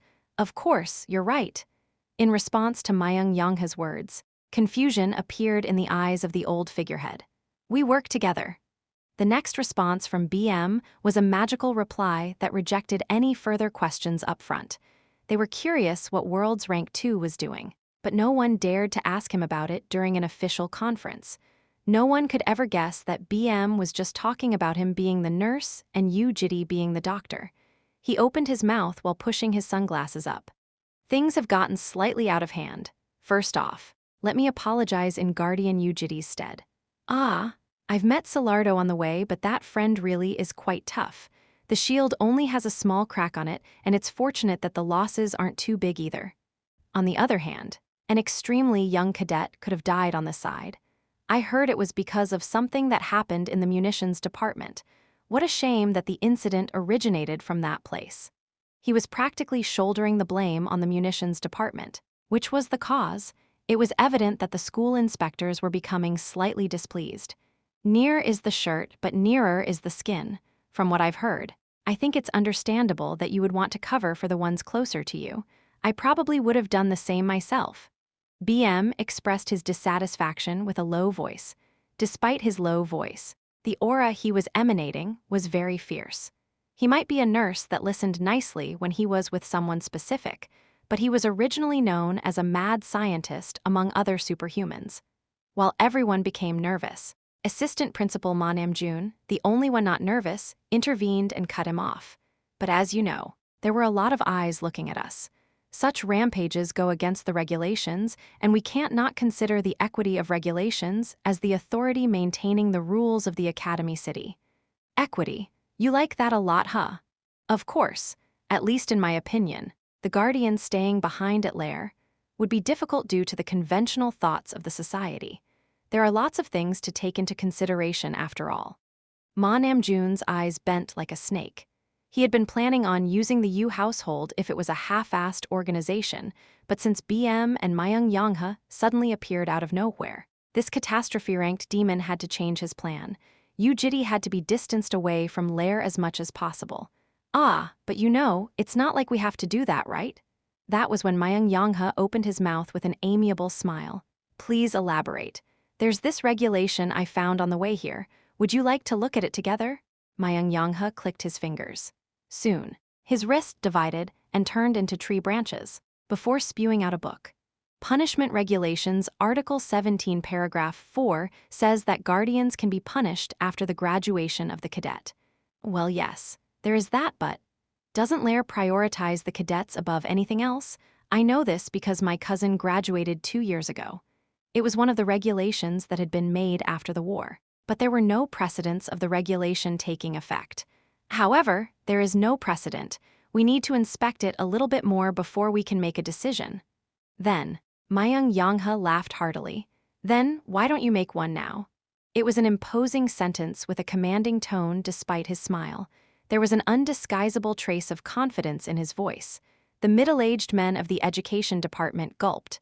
Right now, they were suddenly visiting a house and were telling the tenants to mow the lawn, but he had the right to do that. As a VVIP of the International Hunter Association, he was like a colleague of the house owner. Ma Namjoon hid the frown by forcing a smile on his face. As a catastrophe, and as one of the heads of the undetectables, Ma Namjoon was confident that he would not lose to them even if he had to face the two of them at once. And yet they were pushing through with their public authority. Things couldn't go this way.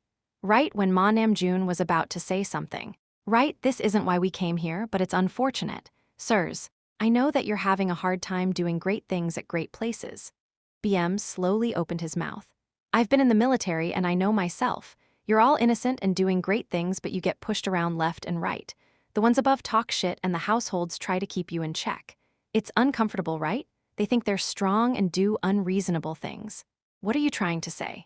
Ma Namjoon was unable to hold it in any longer and asked without hiding his displeasure. A pair of eyes behind the sunglasses glanced past him. But what unreasonable household would possibly be able to use Myung Yongha and BM as spokespeople? It seems that you're slow on the uptake because you spend all day looking at ink and documents. The expressions of several staff members turned dark. Let me ask you a question. Yongha, would you be his spokesperson if the association head asked you to do so? Myung Yongha chuckled. Why the heck would I? BM followed him and laughed, but no one was able to laugh from the education department's side. Ma Namjoon did not even bother hiding his discomfort now as he yelled out loud. BM, are you trying to assert your public authority during an official conference? BM grinned. Listen, mate. I led the 3rd Kalyan Brigade during the Great War and later became the head of the 4th Division of Korea's superhuman soldiers. Then, I became the deputy commander of the 1st Division of the 2nd Corps. Now, I'm the deputy commander of the association's last resort suicide squad, the consultant of the Catacomb Vanguard Royals, and a VVIP of the association, one of the 30 with the right to raid dungeons at will, and ranked 2nd worldwide. One word from me and the association will turn a country upside down to catch a little rat. So what if I assert my authority? What? You have something to say. Do you not understand what it means for me, this returnee, to directly stand up for someone? Knowing something and listening to it be spelled out were different. Each and every one of them closed their mouths, but with differing thoughts. Ha Sukmu glared at Ma Namjoon with a myriad of thoughts, while Ma Namjoon had to suppress his overflowing killing intent. Their thoughts were different, but the end result was the same. They had no choice but to harbor a question that drove them crazy. What in the world was the Yu household? I know you're all holding onto your dear positions, no matter what the association says to you. If you don't want to let that go, don't be too straight. The ceiling is lower than you think, and losing your job is also easier than you think. When Ma Namjoon also closed his mouth and turned quiet, BM threw his final remark. So just lower your head and live. Pretend you didn't see it. That was the end of the conference. Yu Jitae was declared to be punished with 10 hours of campus community service and some fines. There were many that questioned the decision, but none of them voiced it out to the public. It was because Ha Sukmu apologized to the Yu household publicly, saying that it was the fault of the munitions department. Meanwhile, Kang Mungu, who had been bribed, received a death sentence at a military trial. Other guardians of Lair who had quick insight quickly saw that something had happened behind their backs. Just like that, the name of the Yu household was spread to every corner of the city. The day after the incident, Malanga received unbelievable news. It was that they were no longer able to contact anyone from Kane's superhuman nurturing team. Within them was also Malanga's family. And his cadet, Malta, was found dead in his room, dead from drug abuse. He was a realistic person and was quicker at adapting to the situation than others. So when unbelievable things became reality in the span of one day, the decision he made was also extremely rapid. Malanga strangled himself. Chapter 119, Yu Household 1. This was an extremely foreign phrase for the regressor. Thank you. After leaving the detention center, Yu Jitae met the two of them. In the end, the most efficient method of describing the power level of the non-existent Yu household was to borrow the fame of these two. Mayang Yangha had come in secret, but BM didn't. Lair was in an uproar when he appeared, and rumors spread quickly that BM had come to stand for Yu Jitae.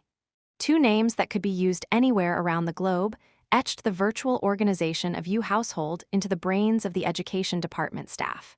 And at the same time, the name of Yu Jitae, who had driven Salardo Leo into the ground, also spread like wildfire. As time passes, the name value of the Yu household will gradually increase. By the way, Mayang Yangha spoke to Yu Jitae with a fairly serious expression. You know that assistant principal, the Korean with the last name, Ma. It seemed that this sharp-witted superhuman had felt something. You mean Ma Namjoon? Ah, yes. His usual amicable smile was long gone. With a serious and grave look on his face, Mayang Yangha looked into the eyes of Yu Jitae. There's this feeling I get sometimes. It's my first time seeing him and I don't know him well, but he feels like a demon. It had never been wrong before. Well, it was wrong once recently, so it's hard for me to say with certainty, but his gaze was still on Yu Jitae. That assistant principal Ma Namjoon had a dirty odor around him. Did you know already? It should have been uncomfortable living at the academy with someone like that around, though. When Yu Jitae returned a nod, Mayang Yangha once again opened his mouth. I don't know how strong of a demon he is, but is it okay for me to deal with him? No, it's fine. It's fine. The druid's eyes turned sharper.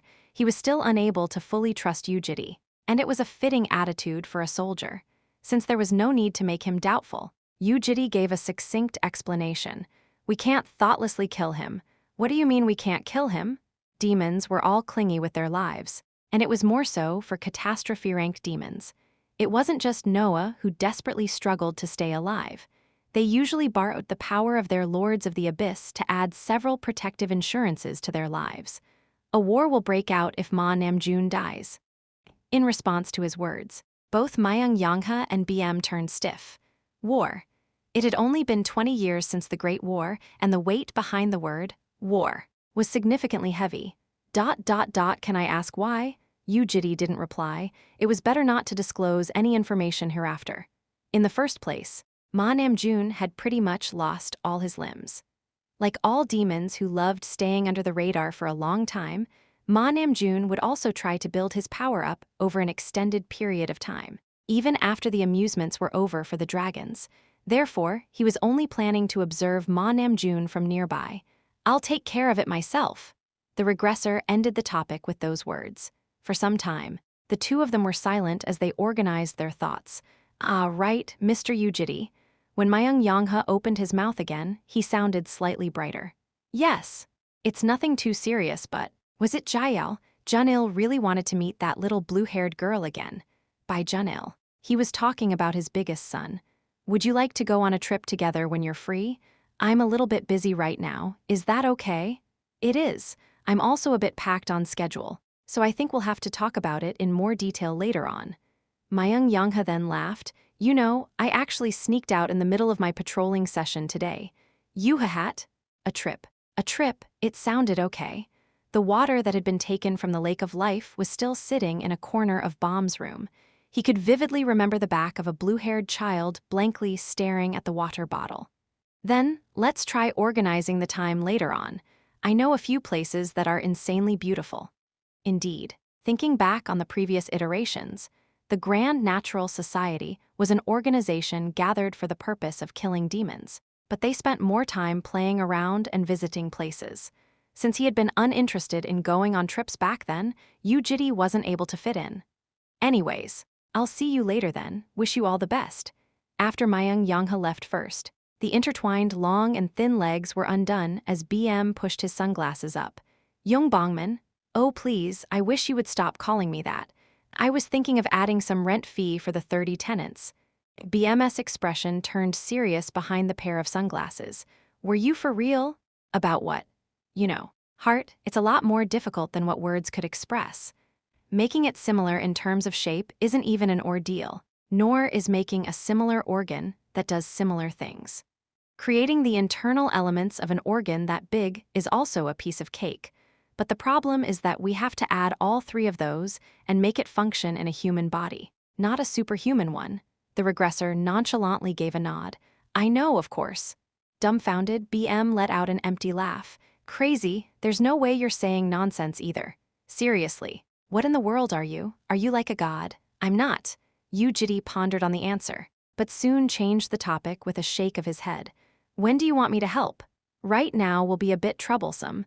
I have a few things to do, so I'll tell your aide when I have free time. Do whatever you want. Until now, Jitae had tried to avoid both directly and indirectly impacting other rankers, including BM, and he still thought that way. Jitae did not fully trust humans. In a book he had read in the 7th iteration, there was a question about whether the noun human can come after the adjective, trustworthy or not. Impossible. That was the answer he came to after repeating a series of long iterations. It didn't matter for normal humans, and there wasn't much a homeless person could do even if they were given a sword. However, BM was different. He was part of the strong, and was someone that could directly influence the flow of the world by himself. The reason Jitae decided to partially help with the creation of the chimera despite that is because BM had succeeded in creating a heart in a distant future without showing any strange signs afterward. Then, I shall see you later. After sending BM away, Jitae returned home. The first one to greet him was Jitae. For the first time in a while, she was sitting down near the shoe racks, glaring at the door with a pair of anxious eyes. What's wrong? She didn't say anything but glanced all over Jitae. Then, she reached her arms out with a teary expression. He lifted the child up and hugged her. Her tiny lips moved faintly. She then slowly bit her lower lips and gazed up at him. Was this an expression of anger or worry? Whatever it was, he had no idea about the reason, so the regressor merely returned her gaze back. It was the same as what she had done during the small conflict with the Yang household. Necklace check, nothing out of place. Jitae checked the necklace and heaved a sigh. The sigh of a small child wasn't deep because of her short breaths. Don't be angry, she muttered. For an instant, Jitae doubted his ears. What? She turned silent after that and did nothing but rest her head on Jitae's chest. Around the evening was when Baum and Keel came back. Jitae let them know of the things that had happened, because he thought they at least had to know about it. What? In a fluster, Keel asked why that happened and whether he was hurt somewhere, before making a fuss about how Yoramani had it rough. Meanwhile, Baum gave a nod with her eyes drooping slightly lower. Fortunately, no one became scared or confused because of something like this. If someone asks about the household in the future, it shouldn't happen too often, but tell them you don't really know. Baum asked after thinking for a bit. Or how about this? What? Like this? She indifferently looked into Jitae's eyes with her gaze having a trace of dragon's fear. It looked slightly sloppy for him, but it was enough to surprise others away. Was that close enough? He could tell who she was trying to imitate without her even saying it. Keel nodded. Yuwa, that's scary, Unnie. Was it? Why would you have to do that? Others will be scared by themselves then, right? Baum giggled. Then what about me? It was Keel's turn, closing her eyes. She deeply breathed out. The moment her inner golden eyebrows raised itself back up, the air turned oppressive. Her low yet profound gaze was facing the ground, but as her eyes began widening itself, she slowly began raising her gaze. A pair of eyes, fatigued beyond repair, slowly regained its focus. A closer inspection revealed a reflection of Jitae within. This was quite good. "Keel, you're really scary." However, she didn't respond. Damn, he thought to himself, just like what she had done before. She had immersed herself into Jitae's emotions. He pinched her soft cheeks. "Aya, it hurts," she yelled after coming back to her senses in an instant, as if a bucket of ice water had been dumped over her. "Don't do that too often. It hurts. Then when should I do it? Only when someone tries to dig deeper into the household, or when someone annoys you." Aki. It seemed that the kids were accepting the situation without too much of a problem. Jitae felt doubtful for no reason. Perhaps Bomb had already spoken about it before, but when their eyes met, she looked at him for a bit before turning away as if nothing happened. "Come here, all of you." That night, Jitae called them as Bomb and Keel ran up to sit on his sides. Jitae also claimed her position on top of his knees. The most important thing was about to begin now.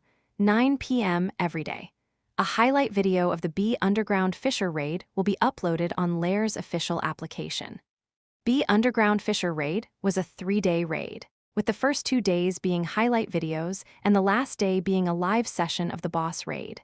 Right when Jitae was about to turn the video on, Keel held his arm back in a fluster. I don't think I can see it." "Why? Yoramani is doing a good job, right?" The regressor pulled his hand away from the display screen. "I don't know yet either." Then how can we watch it?"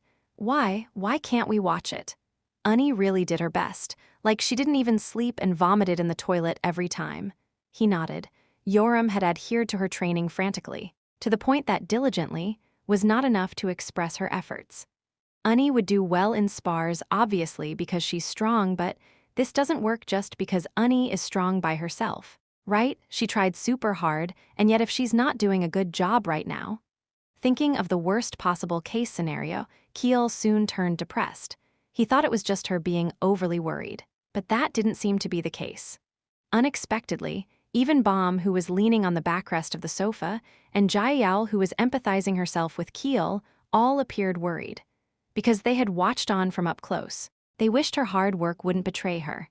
Thus, the regressor tried to sneakily check the result, but Keel once again jumped in and held him back. Don't do it. You'll find out about it later anyway." "Whatever, I don't want to. We might find out later, but at least for now. I don't want to know." He ignored her and moved his hand. There was no way she could ever stop him, no matter how tightly she held onto. "No, yes. Yuang." With a touch, he pressed on the button. Before the highlights were shown, the scores of the 25 teams were revealed first. It was right there. Scoreboard 1, Yoram and the Losties, 21. Squad Dragon, 21. Team Irfan, 22. Kimura, 19. Scoreboard above the list of names that revealed the pretentious nature of young kids was the weirdest name. Yua, she's first place, but why are there 3? According to the rules, the first and the second day scores are given objectively. Really? Right. Everyone was given 20 points for participation. 20 possible extra points on the first day. 20 more points available on the second day. 20 points for arriving at the boss dungeon on the third day. And the final 20 points were given subjectively during the boss raid. Among the top-ranking cadets who risked their lives for merely 10 points, these 20 points were a huge deal. As soon as Keel's arms fell down, Jitae played the highlight video. There was no reason to watch other groups, so he skipped over them, and before long, he found a familiar redhead. "It's Unnie." Yoram and Sophia led the front with their targets being the underground orcs, who had rock-solid physiques. When the orcs tried to block her strike, Yoram crushed their heads with sheer strength and charged in. She slashed her sword sideways. As the orc attempted to block it, she chopped its axe in half and drew a horizontal line across the orc's neck. Her rigid longsword slashed through the rock-like skin of the underground orc, ripped through its flesh, and crushed its neck. Meanwhile, comments were being shown next to the highlight video. Like, "How is that a cadet? Lol. She's doing everything by herself. Underground orcs have super thick skins though. Whoa, it's crazy lol." Sophia also revealed her prowess by piercing the vitals like the throat and the eyes with her rapier. Orcs crumbled in an instant. Kua, look how she's stabbing only their eyes. Nice teamwork. Sophia neutralizes them and Yoram kills them. Feels good to watch them do everything in sync. What are the two losties doing? Aang, the two at the back were quite good too though. The two cadets, who had each been given a bow and a musket by Jitae, were clenching their teeth tightly as they tried to keep up with Yoram and Sophia. Although their weapons were level 1 artifacts, they were nothing but the most normal weapons for cadets. Getting carried Earl. For real, however. The comments changed after the camera gave a close-up shot of Kim Jae-in and Sojiro. Kim Jae-in physically fought against the monsters with teary eyes, but wasn't being pushed around. Even worse was Sojiro's condition. Every time he released an arrow, drops of blood splattered, and he was shooting them so desperately that his chubby fingers were all worn out. Even then, they didn't give up. They're crazy as well. Why does everyone look so vicious? Receiving the aid of those two, Yoram easily crushed the monsters. Soon appeared the mid-boss of the first day, underground twin-head orc, who vomited out poison and filth with its mouth. Jitae half-squinted his eyes. Yoram maximized her pulsations. When that was further complemented by her breaths, the first skill of Karlgalakwa's stand-up martial art was displayed in full. Her sword divided the twin-head orc vertically into two. "Wah!" shouted Keel with a closed fist. And that was the end of the highlight. Chapter 120, You Household 2, Would you like to order, miss? In a cafe at Lair, a green-haired female cadet was ordering drinks. I would like a strawberry smoothie. What about you? Ajasi, I'm fine. And one green grape-a-da as well, please. While they were waiting for the two drinks, people stole glances at them. The bright sunlight of the dazzling sun entered through the window and made the cadet's hair shine like polished emerald. Resting her chin on her hand, she gently leaned her head onto the window. Her face, her eyes, and her nose were so beautiful that it made people wonder whether they would be able to see something similar ever again. As always, people either blankly stared at her face or stole glances. One of the onlooking cadets had his ear pinched, by his girlfriend. "Why? What are you looking at?" It's nothing, it's just, whatever, don't say it, I thought your eyes were on fire." His girlfriend turned back to the coffee after letting go of his ear. "Honey, you're misunderstanding something, I wasn't looking at her." "I see, I'm serious." "Of course. Are you angry?" "No, I'm not." She was 100% angry, thought the cadet as he sweated. He then whispered with a softer voice. "No, I seriously wasn't looking at you, Bomb. Did you not hear that yet? The thing about how you Bomb's guardians smacked the director of the sentries." And then, only then did the shadow disappear faintly from his girlfriend's expression. Lair was a military academy, and the cadets were all reserve soldiers that had been sent from various countries for being talented superhumans. Due to that, almost every cadet was interested in the topic of the strong, regardless of age and gender. Apparently the sentry director was bashed up by that guardian over there near the education department yesterday. You see that person? He looks super scary. Does that make sense? Leo is in the top 50s worldwide. He's 53rd, it's not fake. My friend's actually seen it, and there's quite a lot of guys that saw it as well. It should be pretty well known by now. Strife between cadets sometimes correlated to conflicts between guardians, and feuds between households. There were tons of current and previous rankers amongst the guardians. Whenever small conflicts escalated beyond control, their fights tended to leave immense aftereffects. Whenever things escalated, the sentries always oppressed them with brute force. They crushed the arms of those who held swords and drove the heads of the violent to the ground. Some pointed fingers at them, saying that they were too over the top, but that was the regulation, and no one complained about their existence itself. "The sentries are all about physical power," said the final wall, Silardo Leo, as a joke during an interview. It had become a meme among the cadets. And yet, a giant like that had been bashed up by that man? Was it true? Or was it a gossip created by her boyfriend in hopes of explaining the lack of control he had over his eyes? After glaring at her boyfriend from the side of her eyes, the cadet opened a messenger app with her watch and entered a group chat. She was just in time for a conversation that was about the mentioned topic. "Guys, look at this." It was an image of a road in the middle of a city where the ground had crumbled. Around the crater were yellow police lines, and mages were using earth elemental magic to fill up the hole.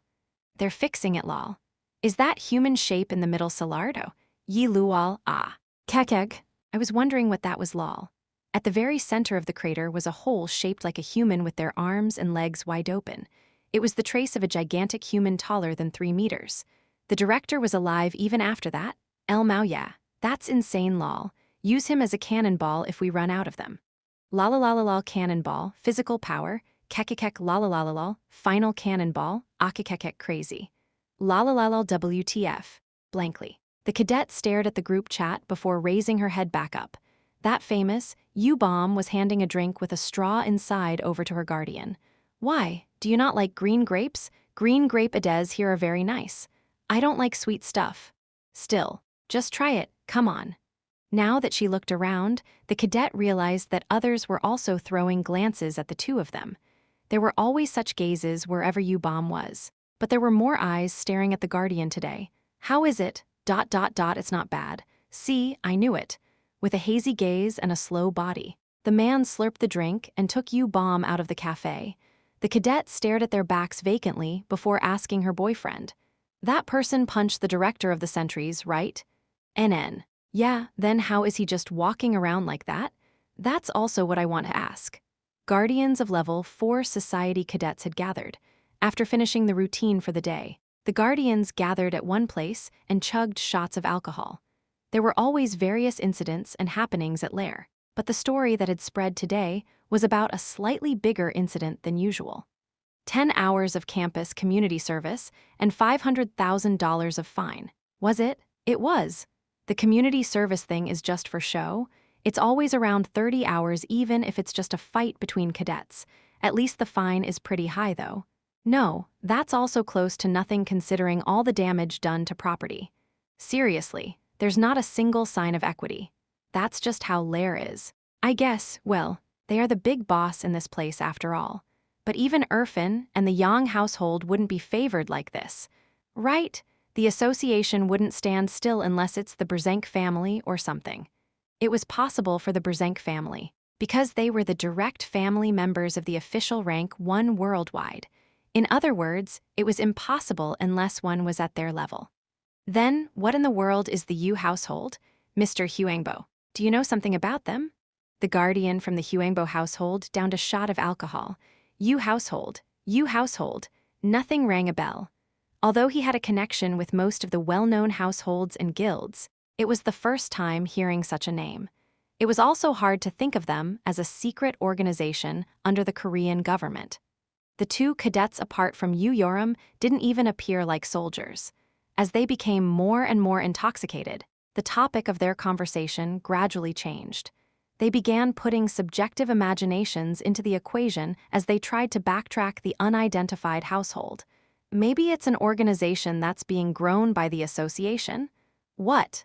You know, the previous rank 1 before Oscar Brzenk was a Korean, right? He was from the association as well. It's been confirmed that he died already. I think he's a returnee. A returnee? Yes, like a brother of BM. Then doesn't everything make sense, how he suddenly appeared out of nowhere and how BM stood up for him? Not sure. It's not like they're returning from a convenience store run or something. It doesn't happen that often. For the rest of their imaginative session, the Yu household was repeatedly being compared to something great. Lair's education department controlled the reporters and the media so that news of the incident did not spread outside the academy. The public and the national broadcasting platforms did not talk of these events. But due to the nature of the incident, stories about the incident continued spreading across behind the scenes. We will now look into the Yu household, which everyone was curious about. A cadet, who was also a streamer, got up on his 2 feet, saying that he would ask about the Yu household in person. He was successful at gathering the attention of others. There were 30 times the average audience on the live stream, as curious cadets and citizens waited for the answer. The cadet looked for Baum and Kiel in their classrooms and requested for an interview, but the two of them refused without any room for negotiation. Baum simply shook her head while Kiel stuttered. I don't know, and ran away, though he wanted to physically stop them from walking away. He was just unable to do so for some reason. What the FK? No fun, all bark and no nothing. when most of the audience rapidly left, the cadet became dejected and ended up making a decision that shouldn't be made. That night, he pressed on the record button and carefully sneaked after Keel. The blonde girl was on her way back to her house after playing with her friends. He jumped over the outer walls of the dormitory and followed Keel as she climbed the stairs. "Excuse me, cadet, what are you doing?" It was then. A superhuman from the sentries appeared out of nowhere and held onto his arm. The camera dropped from his hand and rolled on the floor. "A camera?" Startled. The cadet gave a serious look and shook his hand. "What are you doing? What's this camera? Was this with consent?" "What consent? I was just taking a picture of the landscape." "Just the landscape?" "Yes, this is near my dormitory. I was just taking a picture on my way back. Why are you doing this to me right now?" The cadet thought the sentry would be flustered if he was confident. That's what he heard from his drunk friend before. But it didn't work. He sneered and said, "Where do you live then?" "Sorry, where do you live, cadet?" "Like I said, I live just around this place." "Show me your ID card, please. Let me confirm it." When his lie was about to be discovered, the cadet quickly changed his expression in a fluster. Sir, actually, I think I'm a bit lost." "Lost?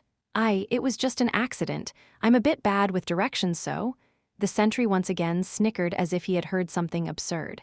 "Cadet, you don't know how long I've been following you for, right?" Hearing that, the cadet felt a turmoil in his heart. A little friend is trying to play with an adult, I see. Do you think the sentries are your friends, cadet?" Let's go." The next day, his live streaming account was deleted. Word travels fast, and a rumor travels across the world in one day. Jitae was also able to feel the change in the surroundings after 3 days. "Welcome. Jitae, people are talking about you everywhere I go these days. How does it feel?" "Nothing much." Jitae, who was being hugged by Jitae, became tense. Was there a child like this in the household as well?" "She's the youngest." "I see. The child really is cute. Are you well?" "Little child?" Mihailov smiled. His face with a scar running across it floated a vicious smile. Jitae shook her head. She wasn't well after seeing his face. Mihailov appeared doubtful about the events that had happened recently, but being a true man, he did not ask anything unnecessary. 5 white cadets were behind him today. They looked nervous after seeing Jitae from a distance, and now that they were close, they awkwardly greeted him with their eyes. "Who are these kids?" "They are cadets from our RIL. Don't know where they heard some rumors from, but they were creating a fuss about how they wanted to see you at least once. I've given them a lesson all morning, but they still wanted to follow." RIL considered power to be the sole determining factor of a superhuman. The cadets there received a strict education that rivaled that of the Irfan Guild of China. Mihailov frowned. "You bunch. If you bother, Mr. Guardian, say goodbye to your legs after we go back." "Yes. My apologies. Please pretend you didn't see it." Jitae therefore pretended that he didn't see it. They were in an auditorium inside the education department. The reason they gathered here was because today was the last day of the B underground Fisher raid. It was the same as the briefing day a few days ago, but there were more people. In order to cheer for the cadets that were already inside, guardians were accompanied by related personnel and other cadets. Yang Chuljun, the guardian of the Yang household, and Professor Ha Yun of the Moonlight Study Group were also present. It was bustling. "Ajasi, we're here. Soon." Baum and Keel walked into the auditorium once their lectures were finished. "Yua, so many people," she shouted, since Keel created so much of a fuss as she ran up to him. The gazes of other guardians all turned, and they stared at Jitae. Eyes of equilibrium, SS. Jitae was staring at Keel, but he was watching the entirety of the auditorium. Due to the eyes of equilibrium, which was constantly on these days, their nature, favorability, and authenticity were all revealed at once. The emotions and attitudes prevalent across the area were in full display. The results were different from a few days ago. Back then, except for the few who had been interested in him, most had hated him, were true and evil. In other words, they detested and carried sincerely evil thoughts against him. In a competitive environment, this revealed jealousy and envy. It was the thing wriggling in the depths of a human heart, and was the most bothersome thing to deal with for the regressor, who tried to live a normal daily life. But now, it was different. Their favorability showed hatred, authenticity false, and a nature of good. They hated Jitae, but despite carrying such thoughts, they tried to deceive themselves by trying to think of good things. This represented reverence in a competitive situation. While respecting Jitae, they were now thinking of him as an uncomfortable and fearful existence. While feeling those stealthy gazes, Jitae relaxedly leaned his back onto the chair. It was a familiar situation for the Regressor. Chapter 121, U Household 3, B Underground Fisher Raid, was the performance assignment with the most amount of scores given, and was an assignment that allowed others to have a peek at how the top cadets carried out a raid. The media and the masses were thus considerably intrigued by it, and there were 4 cameras under use inside the auditorium. On the first day, Yoram's team came first and received 20 points. There were 3 teams in total that came first. On the second day, Yoram once again came first and received 20 points. This time, there were 4 teams that came first due to the objective grading system. However, the third day had a relative grading system. Considering the number of teams that had the same scores, it was difficult to come to a conclusion as to who would be sitting on the throne. It was hard to take all the variables into account. Everyone was hoping for a miracle. Raid start, the final raid began at last. Following a 2-hour-long pathway, the cadets set foot after the signal. The atmosphere of the auditorium synchronized with the one inside the live footage, as nervousness and excitement filled the air. The camera showed all the teams one by one. Whenever their cadets were on the display, guardians and acquainted cadets cheered for them. Yuang Haoyusi Hald go crush it. Crush it, they were quite childish, and even their cheers ended up being competitive. Their shouts gradually increased in volume, and soon became thundering yells that could tremble the building itself. Jitae, who was blankly watching the display screen, was startled whenever that happened, so the Regressor blocked her ears for her. Because it was still noisy despite his hands covering her ears, she placed her hands on top of Jitae's hands and further blocked her ears. Finally, Yoram and the Losties appeared on the screen. Male cadets of RIL screamed out loud, Yoram.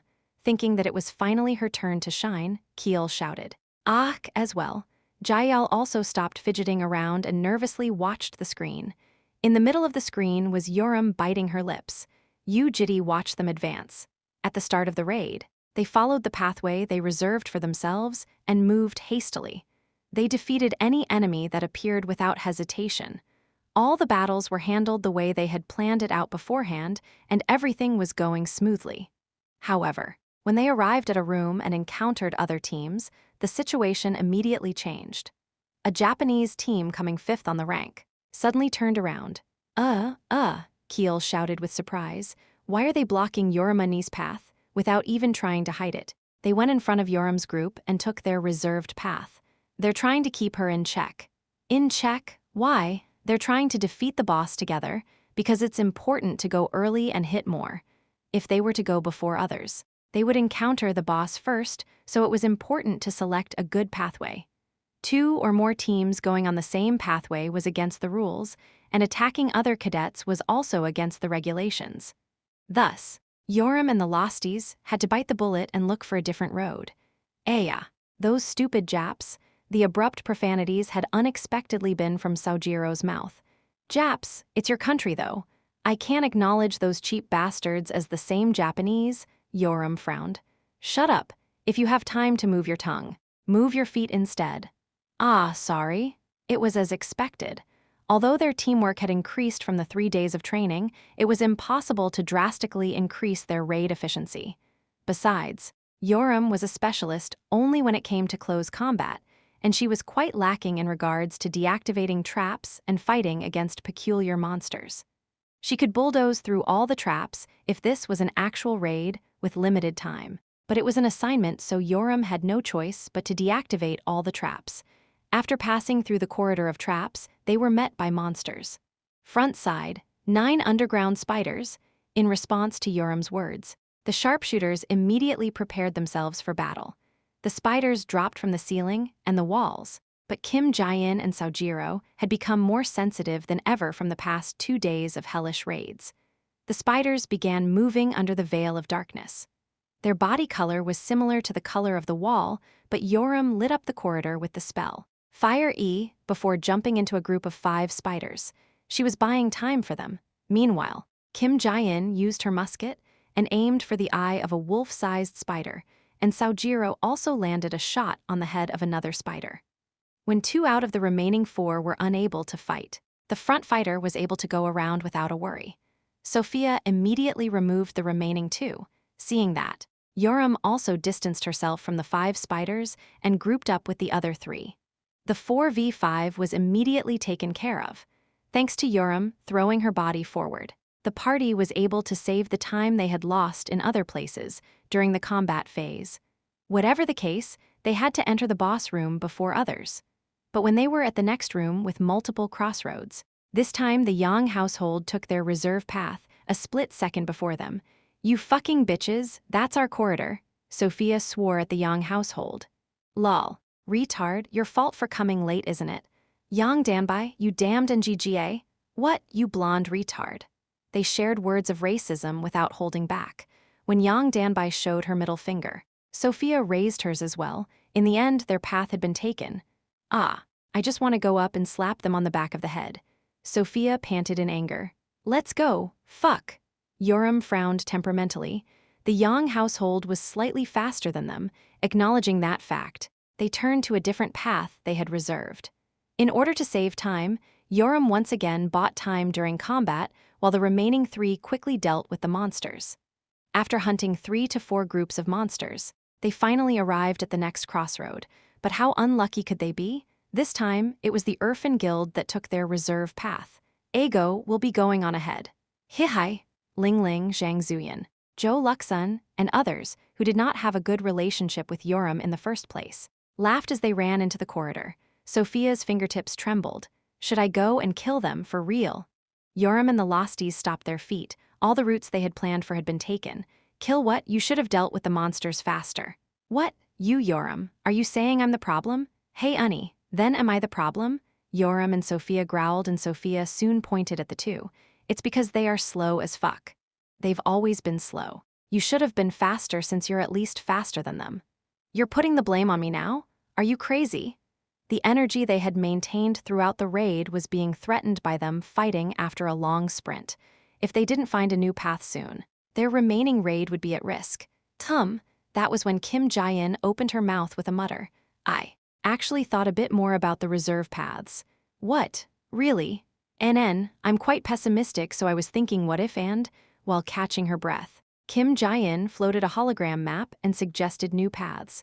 But I don't know what would be the best out of them. There was a short yet extremely dangerous path, a long yet less dangerous path, and one that was safe but very long. This way. Huh, are you sure? Just follow me, Unnies, stop asking. The road she chose was the short yet extremely dangerous route. Obediently, Kim Jae-in listened to her call but looked at Yoram with a worried gaze. How many monsters had Yoram been taking care of until now? Only after thinking about that was she able to see the wounds flashing underneath Yoram's black combat clothes. Those bloodstains hadn't been visible because of the dark underground fissure and her clothes being a matching color.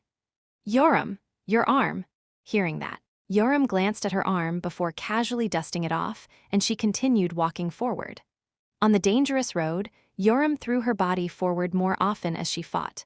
Whenever the monsters appeared, she crashed into them at the same running speed. Besides, they were moving so fast that Sojiro fell during the sprint and retched. Yoram, it's too fast. Sophia shouted, unable to hold back any longer. Even she, who was a top-ranked cadet, had trouble breathing, and Yoram was the only one that appeared normal. We'll be late if we don't do this. Idiot. Then how are you going to raid the boss? Don't you see how everyone's all tired? Coming to a stop, Kim Jae-in placed her hands on her knees and panted, not even realizing that she was drooling. She heavily breathed in and out. Then what? What? Should we just sit down and rest? No, but then just fucking come. Stop winging. Dude, it was then. Sophia glared at Yoram with an indifferent expression. Why do you speak like that? What? Do you really think you're the boss just because the team name is Yoram and the Losties? Yoram turned around and faced Sophia. Then what? Is there a better way? Come last? Or aim for the back of their heads with a knife? Yoram never ran away from a fight. Right when Sojiro and Kim Jae-in were throwing glances at the two of them in a fluster, Yoram pushed her fist forward, and so did Sophia. Scissors, paper, rock. Sophia kept her fist closed, while Yoram opened her fist into paper. This was the method the two of them had come up with during the training to solve any conflict. Now, who's the boss then? Wu is it. Ah. Just go. As Yoram began running again with a grin, Sophia also suppressed her discontentment and carefully followed after her. Now was not the time for a fight. Fortunately, their hard work hadn't been in vain. After twists and turns, Yoram and the Losties succeeded in reaching the boss room before others. Hook, hook. Yuek. They were all exhausted. Saojiro leaned on the wall and retched, and Kim Jae-in laid down on the ground holding her forehead. However, they couldn't rest for long. Soon, other parties would also be arriving here since there was only one road connecting to the boss room. See that, Unnie? We listened to the leader and we came before others. Right, you're right. Yet you were angry at me. Weren't you? You wanna die? Sophia shook her head with a sigh. I wasn't angry at you. It was because those other guys trash-talked before taking our road. Oh yeah? I'm serious. If they want to go. Just go, why talk shit? Those idiots. In fact, Yoram was the leading pioneer in the trash-talking industry, but so what? It was in human nature to hate other people shit-talking while loving their own trash talks. Sophia was aware of that. As she was listening to Sophia's grumble in silence, Yoram seemed to have come up with something. She turned her head and inspected the cave they were in and the entrance leading to the boss room, before suddenly standing up. What's wrong? Yoram blankly stared at the ceiling and the ground. Block the road, she muttered. There was only one road to the boss room. If this was blocked, all the other teams had to lick their fingers and watch.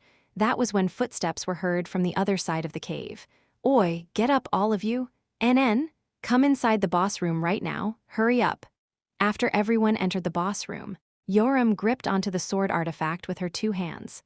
Pulsation, she utilized Carl Gulakwa stand-up martial art as her heart began pulsing greatly. Normally, she wouldn't use it to this extent, but Yoram used all the fire attribute mana she could as a dragon. Conflagration then, she shot the flames of a dragon that resembled a breath toward the ceiling of the cave. It was crimson like the color of blood and fueled itself with mana. While her teammates were startled, Yoram attached the conflagration to her sword and smacked the cave ceiling with it. Quack-quack-quang, explosions repeated one after another as the ceiling began crumbling. Sophia finally understood what she was trying to do and screamed out in thrill. Dude, are you a genius? A yell could be heard from the other side of the small corridor. This voice definitely belonged to that retarded Yang Danbai. Yoram had blocked the one and only path. Kai ha ha ha, crazy. For real, Sophia chuckled like an evil witch, but Yoram did not. Since she was the only one laughing, Sophia slowly stopped her laugh. Ha ha, ha ha. Unlike Sophia, Kim Jae-in and Saojiro were startled by the sudden turn of events. It was because they still remembered what Yoram had said nonchalantly at the start of the raid. She had asked, should we try defeating the boss with us four? Sophia back then had returned her sentence by saying, that would be epic. Everyone will go crazy. The other two had also laughed because they thought Yoram was obviously just joking around. You guys, you're ready, right? Sophia realized what Yoram was thinking half a second too late. Ooh, oi. You Yoram, wasn't that thing before a joke? Before Sophia could finish her sentence, Yoram abruptly dashed towards the center of the plaza-like room and snapped a tight spider web with her foot. Hey go, that crazy bitch? Sophia's pained mutter signaled the start of the fight. Kugagagung. Before long, the entire underground fissure began shaking. Kim Jae-in and Saojiro both held onto their weapons, as Sophia stood next to Yoram. At the highest area of the plaza, higher than the heavens, 4 pairs of crimson eyes revealed themselves.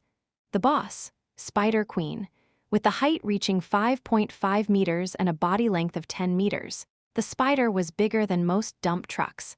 There was an upper body of a human where its head should be. That looked exactly like a human, except for the 8 crimson eyes. The large spider dropped from the ceiling and landed in front of Yoram. Kung, the upper body of a human above the spider's chest, was facing Yoram, as its crimson eyes glared at her. As her small body stood before the large monster, her red hair fluttered at the gush of wind created by the spider's fall. There, Yoram slowly licked her upper lips.